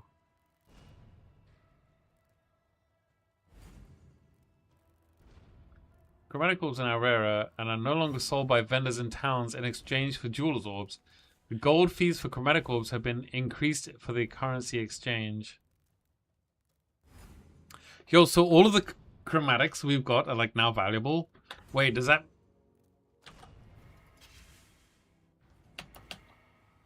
What?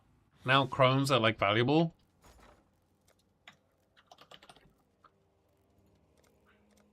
Are they like 1 for a chaos or something now? 1 for 5! But jeweler's orb, surely, yeah.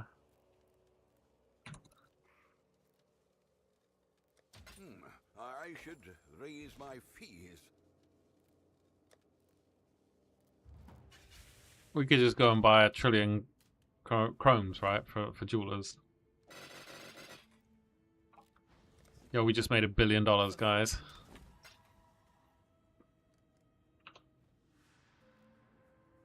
We should do this in standard. We should do this in standard.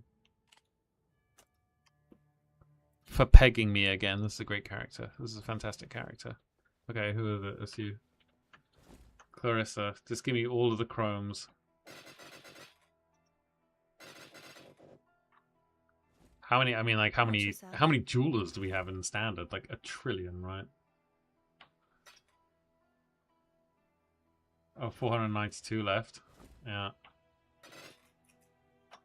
And how do you buy jewelers? It's alts. Yeah, okay, right.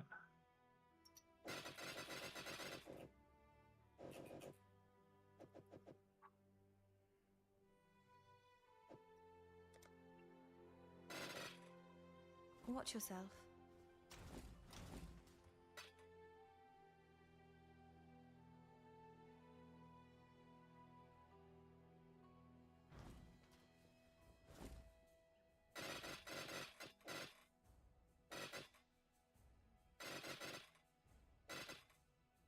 And how do you buy alterations? Orgs, of which we have 1 billion, I guess.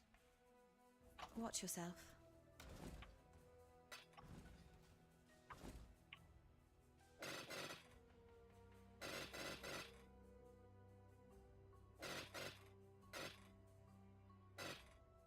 Bye. Amazing. All for a few more. Oh, we've got 9 mirrors. Oh, hell yeah. Hell yeah.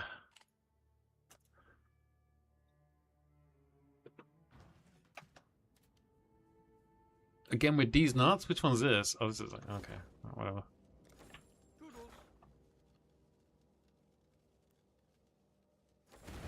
Okay. Chromatic orbs around rare and no longer sold by vendors in town for exchange for jewelers orbs. The gold fees, blah blah blah. Corruption outcome from vile orbs that changes the socket color on a piece of color to white has been removed. This outcome instead now turns a random white socket on the item to be a non-white socket. The corruption outcome from the locus corruption that turns all sockets white on a piece of equipment has been removed. This outcome turns all white sockets on the item to be non-white.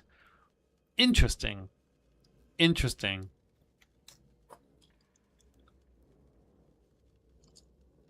What about the heist enchant? All sockets are blue.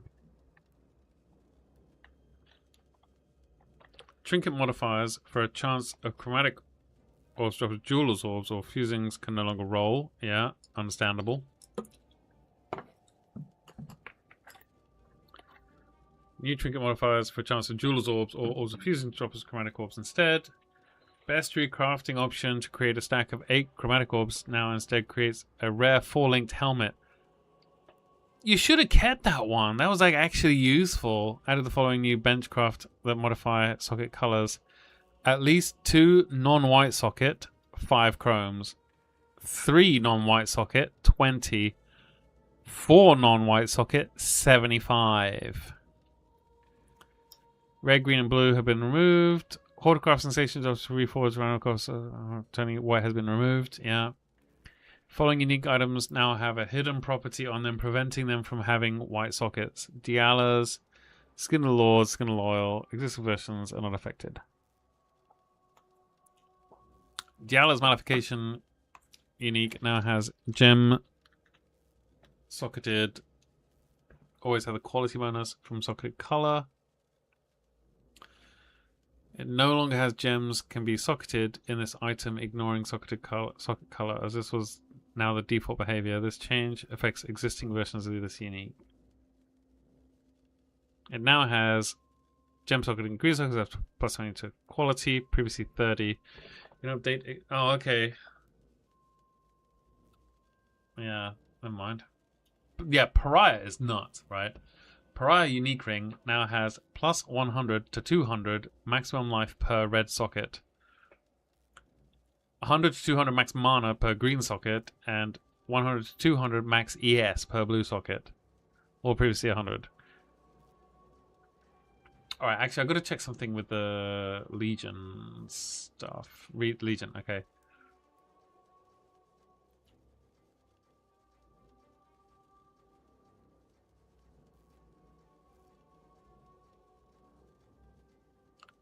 Okay, so the... Like, does that mean we can get Headhunter on a different... Because it's a vestigial outcome, right? Does that mean we can get it on a different thing now? Can we get the Headhunter mod on a Mage Blood? Is that a possibility?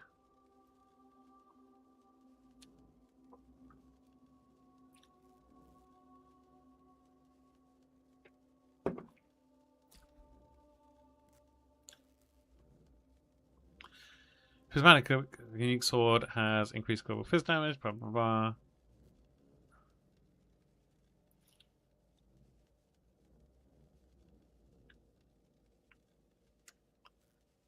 Scavia no longer has yeah. AoE per red socket. Where's the sword?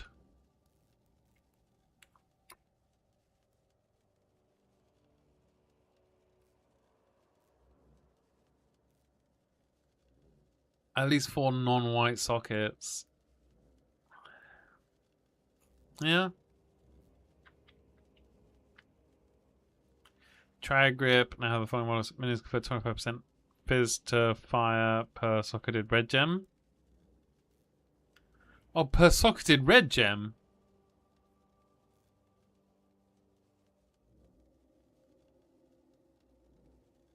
Minions convert 25% of fizz to chaos per empty socket.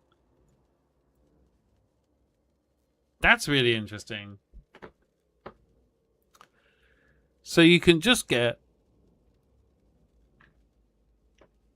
100% conversion from fizz to whatever.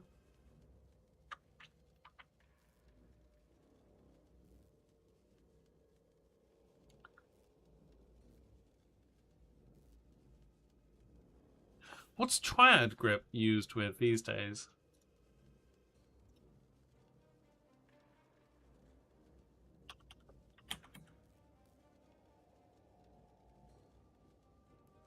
Domblow.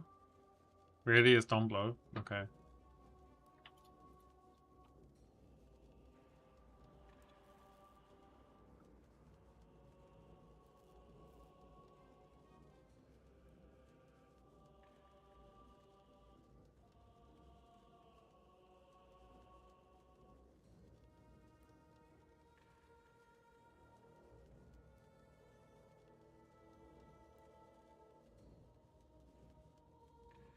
Okay.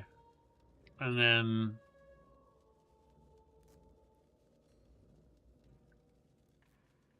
75 fire, 25 lightning. You're just converting it all to yeah, POI. Oh, and here it's just 100% lightning, right? Yeah, okay. I hear it doesn't even matter. Like, they don't even fucking care these days. Alright, okay. These people don't care. These people don't care. How much are they now? Oh, down to 9.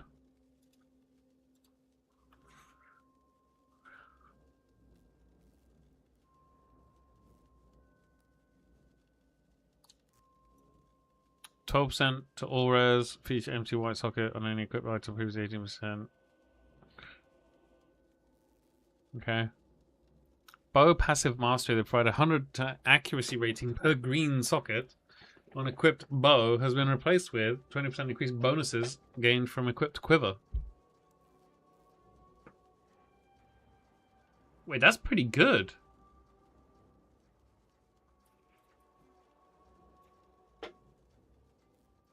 Would you be using that much? Maybe not, actually. 20% increased bonuses from equipped quiver is pretty decent, though.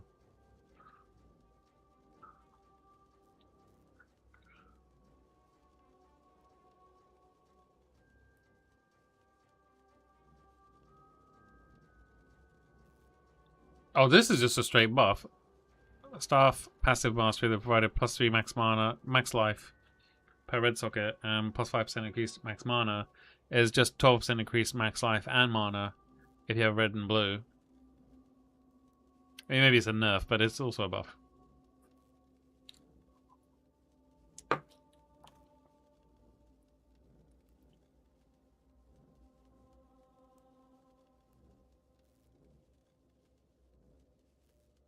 For 1 point, 12% increased max life and mana. Two-hand passive master provided 10% increased armor per red socket and main hand and 10%. Okay. Enchantments on body armor and weapons related to white sockets, so there's a set all sockets to be. No longer appear on heist rewards or from tailoring or tempering orbs. Okay. Shit.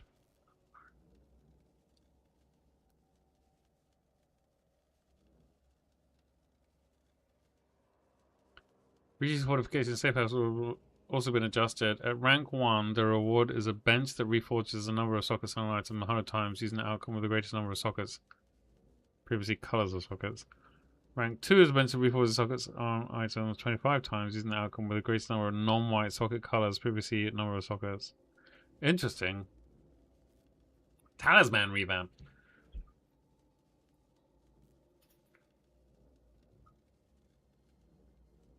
special enchantment modifiers rather than special implicit modifiers and are no longer corrupted by default. Talismans have a chance to drop from red beasts or bestiary bosses, and each talisman is tied to a specific beast. Talismans cannot be anointed, and their enchantment modifiers cannot be removed using the crafting bench option. How are the patch notes looking for you? You know I don't play PV1, but it's looking like fun stuff. It's like they've shaken it up a lot. Things that I would have like I have to unlearn a lot. But the socket changes on their own are just insanely good. Like, it's such a huge quality of life improvement. I'm really happy about it. Because it means that going through the camp... There's two things that make going through the campaign quicker in these patch notes. And the first one is socket colors are ambiguous to the gems. They don't care. And if you get the right ones, you get buffs. Brilliant. The second one is there's a crafting bench in town from Act 2 onwards. So you don't have to go to your hideout to do it all the time.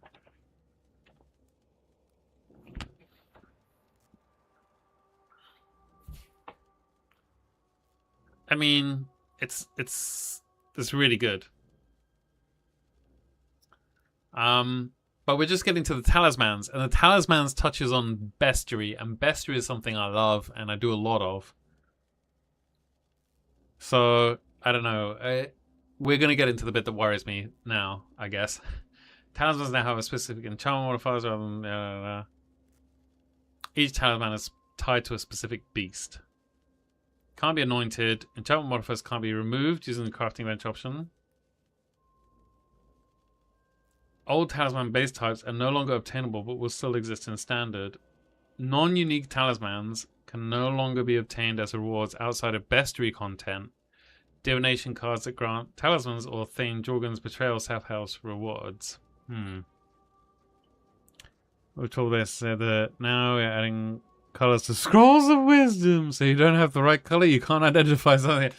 I have so many dexterity Scrolls of Wisdom, but I dropped a strength base, so I guess I can never ID it. Thane Jorgen's Talisman Crafting Spree Betrayal Safe House reward now offers regular currency to craft the talisman instead of tainted currency. Okay, understandable. Unique talismans are no longer in the core drop pool. They instead now have a chance to drop from bestiary bosses or from a new beast crafting recipe to create a new talisman, which requires the Black Morrigan beast to craft. It's not going to be for that.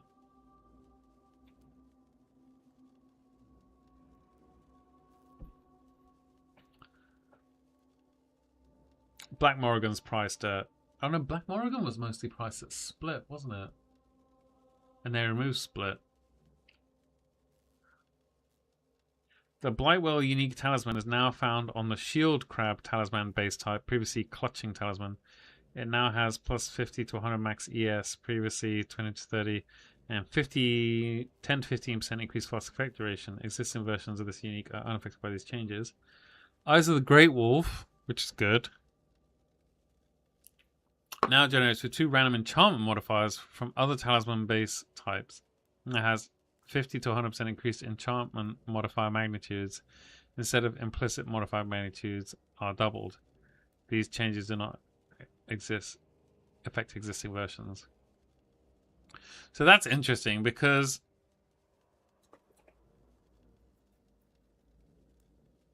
that means there's going to be one Eyes of the Great Wolf unique talisman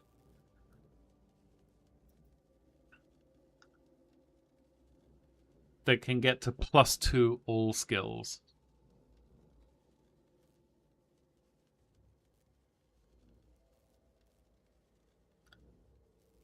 And that's disgusting.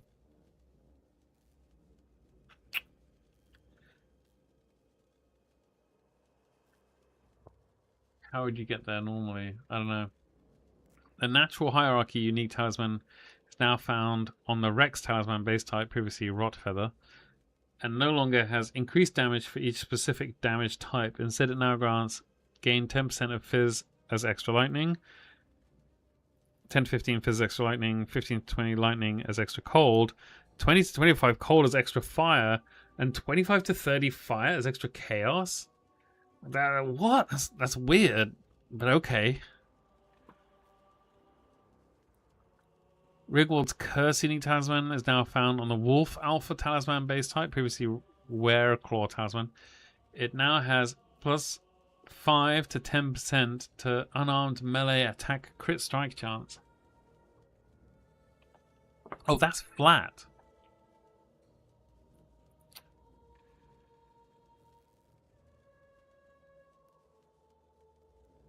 Okay.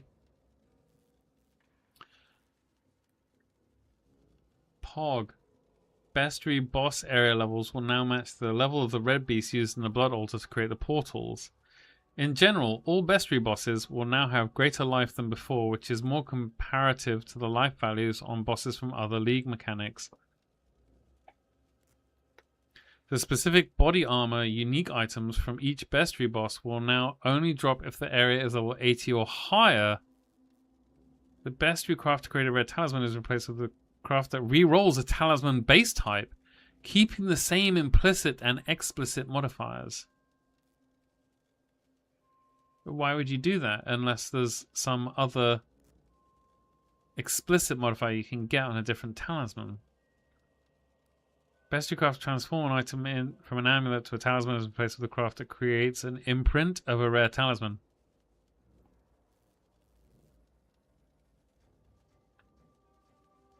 Okay. Primal Delirium Orb is no longer obtainable, but existing ones still function in standard leagues. Trinkets that had a chance to receive additional talisman items when opening a reward chest in Heist now grant a chance to receive additional gold. Krakit Chimeral Beast has been renamed to the Krakit Croaker, which is a much more fitting name for a gem frog. Yeah. Okay. League changes. After completing a ritual altar encounter, Locust will now point the way to the next altar. Hell yeah. When in the Forbidden Sanctum, flask charges are now restored when you interact with the Sanctum map between each room. This does not apply to the Writhing Jar unique flask. Volatile Volatiles can now be obtained as Sanctum rewards. Ultimatum is now the exclusive source of catalysts. As a result, they have been removed from the following. Ultimatum rewards from Demolition in Heist have been replaced by map rewards. Catalyst chests can no longer appear in Expedition, and Tujin no longer offers catalysts from his shop. Tujin's getting gutted, man. Catalysts can no longer be found as ritual reward favors. While channeling Verisium ore, you now cannot be damaged or stunned.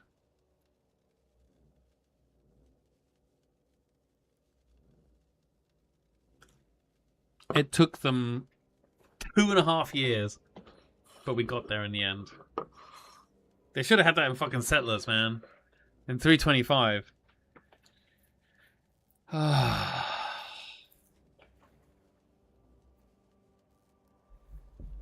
Betrayal. Syndicate leaders can no longer drop Allflame Embers. Syndicate Mastermind can now only drop Allflame Ember of Kulamac. Oh, the Gilded one is gone? Average number of Scarabs dropped from Scarab Chest of Betrayal has been doubled. Trap stashes now have a timer of 15 seconds, previously 10. Cluster jewels from trap stashes and crafting sprees in safe houses have a maximum level 83. Oh, we're getting it to 84. Nice, nice, nice, nice. Vagin's Fortification Safe House reward is now a trap stash with Enshrouded uniques. This does not apply to Ruthless. Vagin's Transport Safe House now a chest containing Trathna Scarabs. Breach. Oh. Oh, they nerfed Breach. Oh, this is all nerfs, isn't it? Average number of monsters in Breach monster packs has been reduced. The number of monster packs spawned in unstable breaches has been reduced by 25%. The progress for killing breach monsters has been increased by 17% to compensate for the reduced number of monsters. That doesn't compensate for it, because we've lost the loot,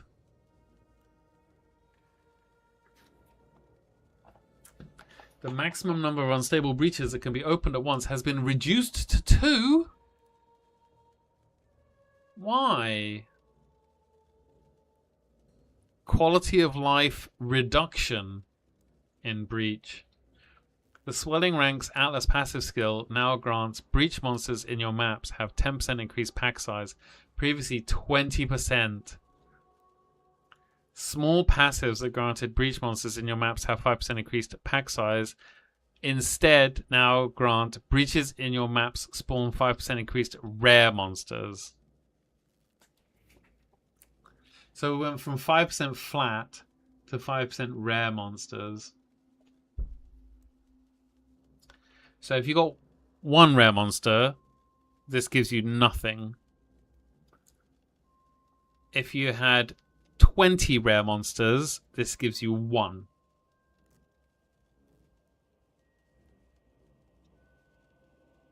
That's pretty big. Nerf. Evolving Hives, Atlas Passive Gun now grants breaches in your maps spawn 15% increased rare and magic monsters. Previously 25%, so another 10% nerf.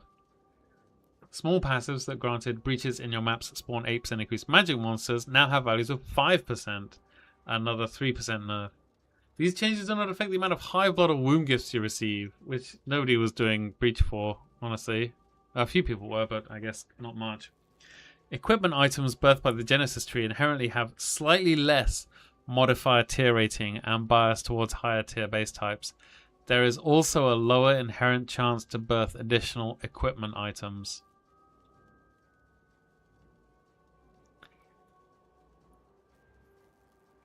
The maximum number of equipment Genesis tree passive points is now 16, previously 20.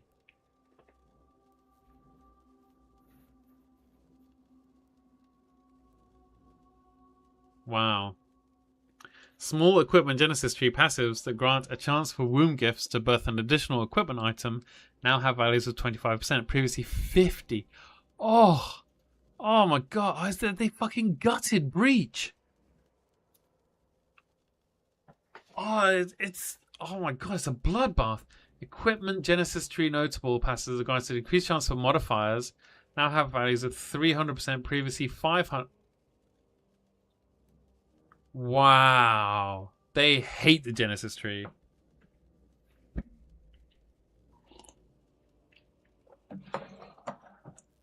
I mean, Breach got really fucked, huh? Okay. Strange locations began to manifest in the Atlas, which Kirak has labeled as anomalies. Upon completing maps affected by a void stone, there is a chance that when you next open your Atlas, an anomaly may manifest. Atlas anomalies do not require a map item to enter. Reflecting mists and the Nameless Seer no longer randomly spawn within maps, but instead now appear in their own anomaly areas. Atlas anomalies are unaffected by your Atlas passive tree and cannot be augmented using any fragments, allowing them to be run at any time without feeling like they have to be safe or to maximize potential rewards. Reflect map modifiers have been reworked. Instead of causing monsters to reflect a percentage of physical or elemental hit damage dealt to them, they instead cause rare monsters to have physical or elemental thorns.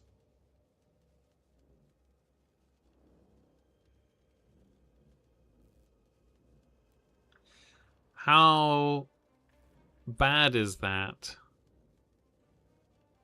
Physical Thorns activates when hit by physical damage and lasts for 5 seconds. While active, it reflects a fixed amount of physical damage each time the monster receives a physical hit. Monsters cannot gain Physical Thorns once every 10 seconds.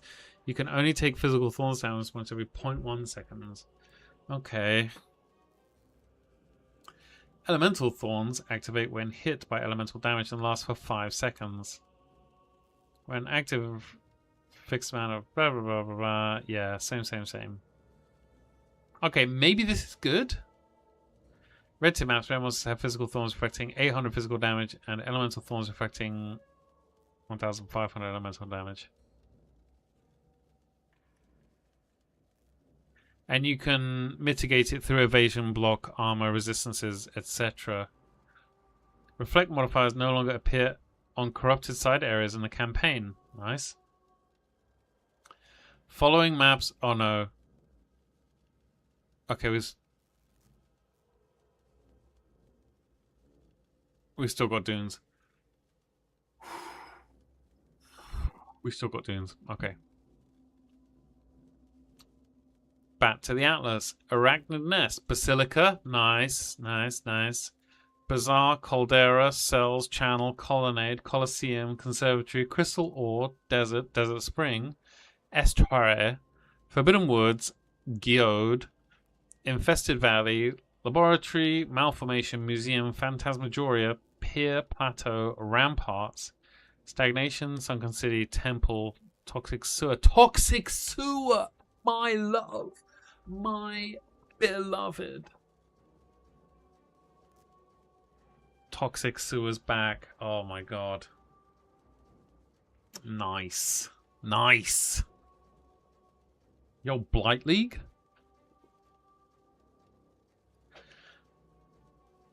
And Vault. The following maps have been removed from the Atlas. Acid Caverns, Arena, Ashenwood, shame. Bog, also shame. Canyon, also shame. Carcass, Castle Ruins, Courtyard, Coves, again, shame. Crimson Temple, Crimson Township, rest in peace. Cursed Crypt, Defiled Cathusi, but then we go, yeah, Basilica now. Dig, Dry Sea, Dungeon, Lava Chamber, Lighthouse, Maze, Moon Temple, Mud Geyser. Oh no, Mud Geyser? Oh, brother. Racecourse, Sepulchre, Underground, Sea, Wasteland, and Wharf. Untainted Paradise can no longer be obtained, and existing items cannot be used in standard leagues. Can now be accidentally randomly spawned event node on your Atlas, where it has received a few alterations to make it more difficult and rewarding. ...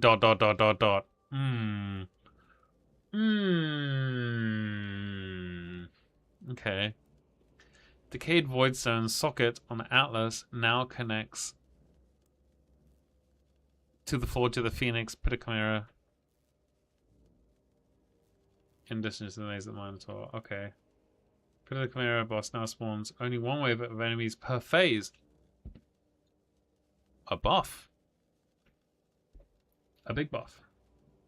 Memory thread maps now display which map they will open. Okay, yeah, that should have been in the game from the beginning, but yeah. Enshrouded Aslube will now be named Deceptive. Remove the item drop delay from versions of the Remembered and the fear that can spawn in maps, such as from the Hornscarab Awakening. Oh, yeah. Reduce the average amount of modifier effect applied to explicit modifiers when using reflecting miscurrency on an item.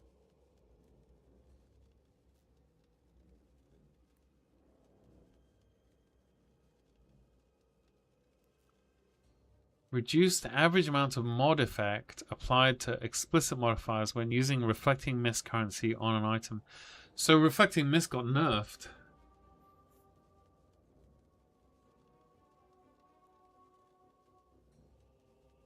But there's a much higher chance for them to drop.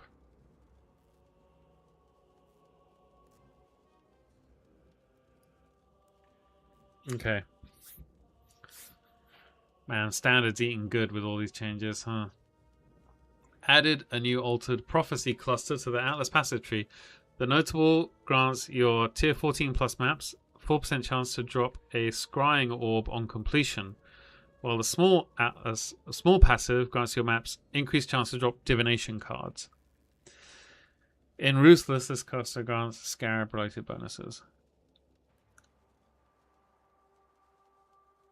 So scrying orb's going to be turbo cheap then.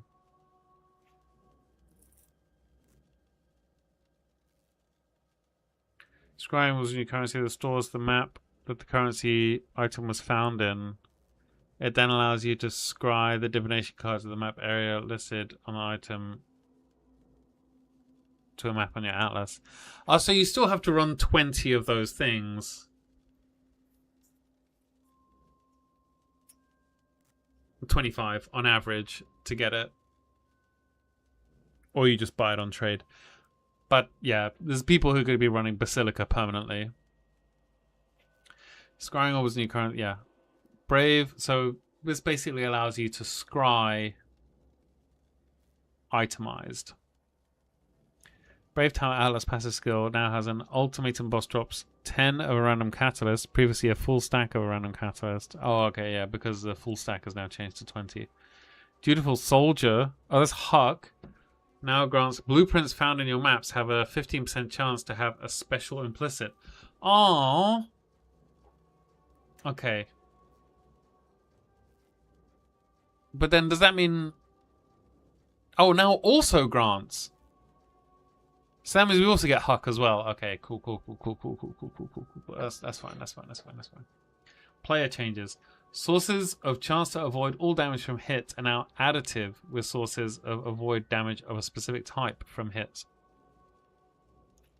Some damage avoidance stat descriptions have been adjusted to better communicate these changes are additive with each other. Lowered the life of various monsters when used as specters.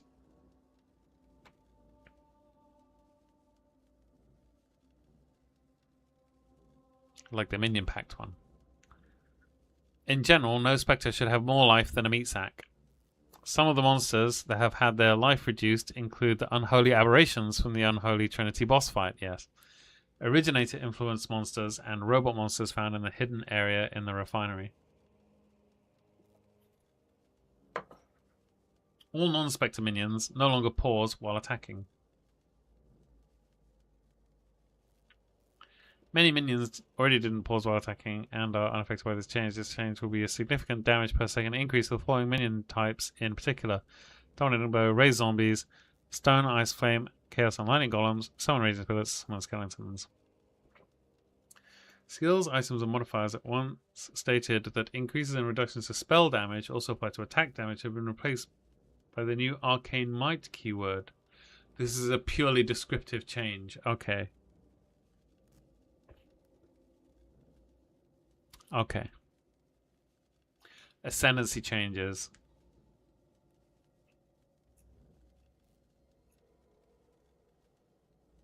Okay, there's no ranger ones we need to worry about. The Death Magnetical skill no longer has marked enemy cannot evade attacks, now has 10% increased effect of your marks per maximum power charge. And 3% unleashes instant per max power charge.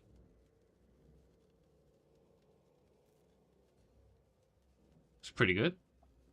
Mystical Infusion notable passive skill no longer grants base spell crit strike chance of spells is equal to that of main hand weapon. It now grants spell crit strike chance bifurcates and 50% less spell crit strike chance.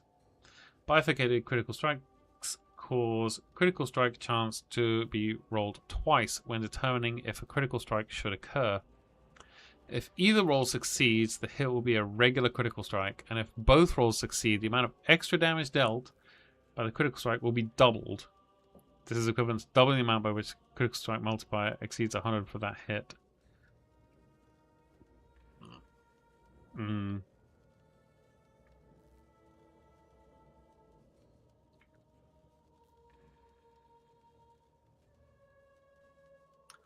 So, Mystical Infusion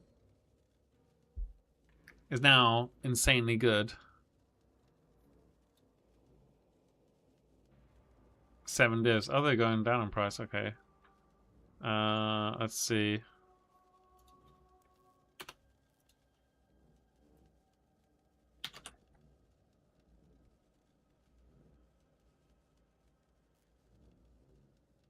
This should be going up in price now.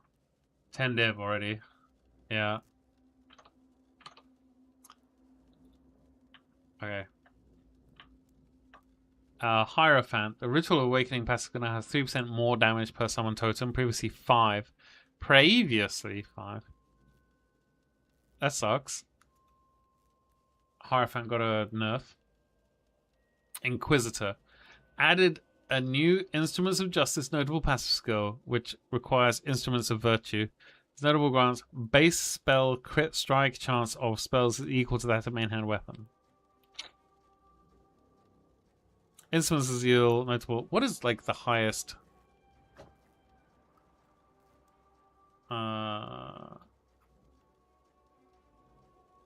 critical chance, right? I don't know, let's put like 12. Critical strike chance. Is it 100?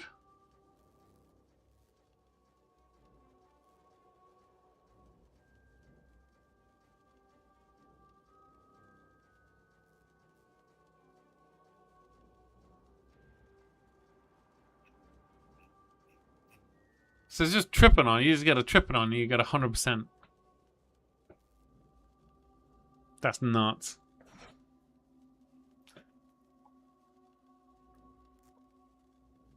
Invincible Zeal notable now grants +3 to maximum fanatic charges, previously +4. Fanaticism buff now lasts for 5 seconds, previously 4.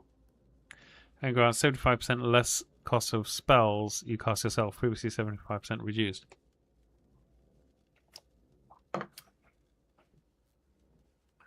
Added a new notable, Unhallowed Rite. On the Occultist. Oh, okay. Which requires either Vile Bastion or Forbidden Power. Unhallowed Rite causes you to gain Spirit Infusion every second while channeling a spell. Each stack of Spirit Infusion grants 30% faster start of Energy Shield recharge. Channeling spells deal 10% more damage, and channeling spells have 20% more cost. Maximum of 5 stacks. You lose 1 stack every 0.5 seconds if you not gain a stack in the past 2 seconds. So you can get all the benefit of this and none of the bad shit by just using a Cyclone. You get each stack and you can get max 5, right? So you can get 150% faster start of Energy Shield recharge.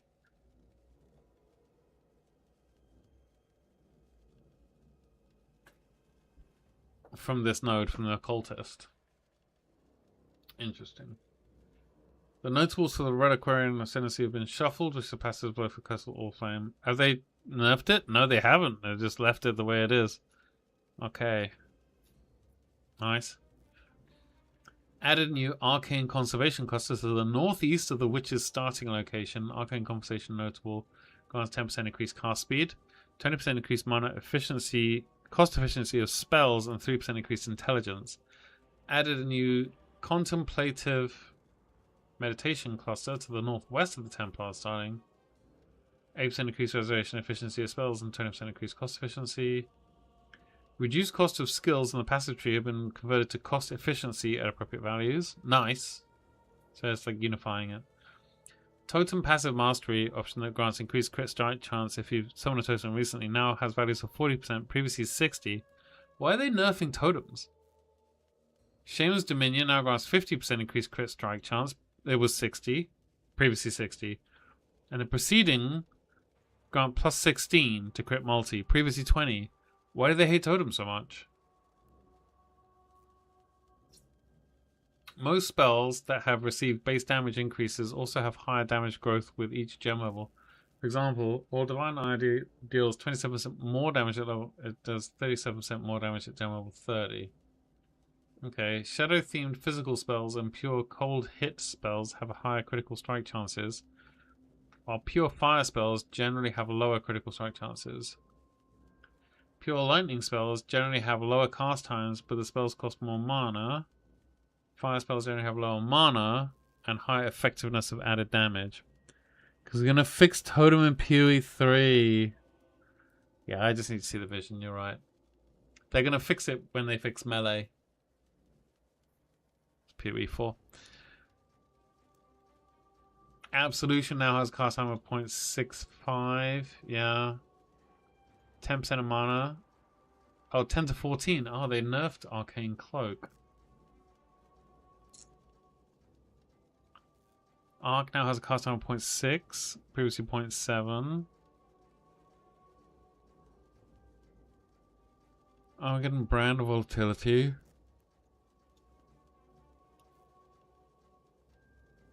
Yo, they buffed a lot. Barrage now fires 6 projectiles, previously 5. Okay, nice. Ball Lightning has a base radius of 2 meters.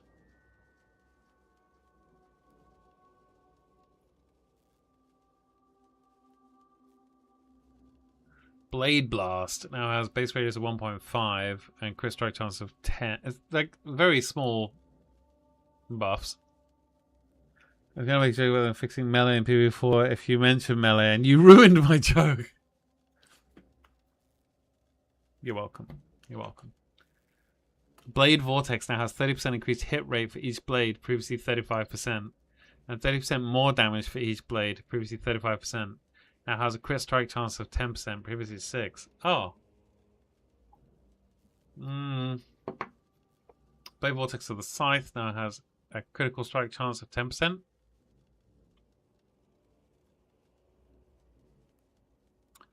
Blade Fall. Yeah. 713 to 1070 fizz damage.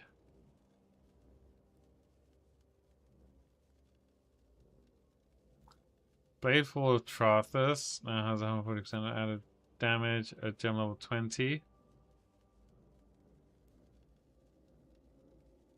Yo, it got buffed pretty decently.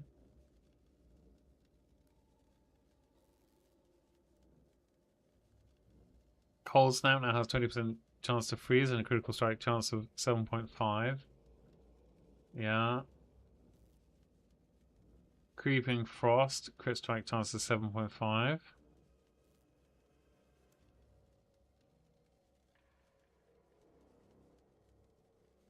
Most of these seem like buffs, really.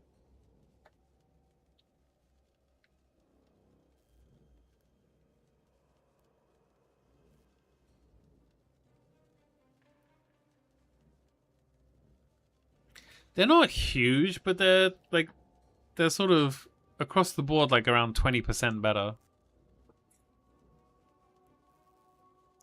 Elemental Hit. Lowered the added fire, cold, and lightning damage by 17% at all gem levels. Elemental Hit of the spectrum is not affected by these changes.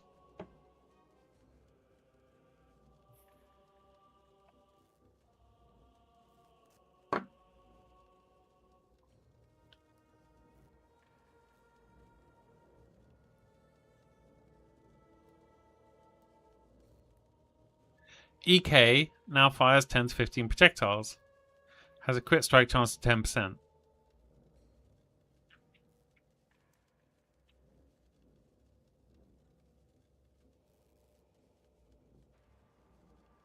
Decent, decent.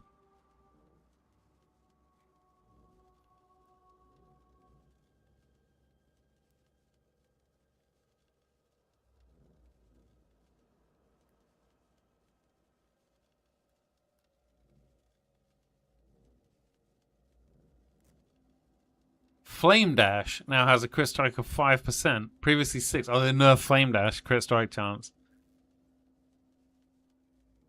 But increased added effectiveness. I mean, yeah. Flame Surge, Flame Blast, Flame Blaster's Celery.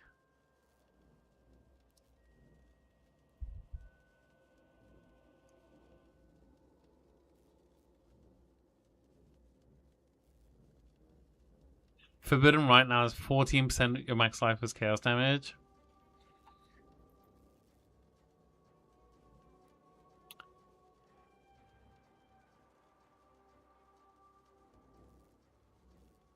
General's Cry.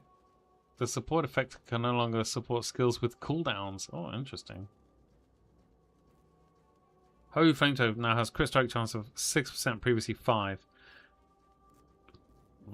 I'm going to be critting 20% more. Ice Nova of Frostbolt. No, it was, yes, Frostbolt of whatever it is.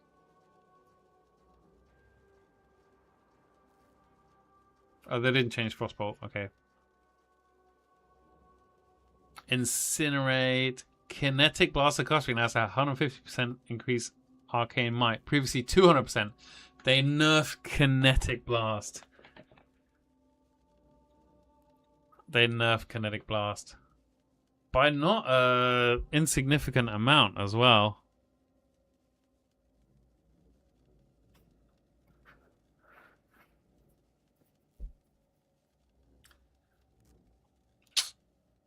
Kinetic Fusillade now has an attack speed of 125% of base, previously 200%, and a base duration of 0.5 seconds, previously 0.7.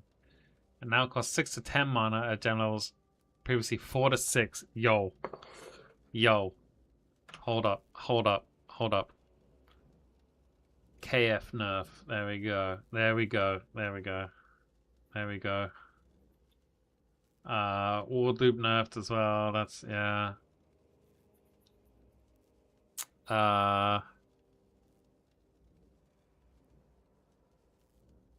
Minion pack nerf. Yeah, that got nerfed via the minions. I haven't found any of the others yet. We're getting there. We're getting there.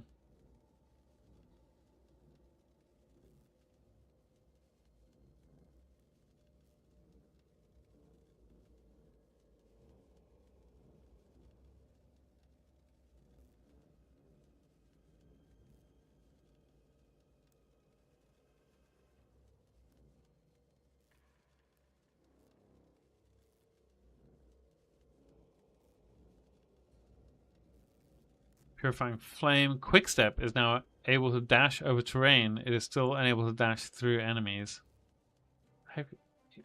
Is that a skill that you can buy from Lily?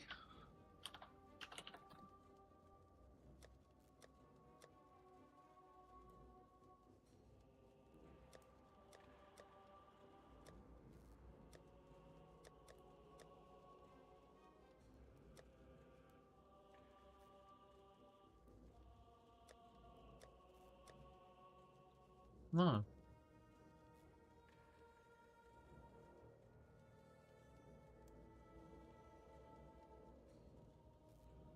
Rolling Magma now has lower damage and effectiveness of added damage at gem level 1. It has more damage at gem level greater than 20. Effectiveness is now 320, previously 280, and now deals a ton of fire damage. Base mana cost has been reduced by 20% at all gem levels. Rolling Magma. Spark now has a cast time of 0.6, previously 0.65, and the base mana cost has been increased by 25 at all gem levels.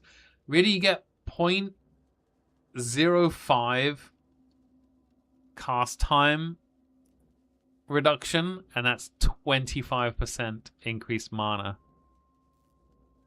That's a Spark nerf.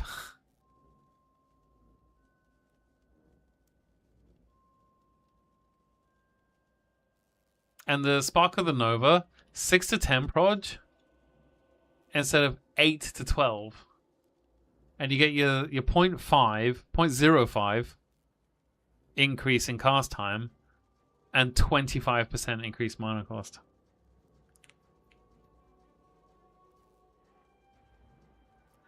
It's too much. Who's going to be playing Spark now?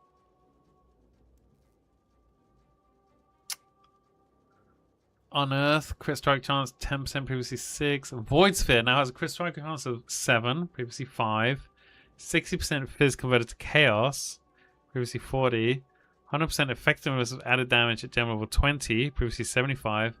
And deals 464 to 696 physical damage at gem level 20, previously 344 to 516.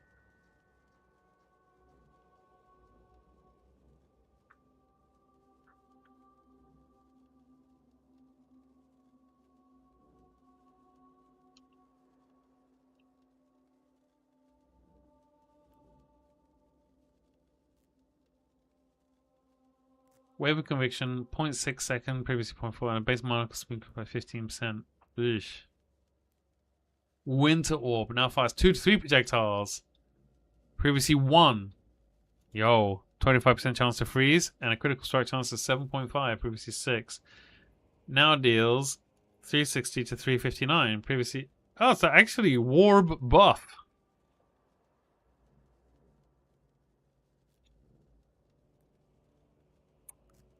Val Gem changes. Val Blade Vortex now has a critical strike chance of 10%, previously 6. Cold Snap, Fireball, Firestorm, Flame Blast, Ice Nova, Val Spark. Duration of 3 seconds, previously 2.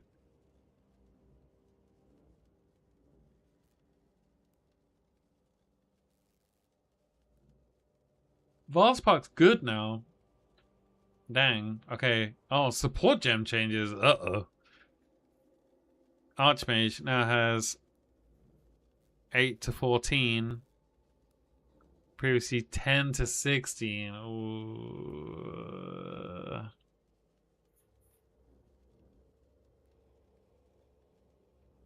Ballista Totem. Supported skills now deal 36 to 30% less damage. Previously 32 to 24. So they're nerfing totems like again and again and again.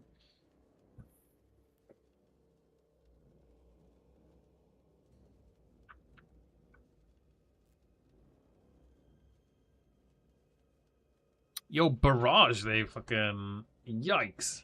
That's horrible. Blast Chain Mine.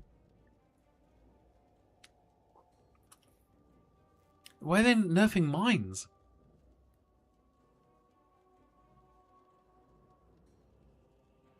Why are they nerfing mines?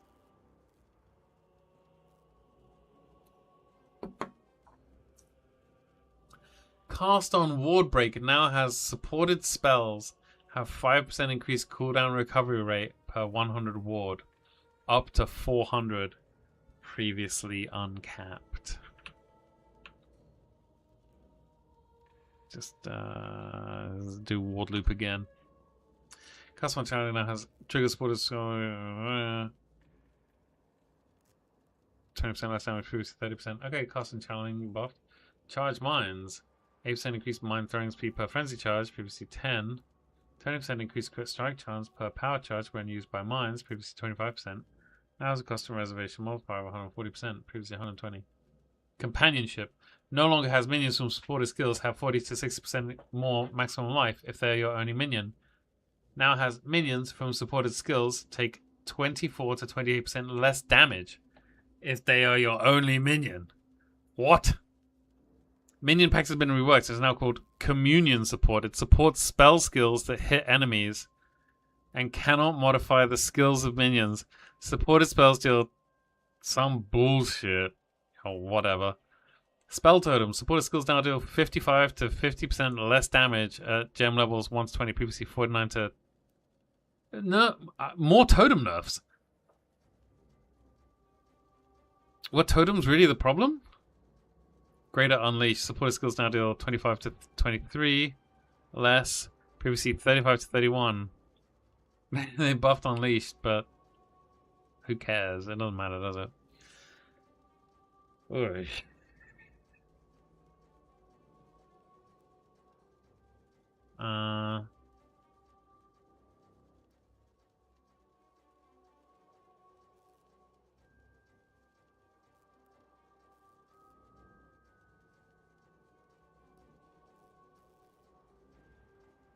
Some unique stuff, but not much seems to be pretty good here.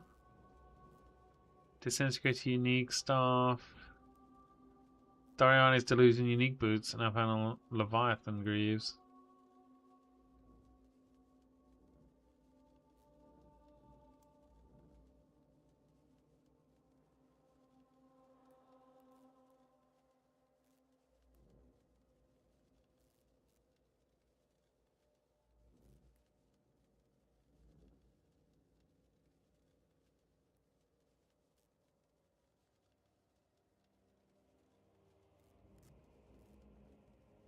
Foulborn Ghostwire, the unique body armor now has your maximum energy shield is equal to 35.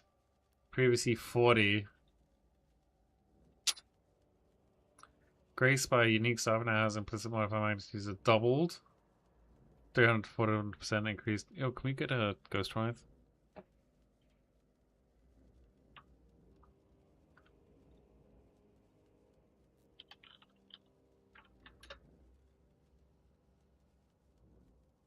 Foulborn, yes.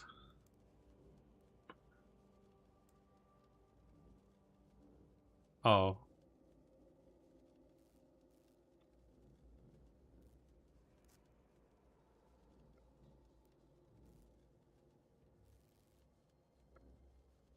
Wait, what's the mod here?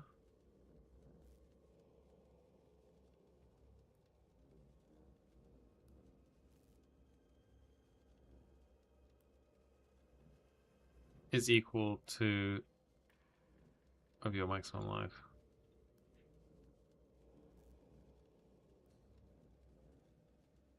Wait, what is it? Great Sky, Ghost Ride. Your maximum energy shield is equal to... Yeah, I just copy it.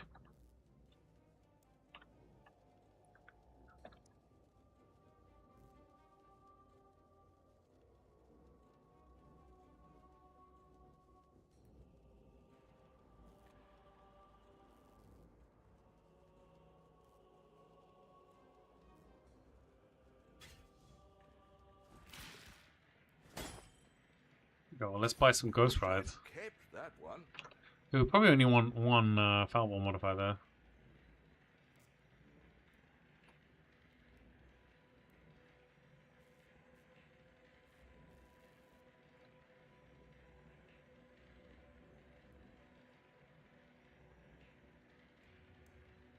Not Chaos, Dam, Recoup.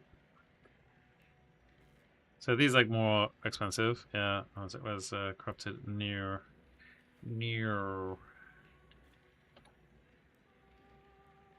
899? I don't even know if I have that much. No, I don't. Never mind. Alright, that's enough of that. Quick Expire has implicit magnifier. Modifier magnitudes are doubled. Increased global damage. Plus 1 to 5 max all res.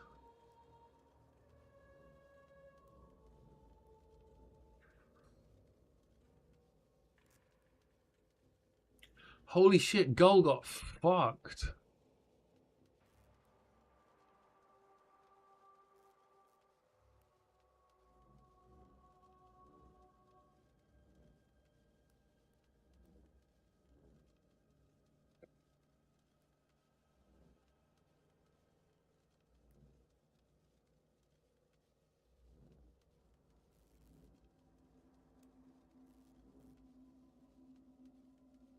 $400 chaos. I don't even know how much money I've got. Yeah, I could buy one.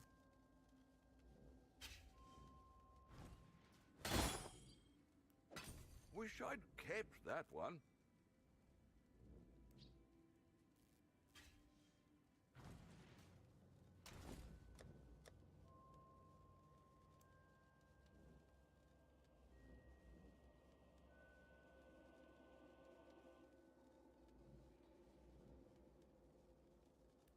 Can I buy some chaos with this?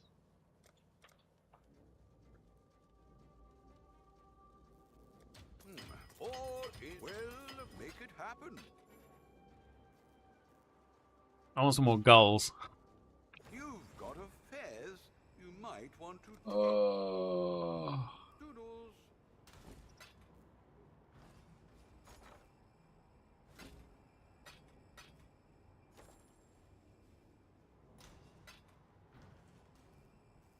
Enjoy that. Going to be the main supplier of gulls The in dog standard. is in the hen house, as a commoner might say. You've got a pairs you might want to tend. The dog is in the hen house. And we've got a 4-sock at the mall as well. You've got a pairs you might want to tend.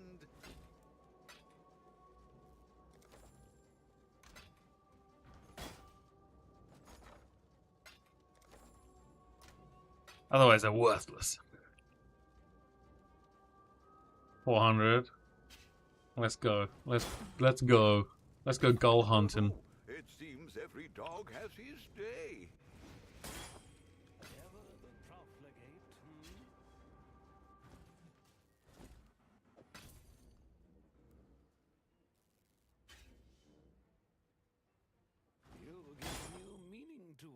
Oh, we don't have enough money anymore? Okay. Never mind then. Okay, so now we gotta go ID them all. And then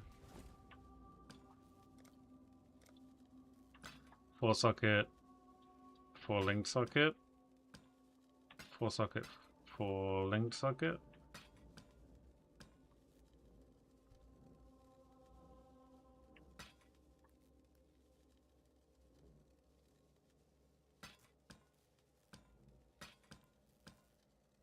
Yo, now these are worth $1 million in standard, guys. 1 mirror each.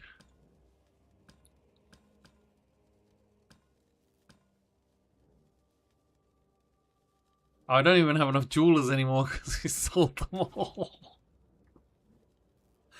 We sold all the jewelers. Look, there they go. There. Here they roll in. Oh.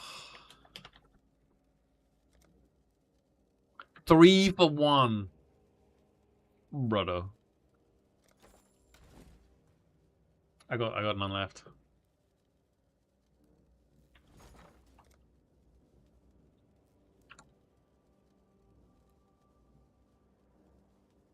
I don't have enough gold? Oh my god.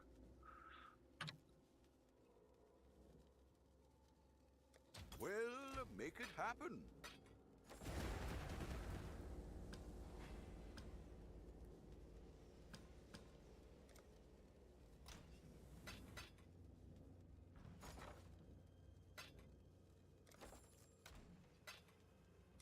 Where's our 4 standard section? Oh, it's just full of headhunters.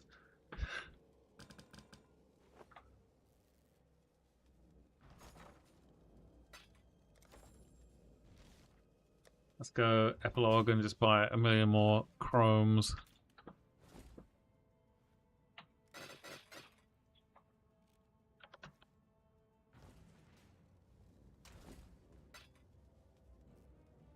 Okay, back to patch notes.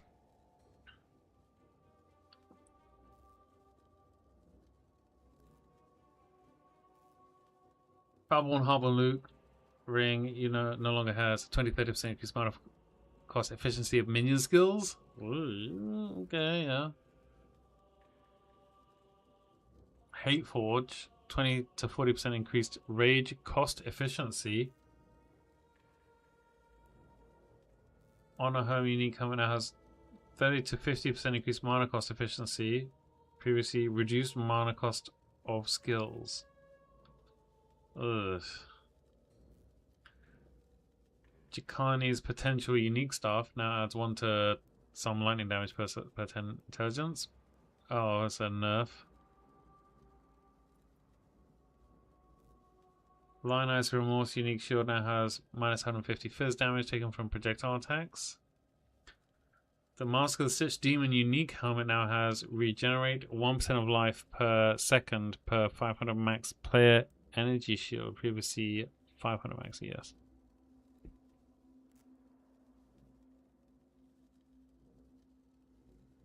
Mask of Tribunal now has 3% increased mana reservation efficiency skills per 250 total attributes.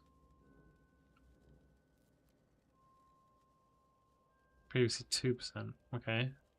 It's a weird buff. Master of more mischief. They're changing a lot of stuff to mana cost efficiency instead of reduced mana cost of.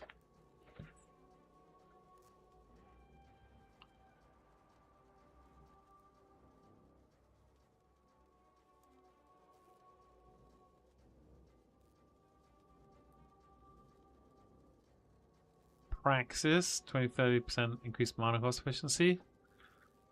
Realm Shaper. Wrathplith, 3% increased spell crit strike chance per 100% per 100 player max life, and 3% increased spell damage per 100% per 100 player max life. Both previously 3%. Oh. Yeah, that's a big nerf to Wrathpith. Shimmer on you no longer adds lightning damage to spells or increased spell damage. Now has +1 max power charges. No glance.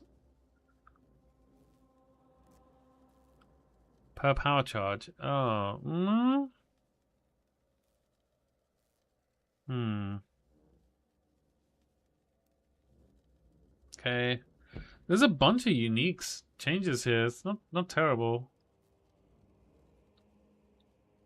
Two arms fortress, 500 armor per summon totem. Previously 300. Yeah.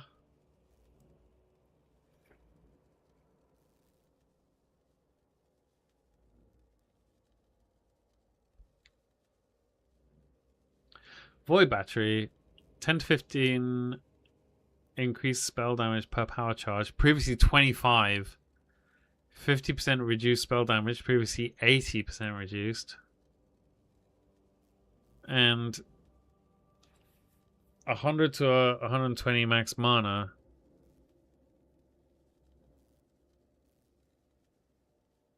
Okay, so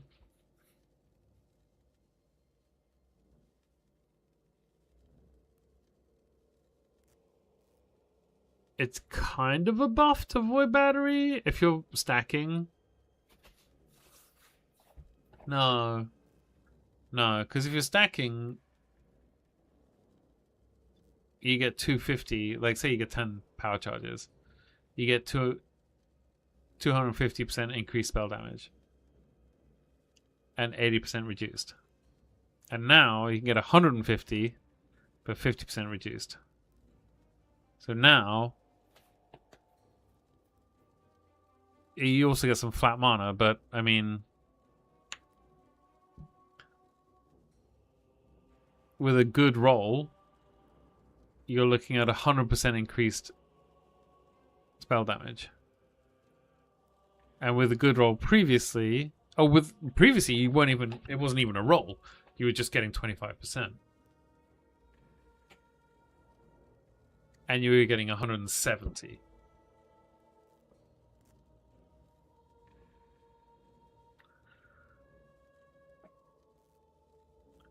Reduced mana cost implicit modifiers can no longer roll on synthesis unique items. Okay. Non-unique synthesized items can no longer be obtained except through corrupting synthesis unique items to be rare items.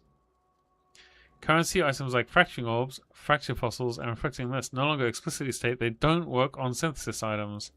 These items still cannot be applied to synthesis items in standard leagues. Harvest crafting option to synthesize an item has been removed. The bestiary craft to reroll a synthesis implicit item can now only be applied to unique items.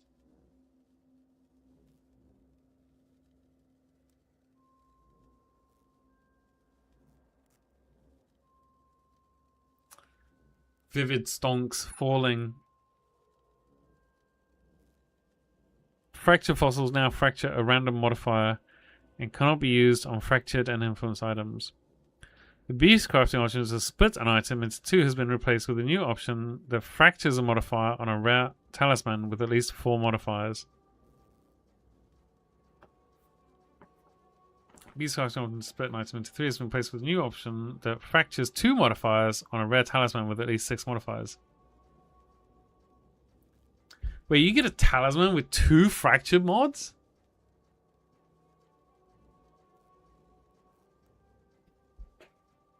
That's pretty nutty. Ancient orbs can no longer reroll unique items into a unique item of the same name, which is possible with some unique items such as Beacon of Madness and Walker's Guidance. Volatile orbs can now be used on items that have no modifiers that can scale outside of range to be more consistent with divine orbs. Mana and reduced mana cost can no longer be unveiled or crafted on rings.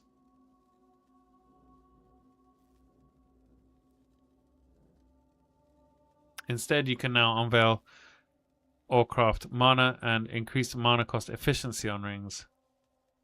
Reduced mana cost of attacks can no longer roll as Searing Exarch implicit modifiers on helmet. This has been replaced with mana cost efficiency Searing Exarch implicit modifier on helmets.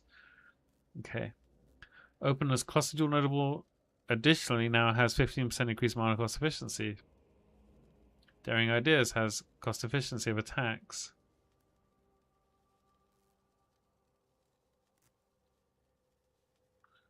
Implicit block modifiers on stays no longer explicitly state they require a staff.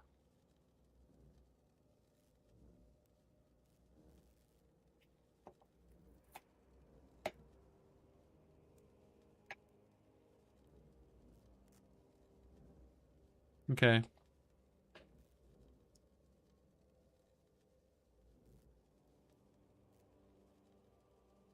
Modifiers to the level of all spell skill gems and all spell skill gems of a specific damage type on staves now have an additional modifier tier. The lower tier modifiers appear much more commonly and can roll on staves at earlier levels. Modifiers to the level of all spell skill gems of a specific damage type go up to +4 at the maximum modifier tier, previously +3. Nice. I mean, that's pretty good for staves.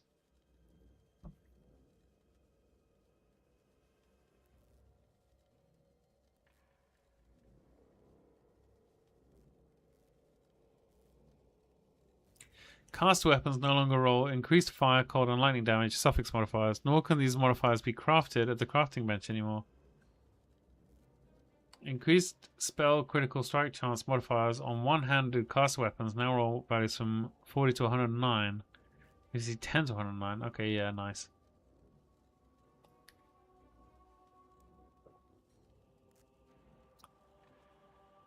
Dagger based types with 30% increased global quick strike chance and implicit modifier now have values of 40 to 45%. 40 to 50 to 55 and 50 to 60 to 65. Added the following new corruption implicit modifiers. Increase aura effects of purity of elements on amulets. Mana reservation efficiency on specific auras on rings. +1 max frenzy power charge endurance on rings. Shields and amulets. +2 to maximum fire resistance on shields and boots. Huh. +1 auras on shields. Versatile combatant. Glancing blow. Can be ignited poison bled on belts. Chance to block.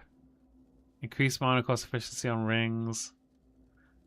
Increased attributes on amulet rings and belts. Quality socketed gems on weapons and shields. +2 level of socketed fire, cold, lightning gems on casters and staves. Unwavering stance to boots. Nice. Action speed on boots. Why would you go for that? I mean, that... Okay, on uniques, I suppose, but... Otherwise, you're just going with... You're getting an Eldritch Implicit that gives you exactly that, and then another Eldritch Implicit which I see something else. Chance to gain Onslaught for 4 seconds on kill 2 boots. Curse enemies with flammability, frostbite, conductivity, punishment on hit on gloves. That's actually pretty big for gloves. Level 10, multiple projectiles, fork or chain to bows. Stays. So, like, this is Iron Commander buff.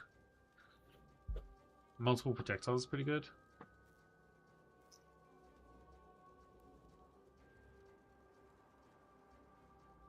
Go crit multi on ones. I mean, you'd never corrupt your rare, would you? But you'd... Arrows, chain, +1 times to bows. It's pretty nice. Nothing to quivers.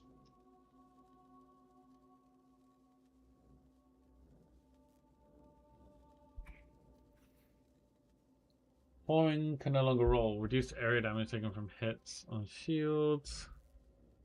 Chance to block.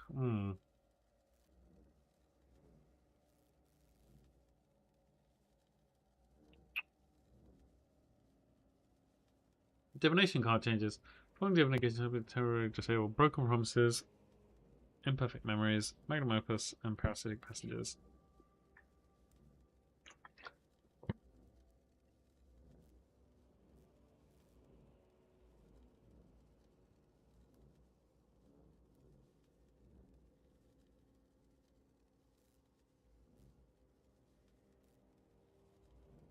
Boom! Divination card now awards an exceptional support gem. That's bad, isn't it? Ruthless specific changes. Nobody cares. Nobody cares, Ruthless. Rare monster reward modifiers for transforming all items to armor or items to weapons have been removed. Other reward modifier transformations still have the same chance to occur as before, although the Horn Scarab of Tradition is more powerful as a result of this change. Soul Eater now expires faster on non-players, and Eastern Soul is lost every 0.2 seconds. If a soul has not been gained in the last 2 seconds, previously 0.5 seconds out in the last 4 seconds. That's great. So it also means fire called monsters don't always explode after its duration, even if you're not in the area.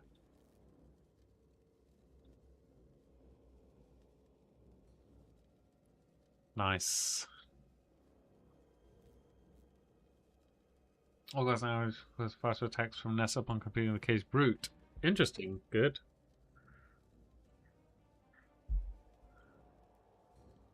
Faster casting. Mana few staff is now from Templar. Yeah. User interface and quality of life. Now right click the icon for your animated guardian to view their currently equipped items. You cannot remove or replace items from this window. Majority of currency items, fragments, now have 10,000 in their respective stash tabs instead of 5,000. Yo. Inflation. Repeat applying currency items no longer drains each stack in your inventory one at a time. It will now instead drain stacks fully before moving on to the next stack in reverse order that they were added to the inventory. That's good. Pop-up showing expedition remnant modifiers while placing explosives now also shows the number of remnants affected by explosives and the total number of remnants in the area. Confirmation window for releasing all syndicate members can now be skipped with control click. Nice. Instance manager create or join new hideout areas without changing your selected hideout type. That's good. Increase the number of characters visible on the character selection screen. And there are no events or private leagues. Total effect of the Wither debuff is now displayed on the debuff of affected targets. Copying an item's text now always copies the advanced description format. Searching by an item's text will now match the advanced description format. Improve search highlighting on the passive skill tree and atlas skill trees. Interesting.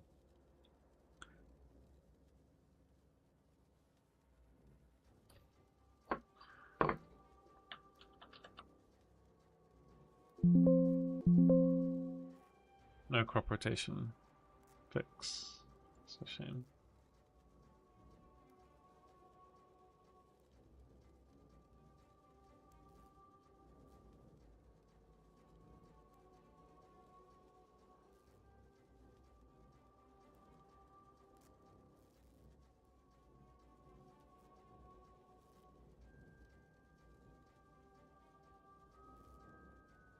What? What is this? What's this? What is this?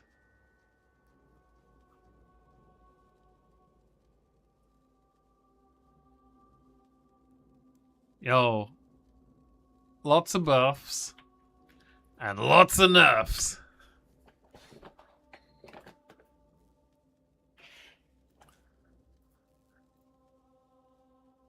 It's a lot. It's a lot.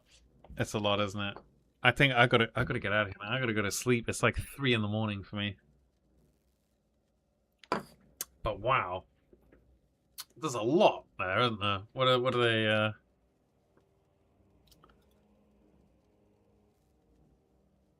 New leg meta is here. Nice, nice.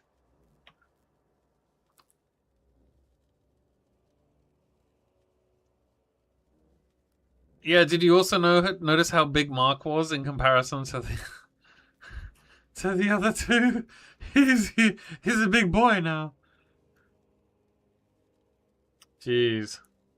Pirates of the Caribbean Submarine League trailer is out. What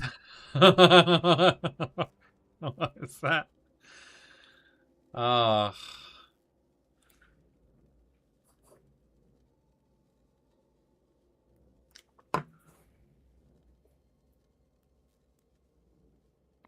Yeah.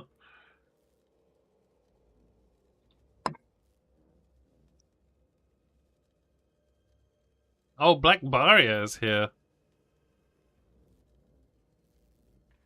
Interesting. I think that's probably just a bug, though.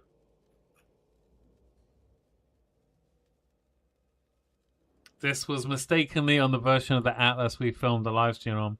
I can confirm it will not be available in 3.29. It's too late. It's too late. It's too late. It's done. What is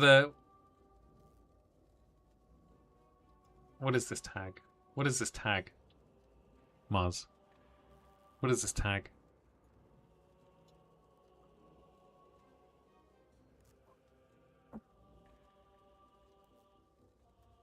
Can't relate either. Short people problems.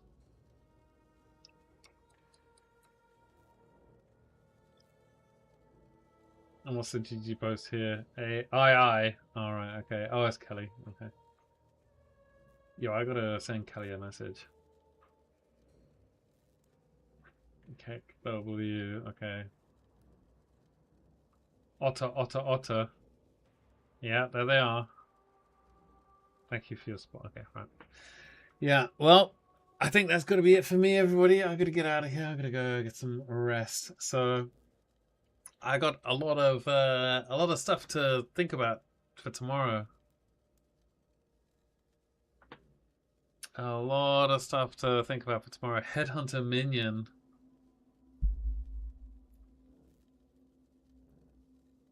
Oh, yeah. Anyway, yeah. That's it from everybody. I'm going to get out of here. I hope you enjoyed yourself whilst you're here. Super info dump, but really interesting. And I'm really looking forward to Friday now. So, yeah. That's it for everybody. Hope you enjoyed yourself whilst you're here. I'm going to get out of here. But with that, I hope you are kind to everyone you meet. I love you all very much. And I'll see you next time. Cheers.